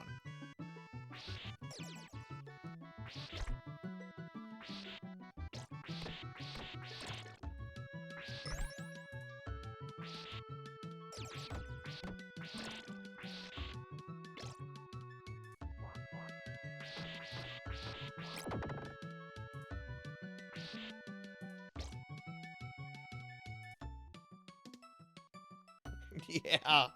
No, they weren't the Japanese names. That was localization. All right. Professor Hammerrad, Dot Level, and many other players are very ballsy here, in my opinion, in that they like to just jump through most of this section. And yeah, my Kazongas are not that big. I don't do the falling. That is too much for my little heart to take. Oh. Okay, I normally don't get hit this many times here, though. There is some meat coming up, but geez.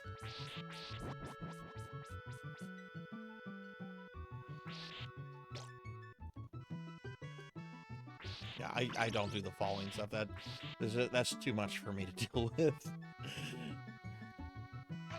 Oh my god, I forgot they come in like waves. I think that was the last one, though. Yeah, that was the last one. This is a dagger? No, is this the dagger? That's the dagger. Well, I mean, it's true. I'm being honest. Alright. I like to kill these guys just because I don't want them chunking axes at me while I'm trying to jump around.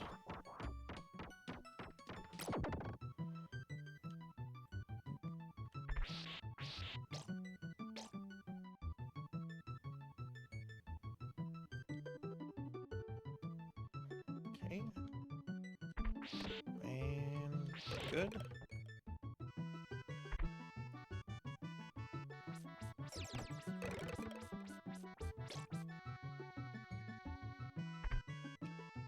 And good.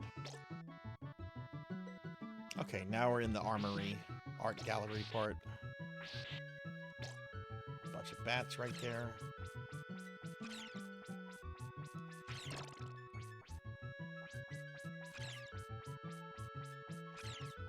Oh, no, I can't do that, Professor. My heart can't take that. Oh, my heart. I've fallen and I can't get up. That's what I'm scared will happen to me. I'm scared that, like, Simon will fall that great height and he won't be able to get up. And he'll have to call a med alert or whatever it is. I've fallen! I've fallen in Dracula's castle. I've fallen and I can't get up!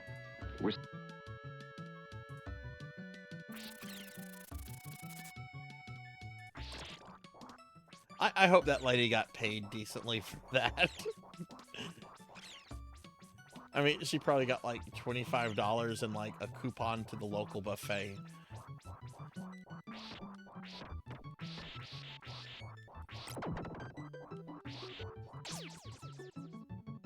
Were you thinking positively of Taco Bell or no? Gotta be careful there, or that guy's gonna hit you. Kill this guy. Spawn the pupper. Get the meat if you need some.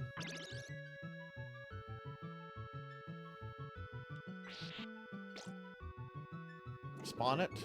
Despawn it.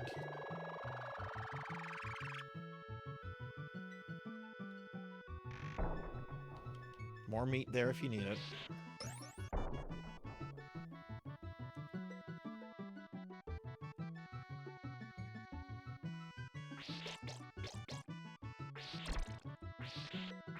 I don't even know what the centipede does. I always despawn it. I just know that's like, okay, I'm gonna make you go away now. All right, no bats here.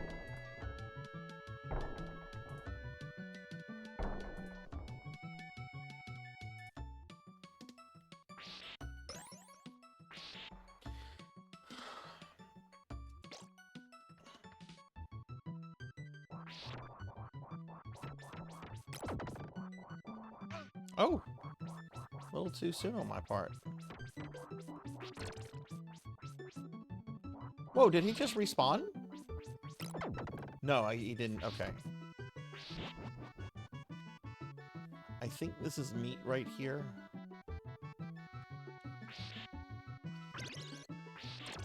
Yeah.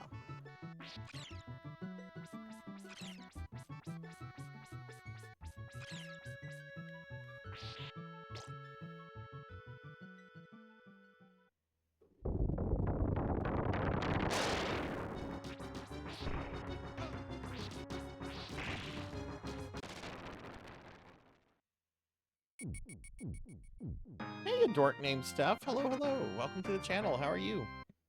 I like that name, and that's a super cute emote.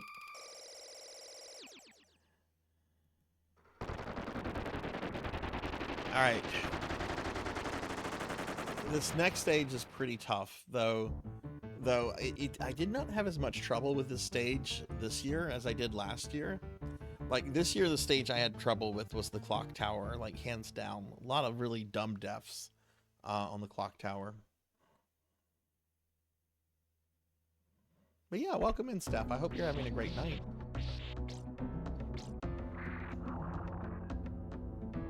Oh, wait, there's no reason to jump on that.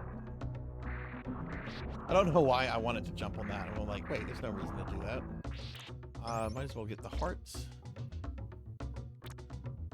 This level is very censored in the North American version. Basically, all the green slime is blood in the Japanese version. I actually like the slime shit more than the blood, because I like the idea that this is like an underground sewer catacomb. The blood just feels like a little, I don't know, like too excessive.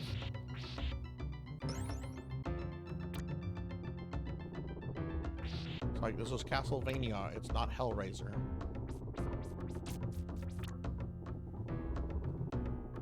Steph, are you a fan of Castlevania?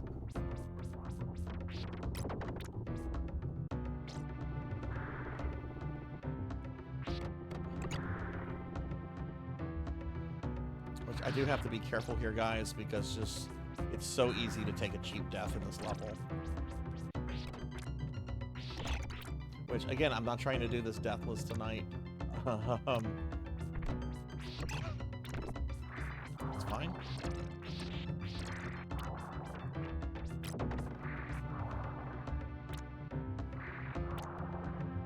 Some meat right here. You've always wanted to. You like retro games from this era? Oh, nice. What are some of your favorite retro games?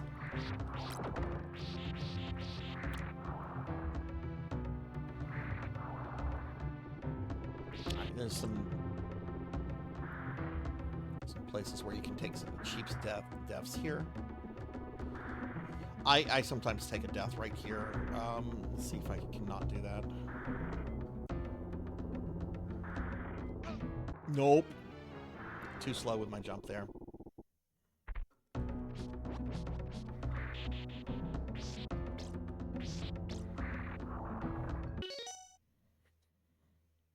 Oh, you just finished Chrono Trigger for the first time. Nice, nice. You have the original cartridge on SNES, which made it special. Oh, that's awesome. What did you think of it? What did you think of it? I'm not trying to do this deathless.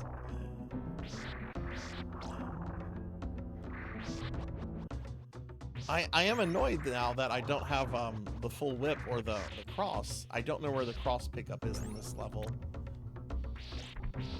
I know there is a cross pickup. I just...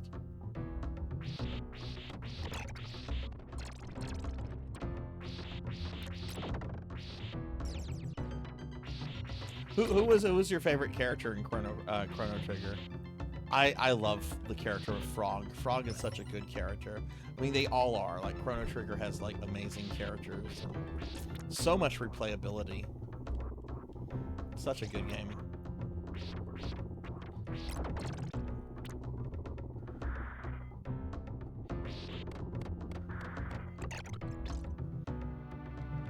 Oh, this is gonna suck without the cross.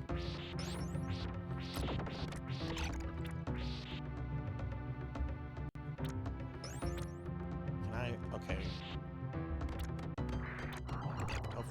Oh, shit.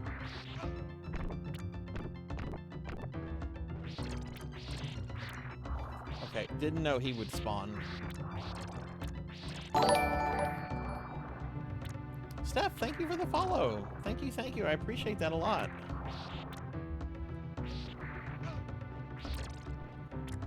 Oh my god, I don't know how to do this without the cross.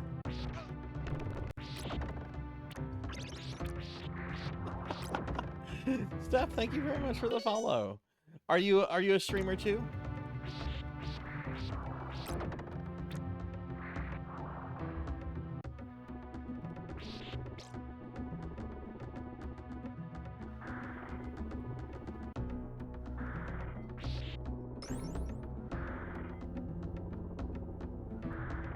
See, did it find there?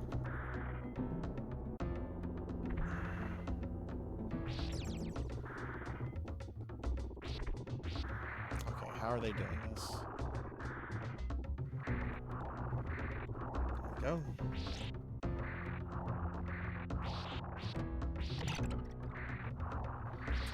I mean, it's a dagger. It's better than nothing.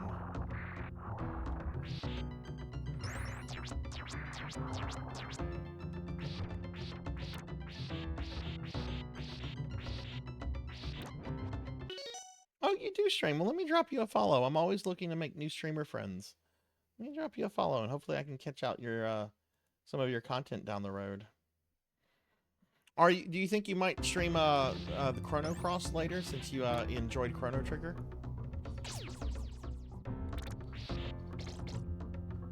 And sorry if I'm not like super responsive to chat right now. This is arguably one of the hardest stages in the game.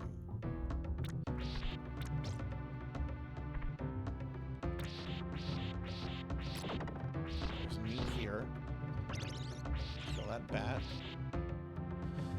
Oh, this is gonna suck without the cross. Oh, a cross.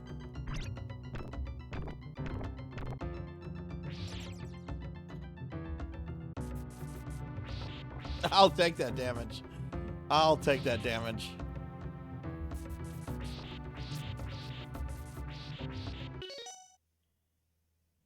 One of my mods is a huge Chrono Trigger fan. Their Twitch name is Melchior Stormseeker, after one of the three wise men, and they have a PSO2 character named after Allah. So there's a lot of Chrono Trigger love on this channel.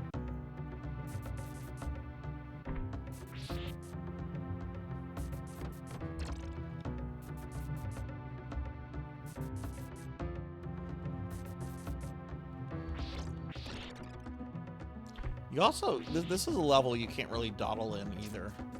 I don't think. Professor, what's the rule about getting multipliers in this?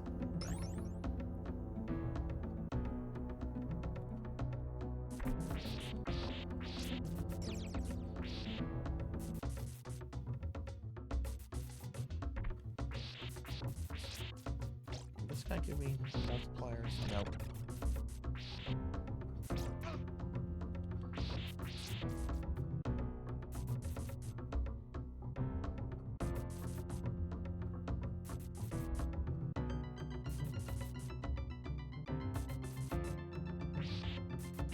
I've seen some people do this pretty rushed, and again, this is something I'm going to take slow and steady, like a turtle. Like the Turtle Club.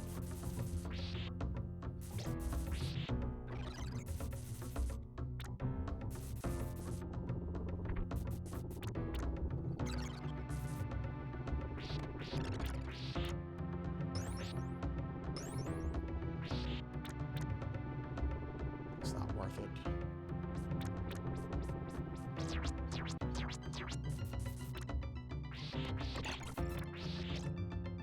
Oh, shit, I forgot about that.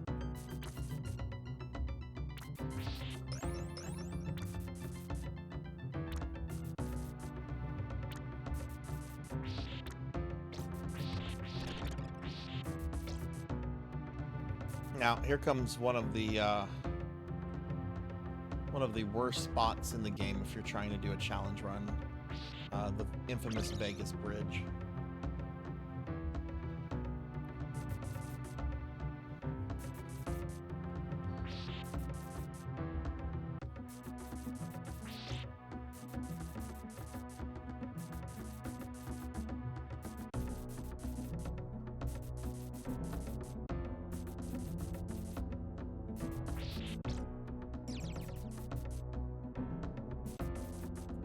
Too far because you don't want to respawn the spike.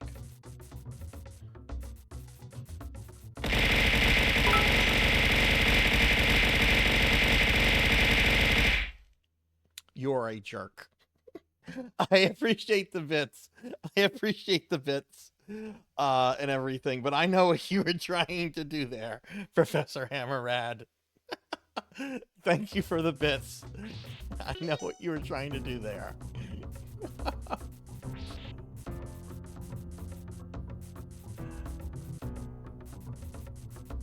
We're gonna go on the next one. No, we're not. That's bad.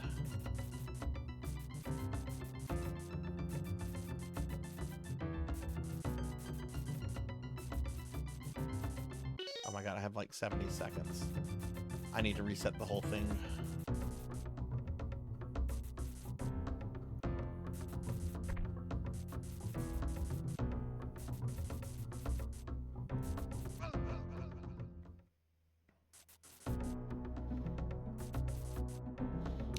I did not have much time left there.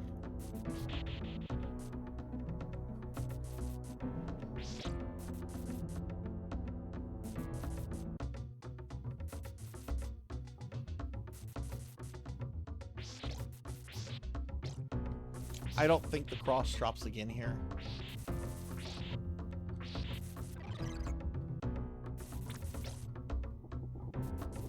We're being attacked!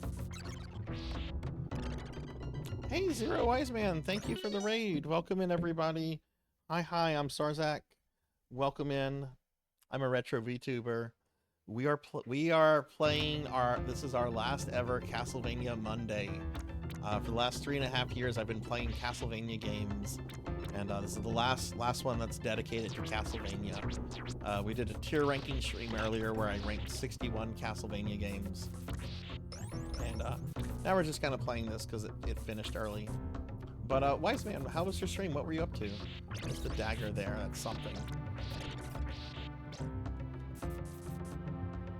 But yeah, welcome in. Hi, Damas.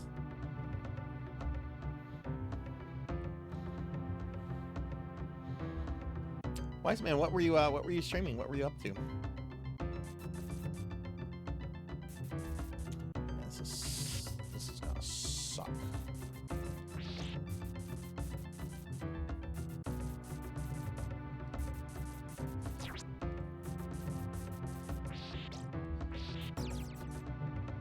Okay, let's reset it, see what we get.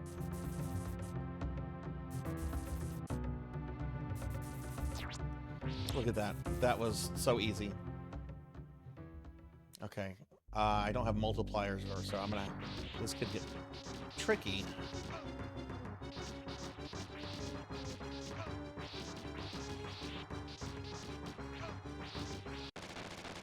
But still not a difficult fight. Oh, you're playing Breath of Fire 3? Is it your first time playing it? I've wanted to play that one for a long time.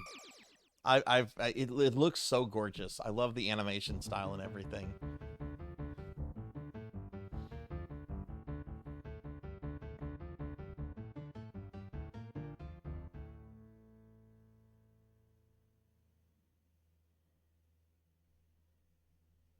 All right, we need the cross.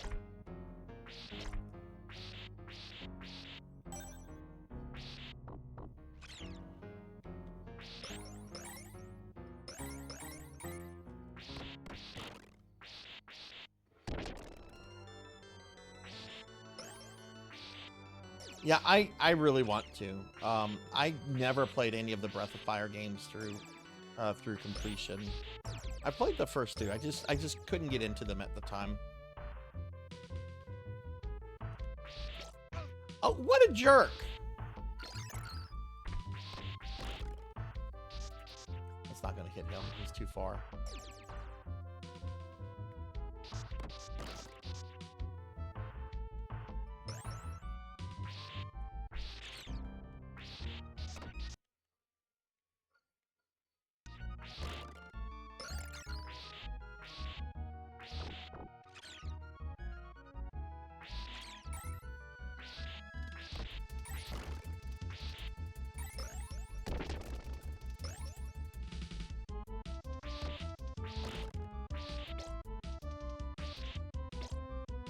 I know the axe is coming up. I would honestly rather the dagger for a section that's coming up. So we're gonna hang on to the dagger, especially since I have the multiplier.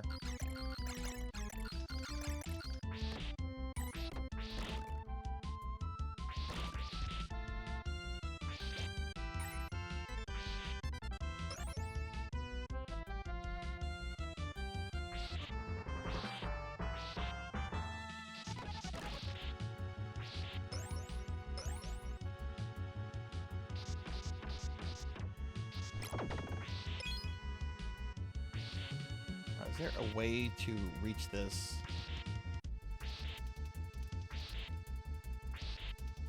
I want to say I saw somebody reach this after falling down here, but fuck it. There's lots of meats in this level.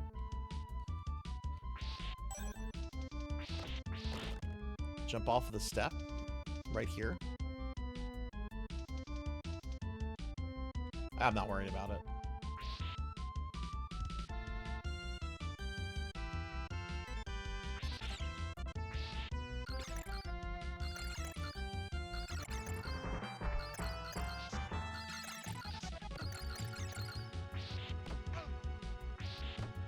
We're being attacked! That was rough. That was very rough.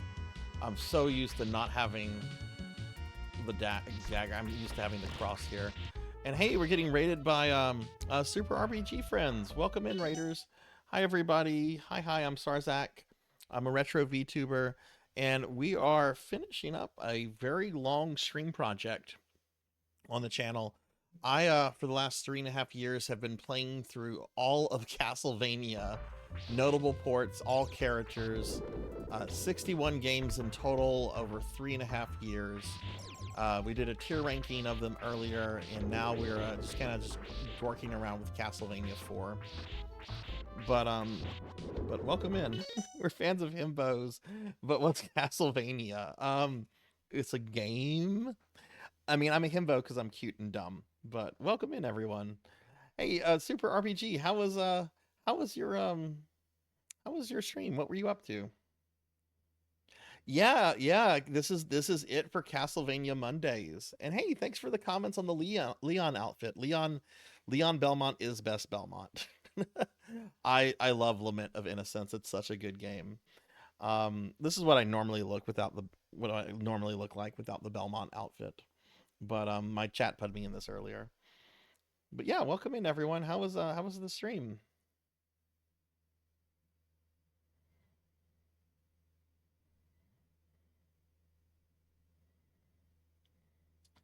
Full playthrough of mouthwashing. What is that? I can't always make this jump. And I didn't there. That's fine.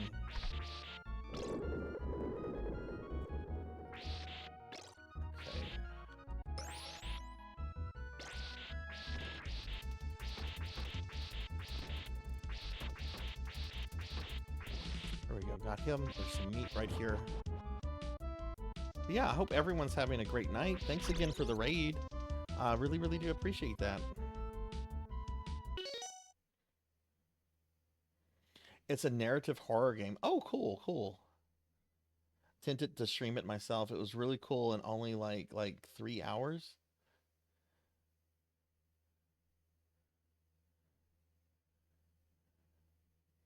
Well, that's awesome. That's awesome. All right. So you finished that, right? What's next on the game list? Oh my God, are there no crosses here?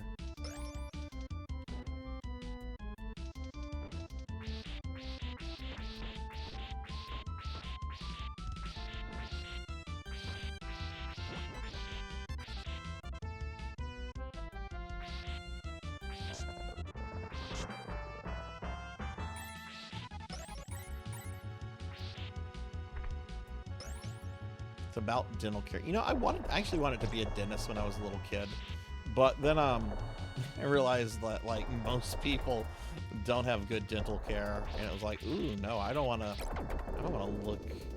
to be around bad breath all the time.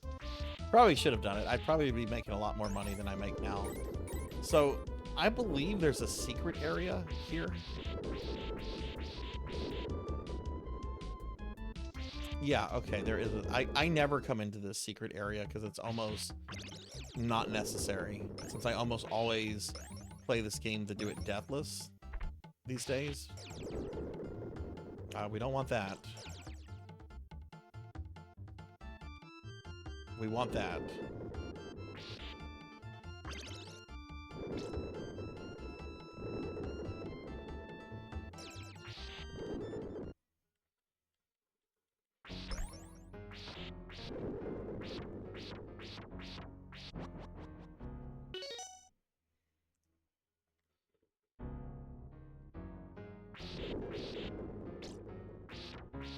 Yeah, next week, let me scroll up real quickly. Saw a lot of curly mouth. Ooh.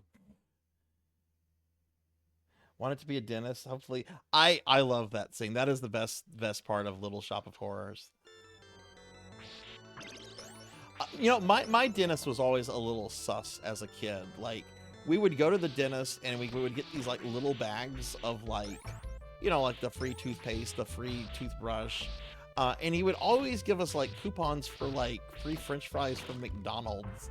And it's like, wait, why are you encouraging me eating fast food?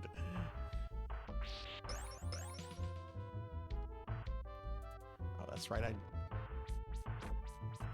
don't have the multiplier yet.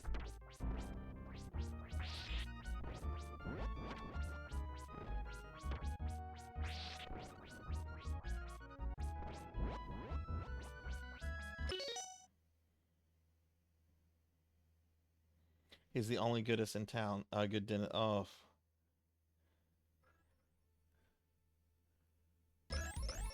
Yeah, but this is the last Castlevania Monday. Next week we're going to be turning Mondays into Retro Mondays, and I'm going to start it off by playing some Sega CD games.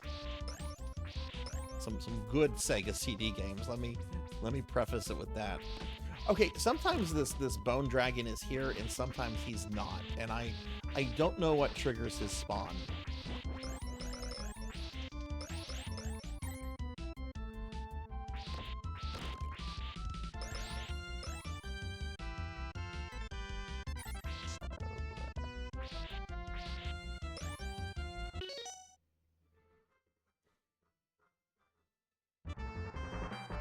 Did it? No, that's probably the PlayStation. I can fix that, Professor.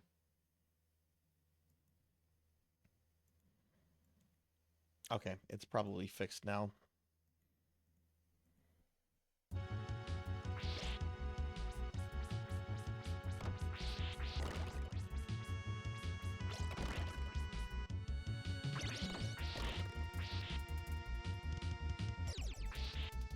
Multiplier? Multiplier.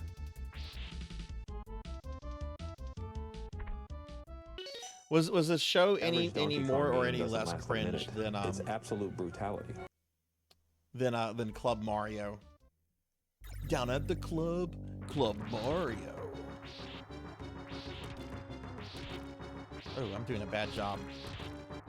Very bad job.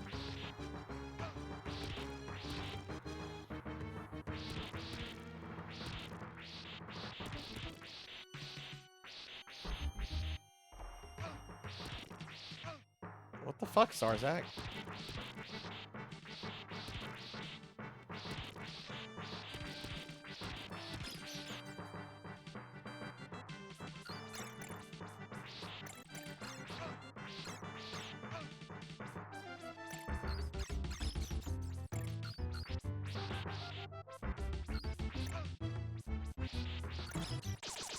Okay, that was really sloppy and slow. Like, there's not a... I'm not aware of a good way to burn that boss down quickly, but that was just bad.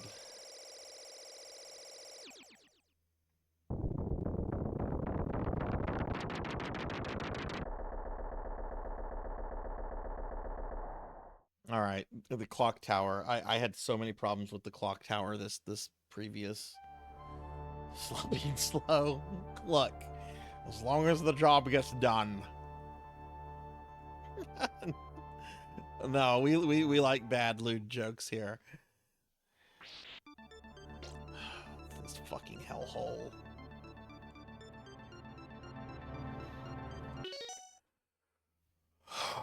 Hang on. Yeah, I still have this level.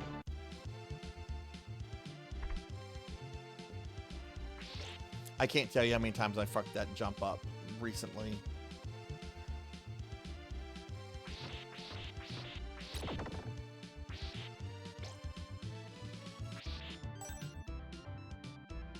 That's a dagger. You don't want that.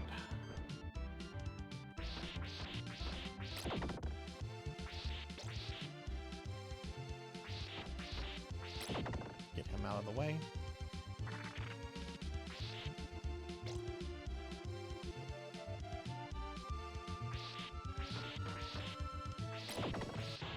Also died here a lot.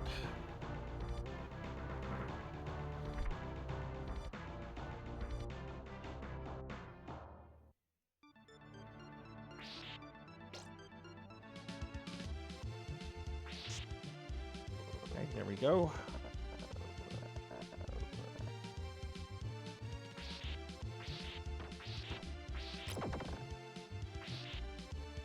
The next room is also filled with some places I died a lot in. Let's see what happens. It's a very good song here, though.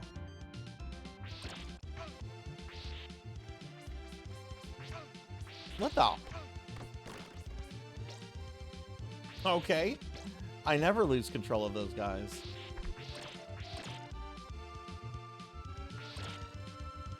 When is the meat in this level? Fuck, I don't think there... Oh no, there is some meat before the mummy hallway. I never get it though. I might have to get it this time. Alright, this part, I die here a lot. Okay. This part, we'll just see what happens. Stop talking. Stop talking, streamer!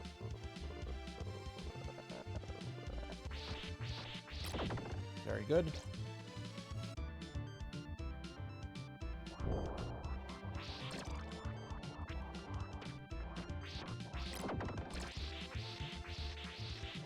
All right, RPG, have a good night. Everybody, please check out Super RPG Friends. They are awesome. Yeah, thanks again for bringing your community here. I really do appreciate that.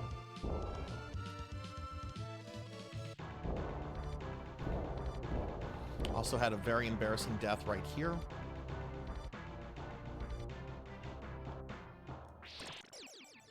Okay. I love Medusa heads in this game because they aren't on infinite respawn.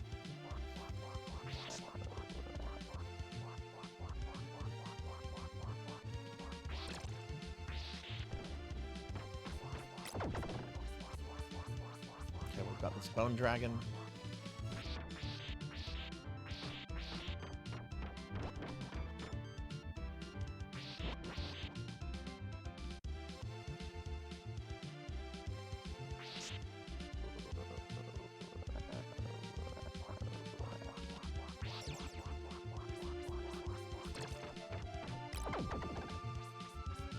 Okay. Bum, bum, bum, bum.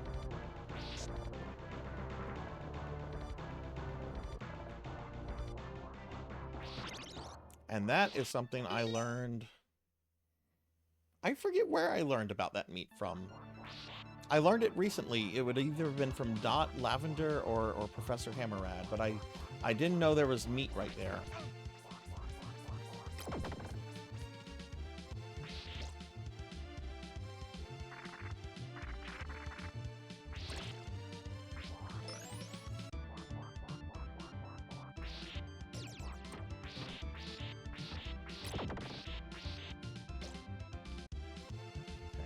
Bone dragon right here.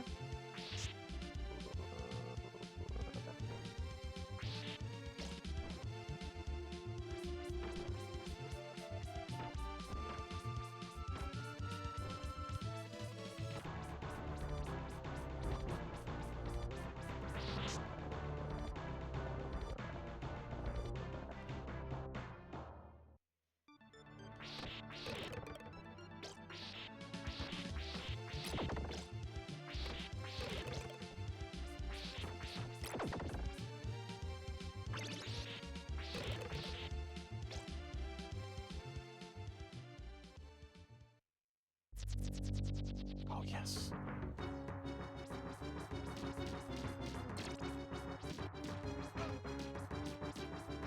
What am I doing? What was I doing there? That's not what you're supposed to do, Sarzac, you idiot.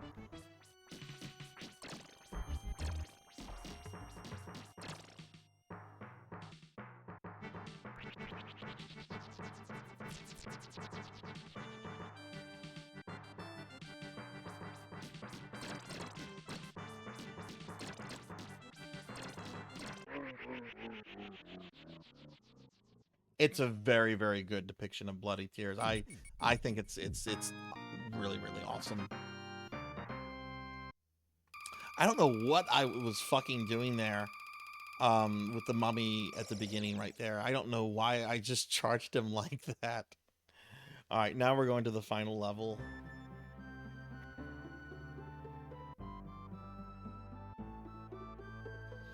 Oh, but it's time to end the stream. Bye. No, we're gonna finish this.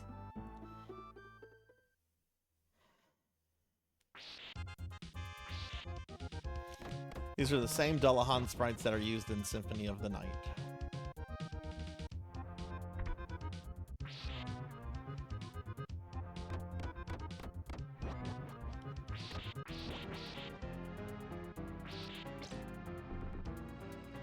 Oh, I do have the multiplier? Okay. Oh, what do you do here, Sarzac?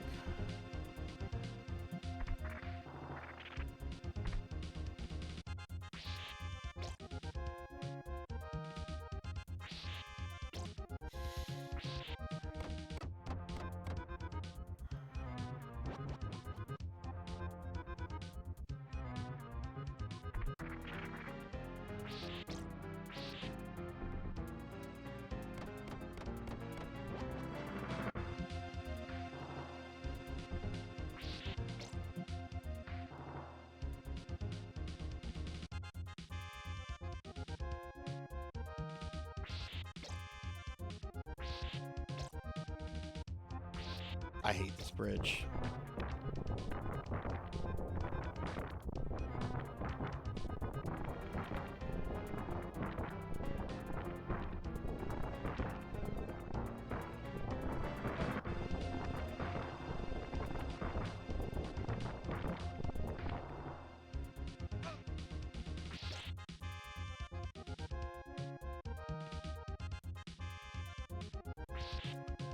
Okay, the next area is going to be very stressful for me, so I'm probably going to be very quiet.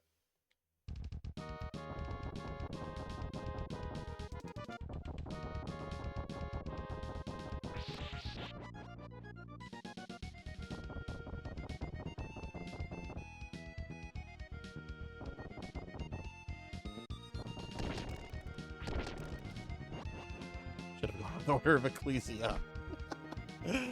I would not be this stressed out in Ecclesia. I am stressed. This game stresses me out. Why do I do this to myself?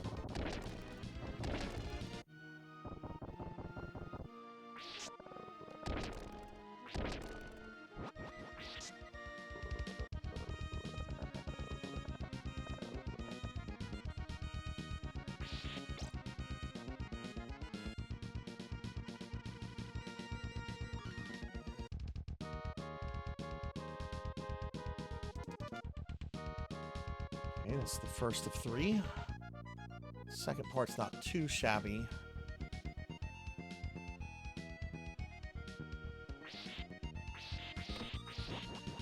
Fuck these skeletons. I hate these skeleton bros. Go away. Oh my god, I'm sounding like such a grouchy old necromancer.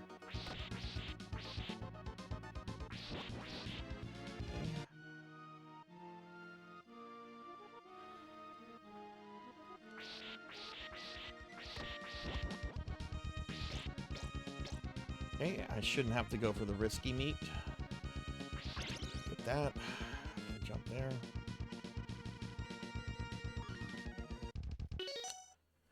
Alright. Getting caught on the fucking stairs. I'm dead. I knew I was dead as soon as I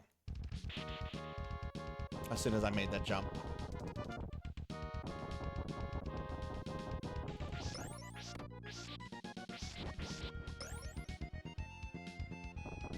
I don't know where whips are.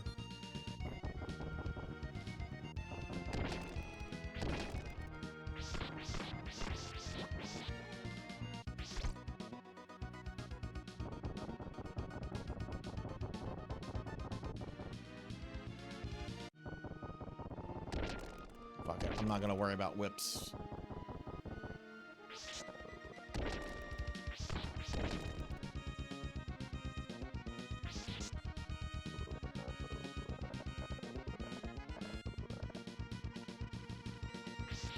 Thing won't come after me now.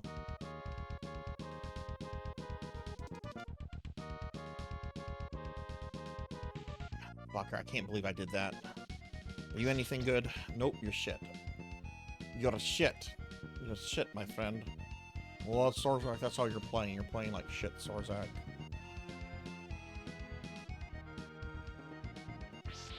Oh, okay, there we go.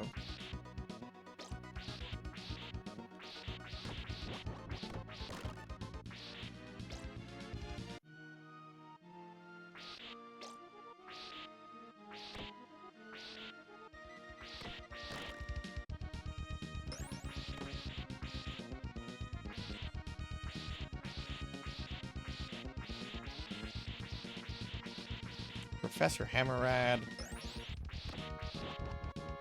You probably know when. Hey Liv, hi, how are you? Welcome to the last ever Castlevania stream. Well, the last ever Castlevania Monday. What's up, Liv? Okay.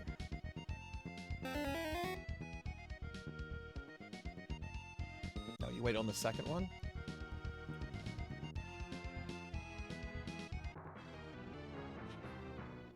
Damn it!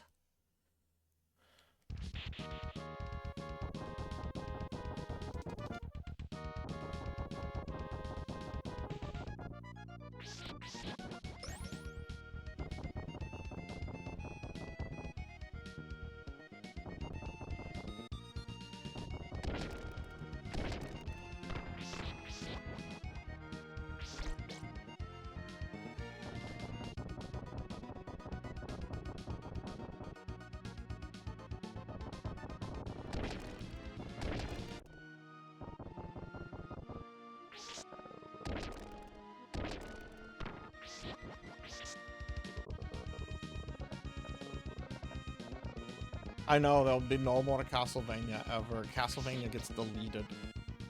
No more Castlevania. Now you must play all the Call of Duties, Sarzac.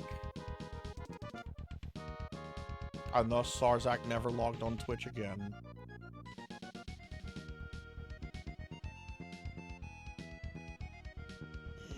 Ooh, that was risky.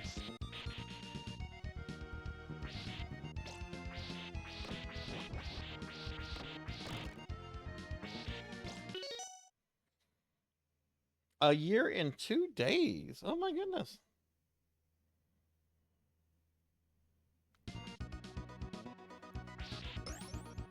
It's tricky.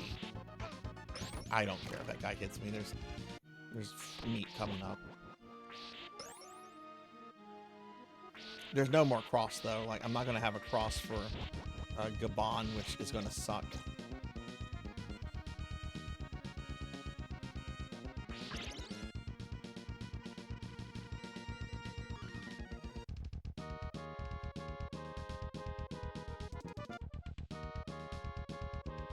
There we go.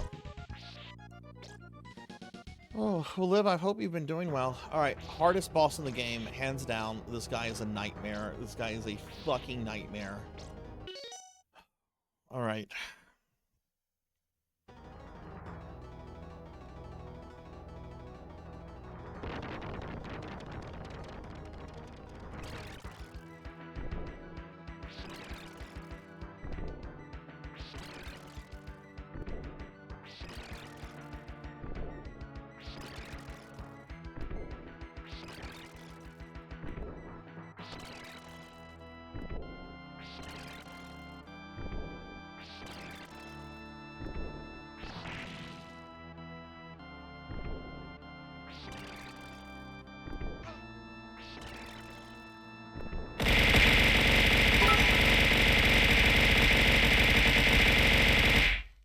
You know I was expecting that, right?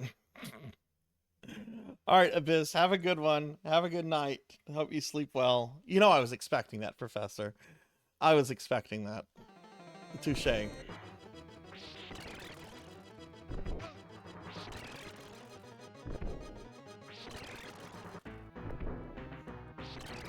Thank you for the bits.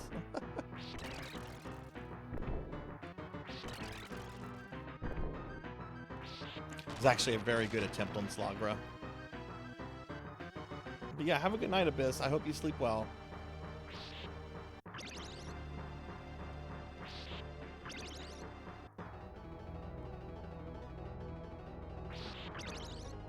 No cross? Oh, I don't know how the fuck I'm gonna do this. I don't have any sub-weapons.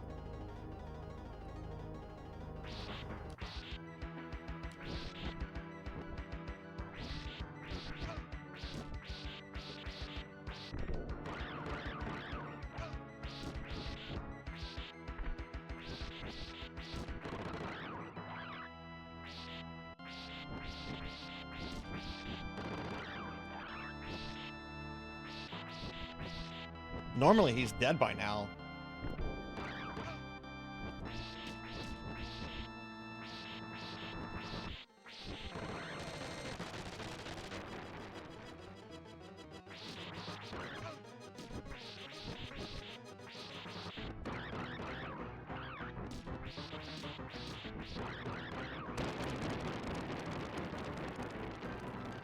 Okay, we did that.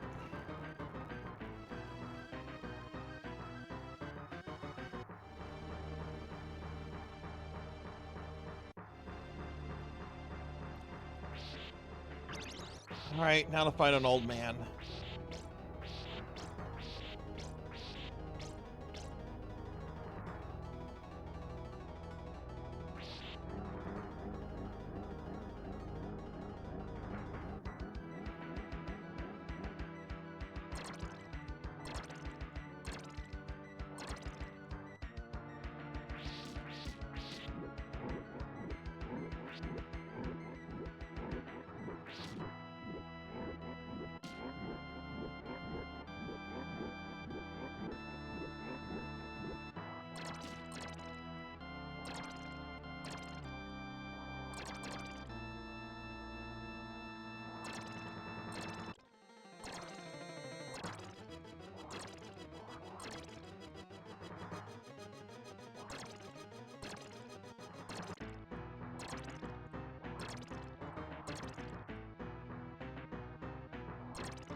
He's gonna wait out the timer.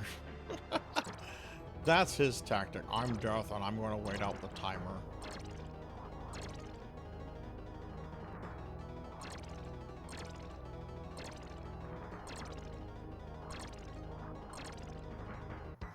No, this is it's complete RNG. I'm just getting it really, really bad RNG right now.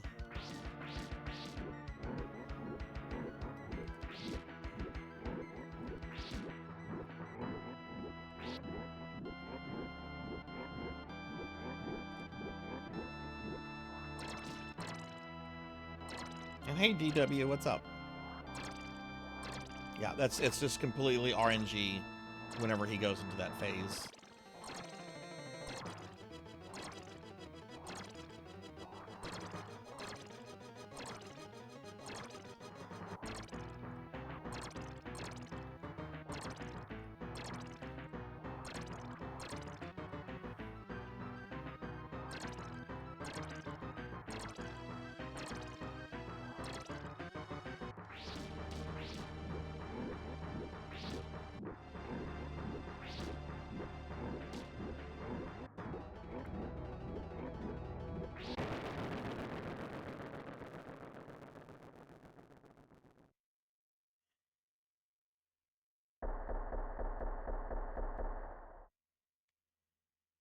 Oh yeah, the soundtrack on this game is so fucking good.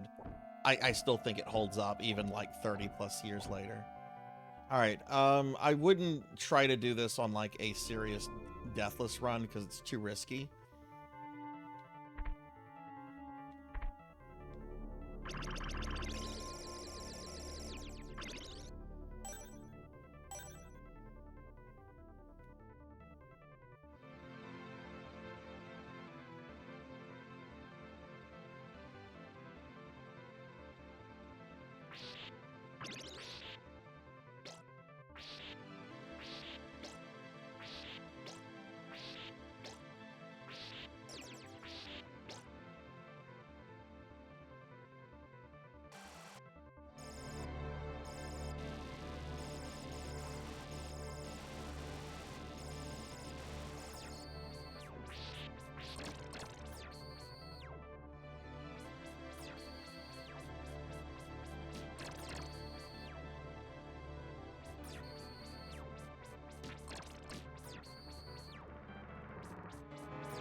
Oh.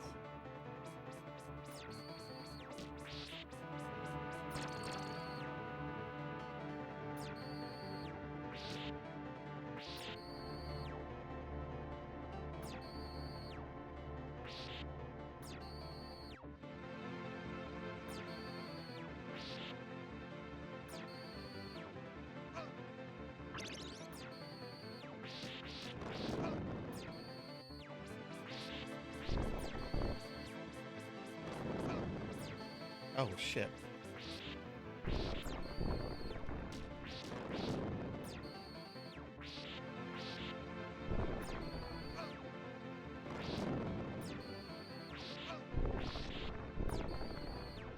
Very bad.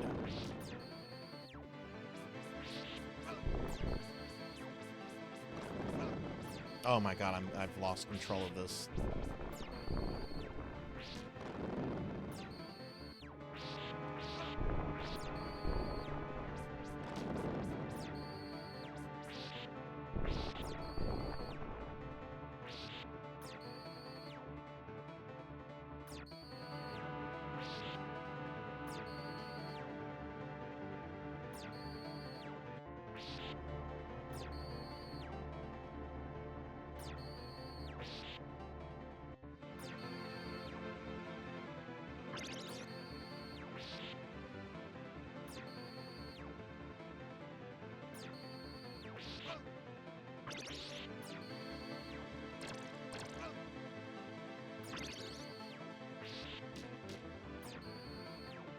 Shit, did I trigger him?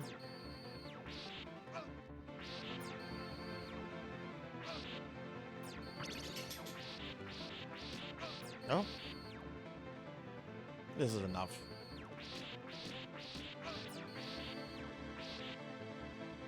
Oh, I'm tiny. Sorry, I'm tiny. When did I get slimed? Should be in my Belmont outfit. Oh god, that was close. I've done very poorly on this Dracula.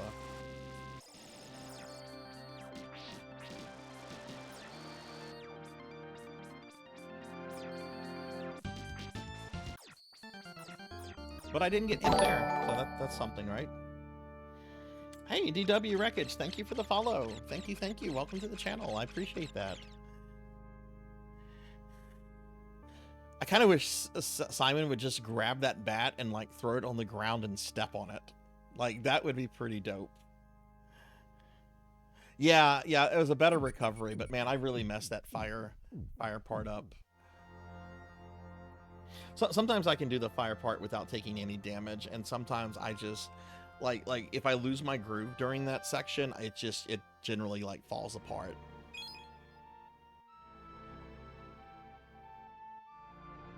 Ooh, thank you for the gigantic emote. Oh, my cell phone froze up.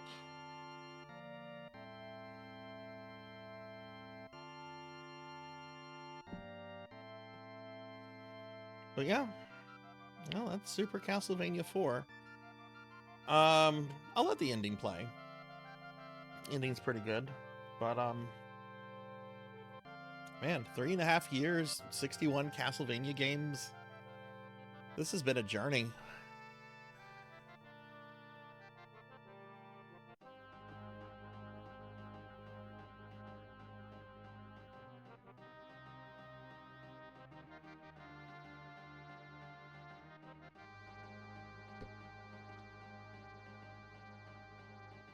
Second SNES game you bought. I never owned this one as a kid. I think I got my copy when I worked at FuncoLand, but a kid down the street that I used to hang out with a lot, he had this for Christmas. So he would let me borrow it and stuff, and I'd play it at his place. But yeah, this game is it's a masterpiece. It's really good. Does it have issues? Oh, of course it does. It's got a lot of issues. But I think it's a really top-notch Castlevania. Oh, yeah, thanks, Sword Saint. They're this is such a weird boss right here. This guy, I don't know how you avoid getting hit from him. I was Sarzac Tepes this year. Last year, I want to say I was wait, what was I last year for Dot's challenge? Because Dot gives out different last names based on a little wheel thing that she spins. I was Tepes this year. God, I don't remember what I was last year. I wasn't Belmont. Was I Fernandez? No, I don't think I was Fernandez. I don't think I was Olin. I know I wasn't Dynasty.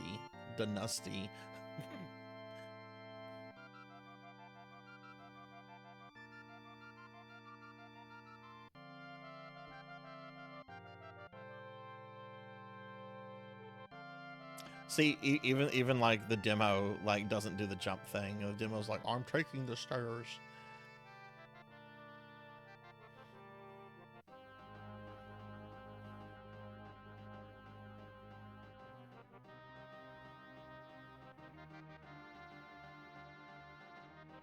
I like to imagine that this is the same boss you fight in Bloodlines at the end of the first level, which I think there is called the Crazy Armor. I think it has an actual name in this game, but you know, how much of that is like actual, like, you know, American localization stuff versus, you know, actual translations.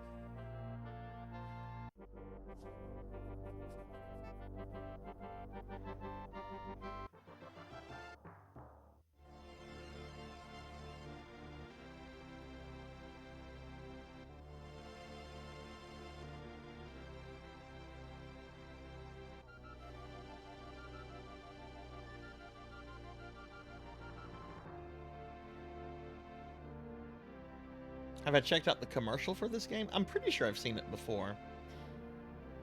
We could watch it. We could watch it, and then we could watch the Lament of Innocence commercial is really good. Yeah, why don't we watch those two commercials? Those will be the only two we watch. There's a whole bunch of Castlevania commercials. We can check those two out before.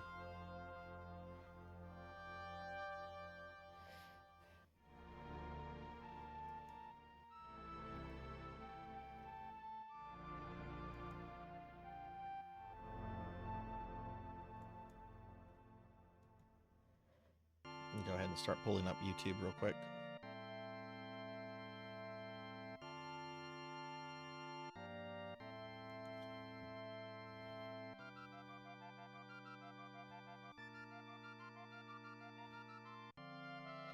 Is it the Japanese commercial, Sword Saint, or is it the North American one? Which commercial are you thinking of?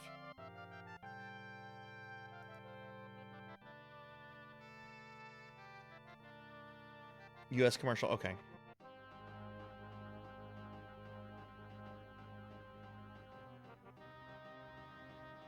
That's such a cool looking still right there.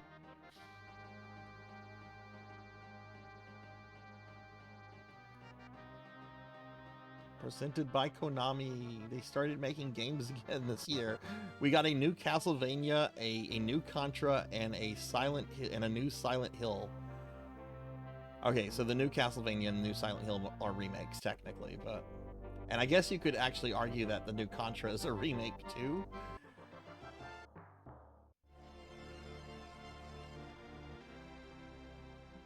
Did a new Metal Gear come out? Really? I don't keep up with Metal Gear. Now I'm going to do it again on loop 2. Check out these mad skills, yo. Mad skills. Oh.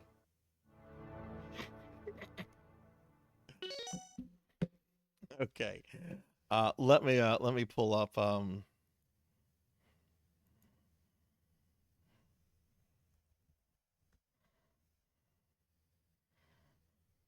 let's see, that's not the Firefox thing I want to pull up. That's my chat window. We'll just close that.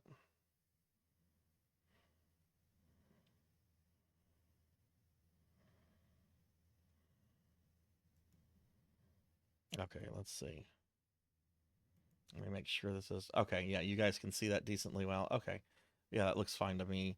Let me go ahead and I gotta add the volume to this real quickly. Where is it?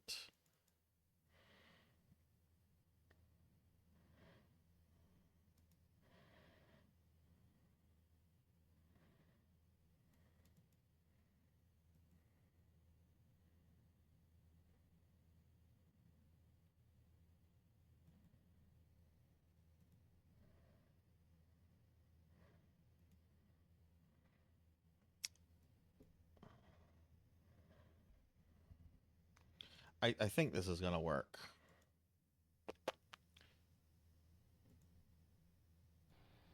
Konami's Castlevania IV for the Super NES finds the evil Count Dracula back to terrorize the Belmont family yet again.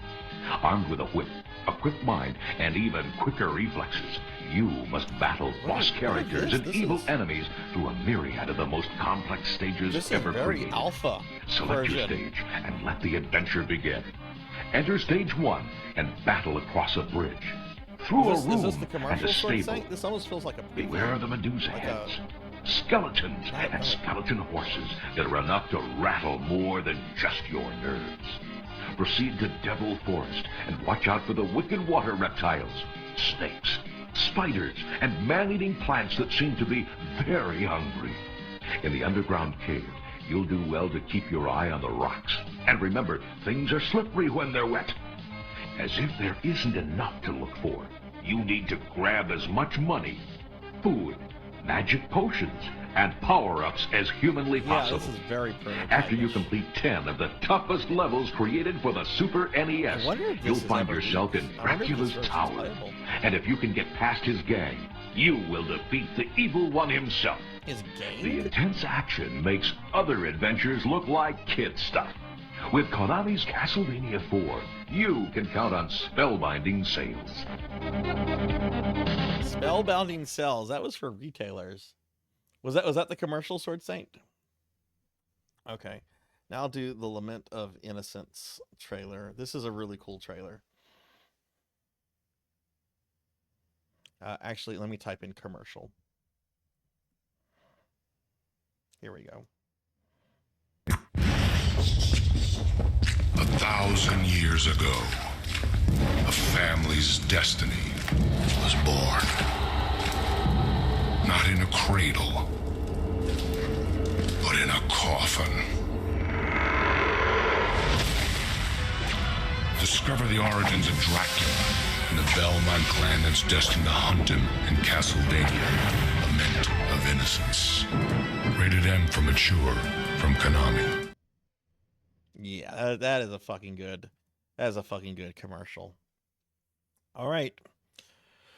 Well, I will be posting screenshots of my tier list into my Discord later tonight, everyone. If anybody wants to look at that later, I'll be posting images. But that does it. Castlevania Mondays are now over. We are done. Next Monday we'll be streaming, but we're going to be streaming under the new Retro Monday label, which, you know, I can play Castlevania games on Retro Mondays. I can play Castlevania games on Spooky Thursdays. I'm still going to play lots of Castlevania. But I want to play other stuff. I want to play other things. And next week, we're going to do some Sega CD stuff. I'm going to play a Sega CD smuff called Robo Aleste, which is really awesome. And if I get through that, I might play some Sega CD arcade classics like Golden Axe and Shinobi and Columns and stuff like that. But yeah, that's the stream. Thank you all for taking part in this journey. 3.5 years, 61 games. There was a lot of Castlevania. So we'll see Castlevania again. Of course, it's not going away. It's just not going to be as prominent as it was. All right, so here's my stream schedule for the rest of the week. No stream tomorrow. I'm off tomorrow. I'm sure I'll be visiting streamers in their streams after I get off work.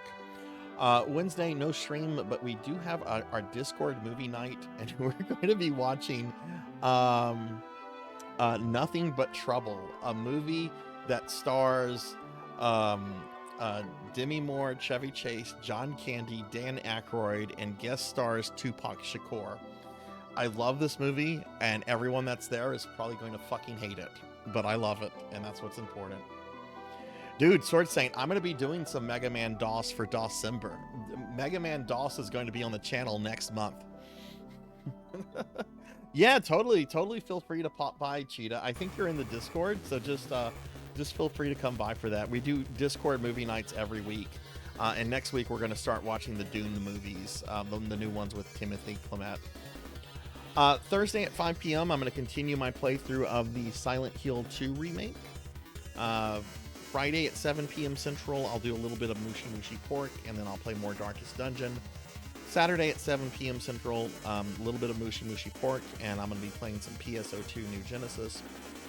And then Sunday is our monthly Sunday Retro Marathon, and I'm going to be playing more Mega Man Classic games this Sunday for a 12-hour stream. We'll start off with Mega Man The Wily Wars, which is a remake of Mega Man's 1 through 3 with some new content for the Genesis. And then after that, I'll play through some of the Game Boy games, and we'll just see how far we can get on the Game Boy games before we might go to like Powered Up or maybe the Game Gear game. But yeah, not your main Mega Man Classic games, but I'm just trying to go through all the Mega Man Classic games here and there, and there's a lot. But yeah, that'll be the stream, everybody, and we're going to raid out, so if you're still here, please stick around a little bit longer. If you were new to the stream, if you enjoyed yourself, I stream at least 4 times a week, often more than that, but if you enjoyed yourself, do consider dropping a follow. It greatly helps the stream and is really appreciated. I'm also on a bunch of social media, Twitter, Blue Sky, Facebook, and there's a link tree there that has some other links to stuff like TikTok and Tumblr. You can follow me if you want to. But yeah, that'll be the stream, everybody. So thank you, everyone that was here. I really do appreciate every single person that stopped by and hung out. And let me thank some specific individuals.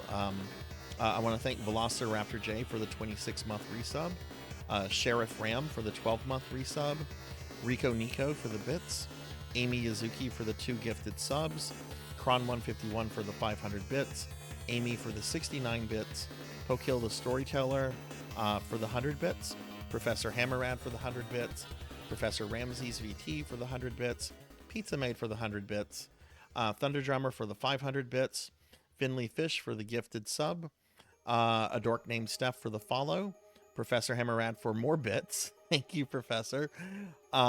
Zero Wise Man for the raid, Super RPG Friends for the raid, Professor Hammerad for the 100 bits during Slogra, and DW Wreckage for the follow. So thank you guys very much for the support and everything. Real quick, before we find someone to raid out to, I'm going to go ahead and thank my subscribers. Oh no, I don't have my subscriber list up. Fuck. All right, let me pull that up real quick. All the gift subs from the a miserable little pile of secrets. from the affiliate anniversary fell off, so the sub list is not like super long anymore. But let me pull this up real quick. Okay, let me go ahead and thank my subscribers real quickly. So I want to thank Monkey D. Sean, Will Varon, Thunder Drummer, Finley Fish, Hurrying Tiger Gaming, Rocker57, Mr. Popinski, Denaro Mark, Hather Lidrick, Mother of Dragons 42, Kyra the Mystic, Pandemonia VT, Rain Global, Silhouette, Melchior Stormseeker, Don't Play Like I Do, Havoc the Wendigo, Pizza Maid, Faxborn, Sheriff Ram, Old Blood and Guts, Pally Dan, Rankus is the Neon, I think. I think that was a new one from tonight. Neon Axolotl 7, Zero Wise Man, Kirby Boy, Erza 10, Jervination, Crystal Flare VT, Akitone, Trinity Twilight, Bobcat Bry, Pro and Pro Gaming, Yamamamon Gaming. Sorry if I get names wrong. Velociraptor J, Bobcat Bry, Degenerate DD, Hungriest Cheetah, Red Tamaki, Diclonus Raxon, Unknown Traveler, Rajan Arlix, Lantis Greyfeld, Kana Shinko, Coco G, Galloping Ghost, Dark Lore VT, Kron151, Elvin Sorrow, Midnight Moonflower, Amy Yazuki, Fabled 1, Not Very Tall, Jackdaw 13, Miss Rubik, Pig Dark Knight, Finley Fish, Phoenix 720, Professor Hammerad, Tuffymon, and Jay Cosney. Thank you guys very, very much for the love and support. It is very, very appreciated. Okay, let's see. Ooh, don't close out those tier rankings. Don't close out those tier rankings. I haven't saved those files yet.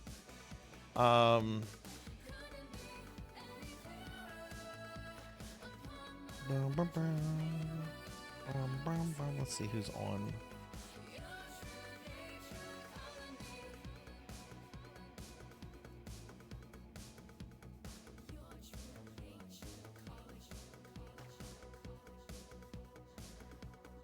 Oh my, there's a lot of people on right now.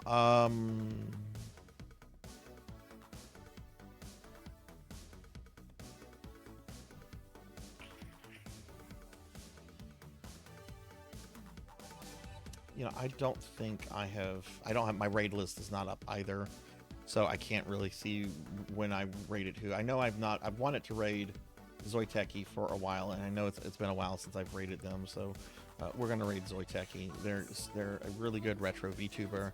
They're very kind, very sweet, and they're always playing all sorts of things. So yeah, let's raid the Zoiteki.